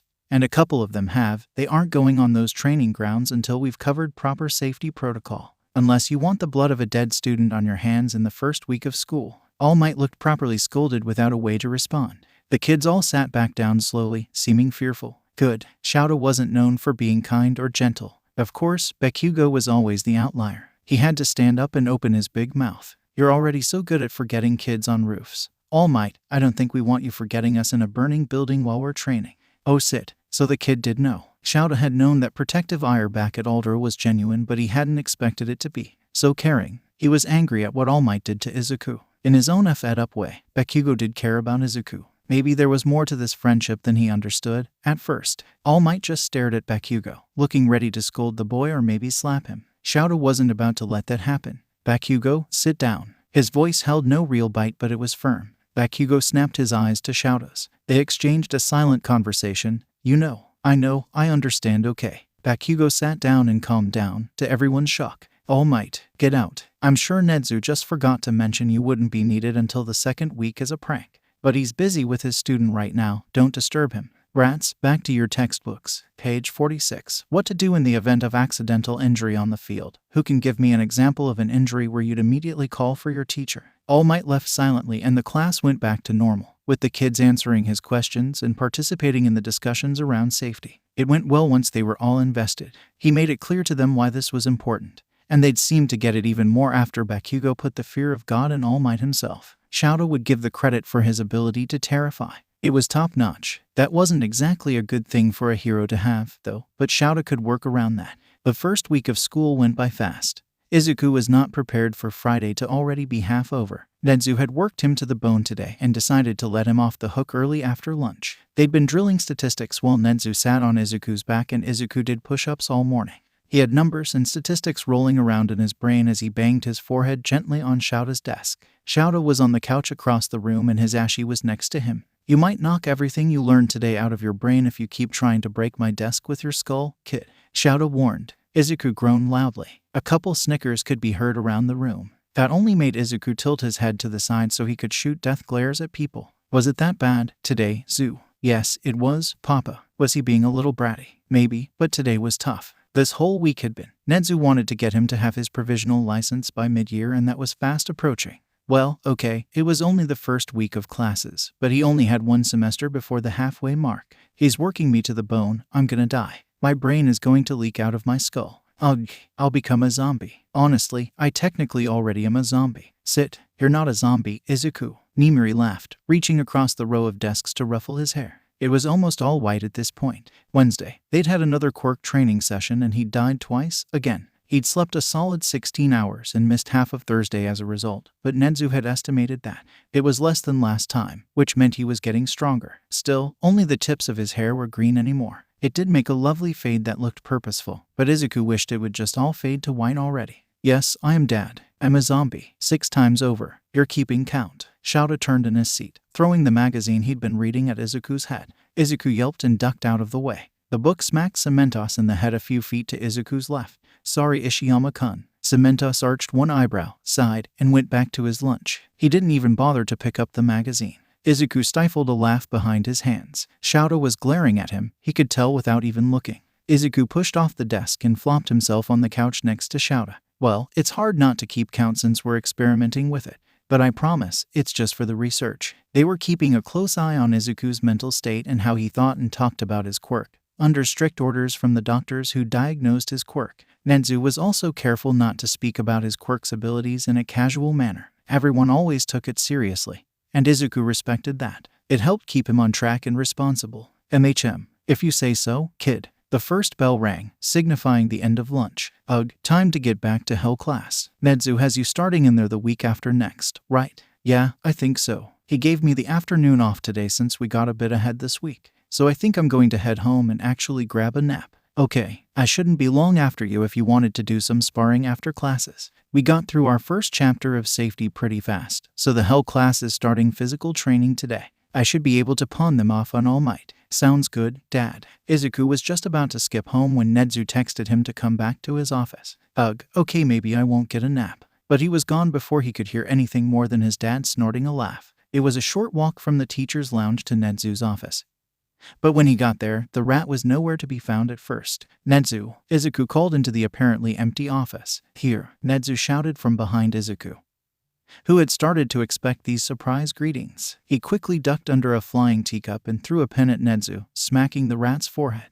Excellent. Now then, I need you to make a delivery. What? You called me in here to make a delivery? Yes, here. Nedzu handed him a small stack of files. These are some files Shouter requested from me. I have a meeting in 5 minutes. Please bring these over to him. Izuku sighed. He really wanted a nap. Looks like he was going to be trekking across the school first, then maybe a short nap, and then more training. Okay, see you tomorrow, Nedzu. Get some rest. Izuku only had Sundays off from lessons, and no days off from physical training. He had to catch up a lot on the physical side of things, so he trained with one or both of his dads every day of the week, and then did workouts in the school gyms as well if they were busy. In the last 6 months he'd been here, he had bulked up quite a lot. He already had the lean speed from running away from bullies all his life. Shouter was teaching Izuku his style of fighting mixed with an evasive offensive style that suited his lithe ability. The hike across the building to classroom 1 wasn't as bad as he thought it'd be. He managed to get some planning done for his later training session with Shouter. Izuku wanted to work on strength for a little bit, and then capture weapon training. There was a new girl in the support course named Mei Hatsum. She was designing Izuku his own capture weapon. It wasn't a scarf though. It was a belt that could function like a racerhead scarf, just for closer range since Izuku's style was a little different. Shoo, Nedzu asked me to bring these over. Did the blonde idiot give you any trouble with hell class? He had spoken before even fully opening the door. 21 pairs of eyes stared back at him. 19 of those eyes were confused as F. One pair was looking like he'd just seen a ghost, and the last pair, his dad's, were crinkling with laughter. God damn that rat, Izuku muttered, putting a hand to his forehead. Where is your decorum, young man? This is no way to speak to a UA teacher. And where's your uniform? That was Tenya Ida. Izuku recognized him from his dad's talking about the Ida family all the time. Whoa, wicked, the school has a little rebel. So manly. Kirishima bumped his own fists together. Hey, you're the kid from the entrance exam at the teacher's booth. It's good to see you again. Uraraka called with a big wave and a pleasant smile. A few other voices clouded the room with chatter, but everyone went silent when Bakugo's chair screeched back. His deep crimson eyes were wide in panic, both hands on the desk. There were no pops or crackles though. His quirk wasn't active. That was a first. Izuku took a shuddering breath. He hadn't laid eyes on Katsuki since the entrance exam, and that had only been a glance over a screen. Before that, it had been months. He didn't smell burnt sugar. This was progress. Deku, Katsuki almost whispered. Izuku only heard him because everyone had gone quiet as the two boys stared each other down.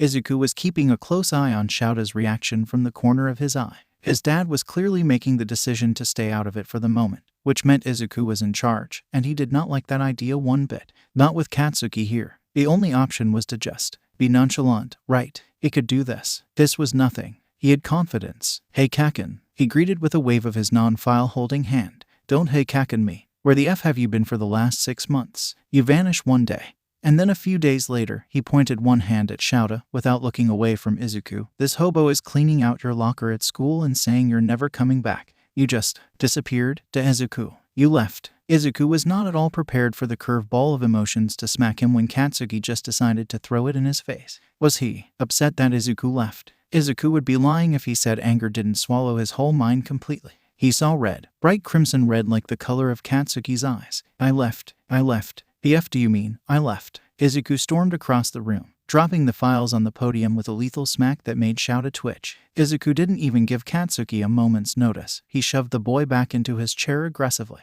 You left me when we were 6, Katsuki Bakugo. You left me bruised, battered, scarred, and dead. That's what happened. You left me. Don't you dare get this confused. Izuku was wearing short sleeves today, a workout shirt since he'd been doing push-ups with Nedzu on his back while being drilled on statistics. It was relaxing. Regardless, it meant that all the scars on his arms were on full display. Starburst patterns. Even the handprint on his shoulder was half visible around the thick straps of his shirt. Have you ever seen it, Kaken? He asked, pushing it even further. Izuku ripped his shirt over his head, clenching it in one hand. Katsuki looked away. Oh no, he didn't get to avoid this. Izuku snapped his hand out and grabbed the boy's chin, forcing him to look at Izuku. You've never seen what your quirk can do up close, have you? No, you always burned me and walked away. Or, Izuku dropped his shirt so his free hand could pull his hair back to show off the scar across his temple. Or you smash my head into a brick wall and run. Or, Izuku pushed Katsuki's face away and turned. Or you tell me to pray for a quirk in my next life and jump off a roof. Well, guess what, Katsuki? Guess effing what? Izuku spread his arms wide with the brightest smile he could muster. He was being cruel, but he was sick of being the butt of the joke. He was sick of Katsuki being the bully. He was so tired of this boy not realizing his potential and throwing their friendship out like garbage. So, he hammered the final nail into the coffin. I dove. His voice was barely a gasping whisper, but everyone in the room heard it loud and clear. The grin on his face got even wider. Turns out, you were right. All I had to do was pray for a quirk and jump. And oh, I got one, Kaken. I got a quirk. A effing curse. So, thanks for that. Izuku grabbed his shirt off the floor and pulled it back on. The look on Shouta's face when Izuku turned around was openly horrified.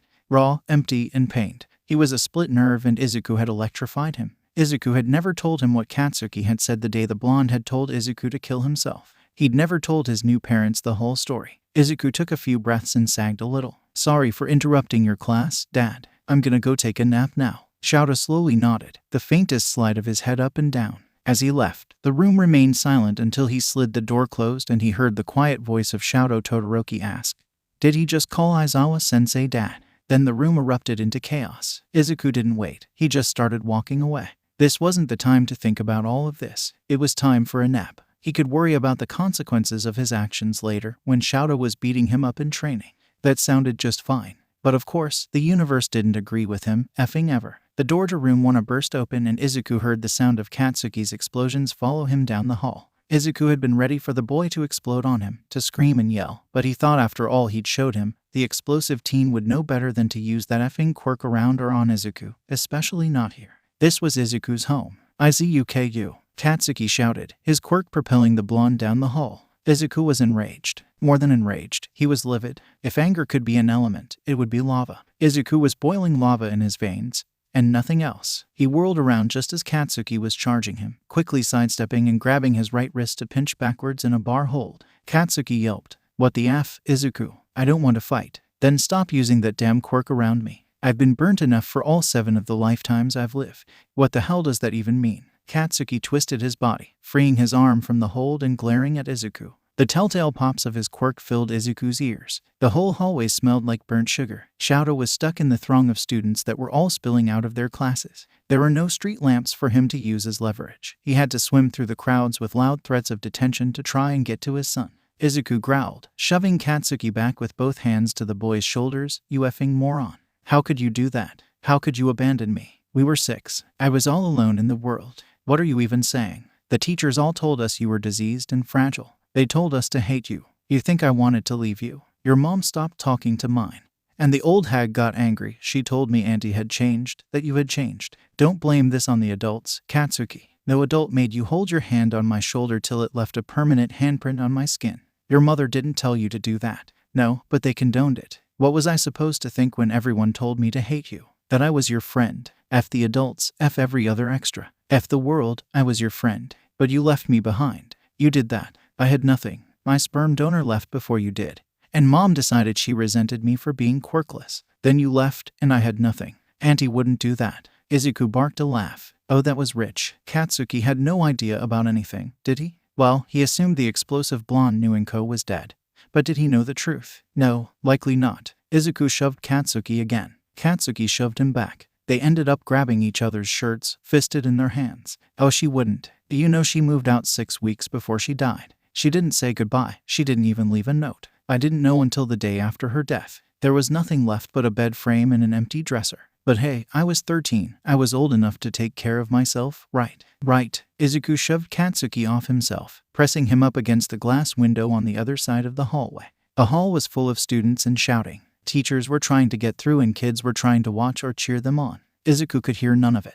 All he could hear was Katsuki's voice and the thudding of blood in his ears. Tears were pouring down his face, and Katsuki's face matched his own for once. What a beautiful sight, Katsuki crying. He hadn't seen it since they were children. It pissed Izuku off even more. He slammed his fist into the window just as Katsuki's explosions popped in his hands. The double impact made a nasty cracking sound that spiraled across the window. All I ever wanted was to be your friend, Kaken. I wanted us to be heroes together. But you couldn't stand that. His voice was lower now that they were face to face. No more shouting. I was trying to protect you, Katsuki gasped. Izuku snorted. Protect me? By beating me bloody? Are you stupid? You wouldn't stop. You wouldn't give up on being a hero. But you would have. You would have gotten yourself killed. You were quirkless. No, I was never quirkless. We just didn't know it. The window shattered. Izuku's eyes blew wide. He had Katsuki held in his grip by the front of his collar, with one hand on the window frame. Sit. This was bad. Very, very bad. There were way too many people around.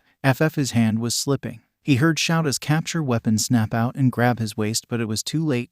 They were falling. Katsuki was struggling to get his quirk to activate. He was too emotional. Anytime his emotions went out of whack, his explosions were unreliable and unpredictable. That was Katsuki's only save, his quirk. Without it, he'd fall to his death. Izuku made a choice. Thrusting his body to the side, he flung Katsuki back into the hallway. Shouta's capture weapon dragged the man towards the edge of the building as Izuku fell outwards, his feet on the window frames as he gripped tightly to try and hold onto Izuku. They were 6 stories up. Izuku wouldn't survive this fall. He could see the pain in Shouta's eyes. He imagined this was the look on his face the first time he'd failed to catch Izuku. This was the purpose of his quirk, though, to save himself and prevent others from dying. The capture weapon slipped a bit. Izuku's body dangled, hitching as he stopped a few more feet down the scarf around his middle. He gasped, the drop having cracked his ribs. That hurt. He could hear Shouta grunting with effort and a few students were leaning out the window to try and help. Uraraka was offering her quirk but Shouta was arguing with her.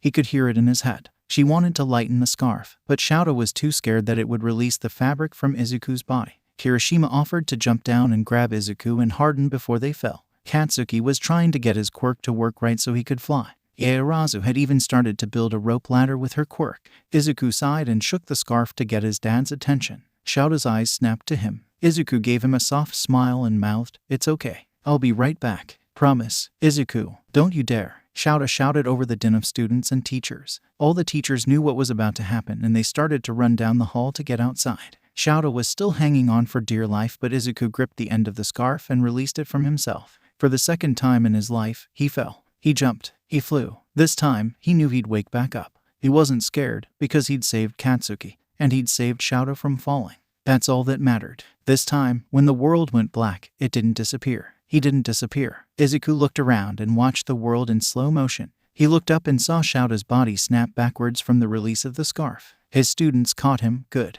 Teachers were spilling out of the school, Nedzu on Hizashi's shoulders with a studious look on his face. Students were screaming and a few were crying up in the broken window. Izuku sighed to himself. He shouldn't take much longer to revive or they will get worried. Gasping, Izuku choked on air for a few seconds until the crack of his neck going back into place let him breathe again. For a second time, he was surrounded in blood. God, he hated the sensation of blood on his skin. It was too reminiscent of being injured. Well, he had been, but he wasn't now. Even his cracked ribs were healed. Hizashi crashed into him, hugging him tightly as he kissed the boy's head, disregarding the mess of blood around them. "I'm so angry right now. How dare you do something so stupid, Izuku? How dare you? God, but you kept everyone else from falling. Why do you have to be such a damn hero, Green Bean? Don't scare me like that." Izuku coughed, wrapping his arms around his papa and kissing the man's forehead to try and soothe him. Hey, I was just following the rules." "What rules?" Zashi pulled back to look at him. "Only you and Dad and I can kill me." Zashi looked at him with fake disdain and smacked the back of his head, lightly. Izuku fake winced. "Oh, that hurt. Liar," Zashi barked, then proceeded to hug him again. "Don't do that to me again." Izuku looked around and quickly found Shouta running towards him along with a few students from 1A. Katsuki was right on Shouta's heels. "Izuku Aizawa, you were grounded for a month," Shouta shouted, sliding to a stop and wrapping both him and Zashi up in a big hug. "Don't you effing dare do that shit again. Quirk or not, I could have pulled you up. I could have." "No, Dad, I was slipping. You would have fallen with me. I couldn't let you. I'm sorry, Shouta growled, but hugged him tighter. He couldn't argue that. He knew it was true. Izuku had made the choice to fall the moment the window shattered and Katsuki was at risk. Izuku knew it was a dumb decision, and he had to have more regard for his life, but when he balanced his life, the life of someone with a resurrection quirk, against the lives of his friend and his father, there was no competition. He would sacrifice himself every time. Every single time. Izu, a broken voice mumbled. It was Katsuki. Shouta and Hisashi pulled back a little. Hey Kaken, you okay? Why? What? Why did you save me? You could have died. I did die, silly. Everyone stopped. Shatter, planning, crying, cheering for Izuku's safety. Everything stopped. Everyone stared at Izuku. Well, everyone but the teachers and his parents. Katsuki blinked, wide-eyed and terrified. What? Katsuki's voice was even more wrecked this time. I told you. When you told me that day to jump off a roof, I did. I dove backwards off my apartment. I died. But then, I came back. That's my quirk. I have a healing quirk, Katsuki. I can't die. Or rather, I do die but I come back. I died just now. Izuku glanced down at his hair, which was a mess of blood. But he could see the white had finally reached the ends, no more green to be found anywhere. You weren't joking. You weren't just being cruel. You jumped. He did. Shouta answered. I tried to catch him that night. I was on patrol, but I didn't get there in time. Izuku squeezed Shouta's hand. You caught me this time, Dad. Thank you. You're still grounded for that stupid stunt. Don't try and sweet-talk your way out of this. Nedzu, he's on house arrest for a week. You know the drill. Nedzu sighed, going back to his note-taking on this new death state experience. All right, students, Nedzu called. Back inside. Nothing to see here. Thankfully, there were only a few Wana students out here, so only they had heard his quirk revelation. Most of them shrugged and went back inside while talking animatedly about the situation. Most of the teachers had left as well. Izuku was sure they'd have questions for him later when he wasn't surrounded by his two rather upset dads. Katsuki fell to his knees, tears once again pouring out. He gripped one hand to his shirt and one to his hair and sobbed, open and angry. Izuku pulled himself from his dad's and walked over. When he offered a hand to Katsuki's shoulder, the boy initially jerked away.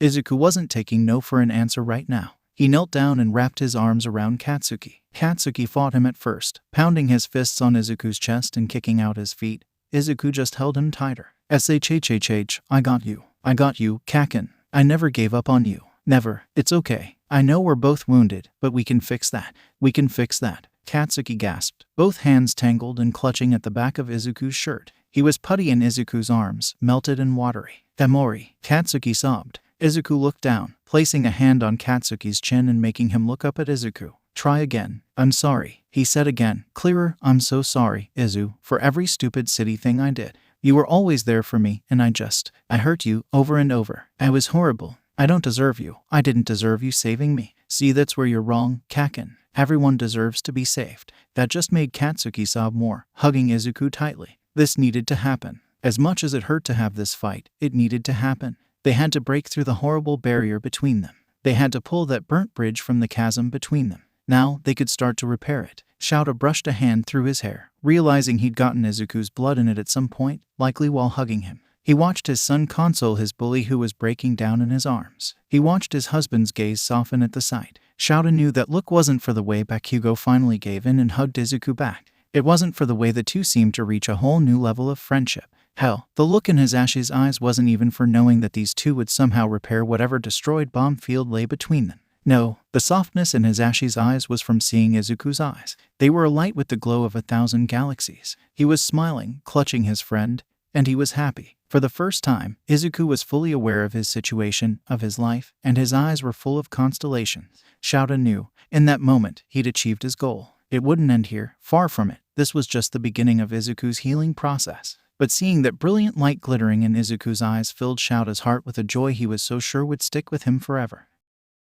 Okay, sadly the chapter is over. And if you enjoyed the video, just leave a like and subscribe with post notification, so when the next chapter is ready, you will be notified. Okay, see you in the next video. Bye.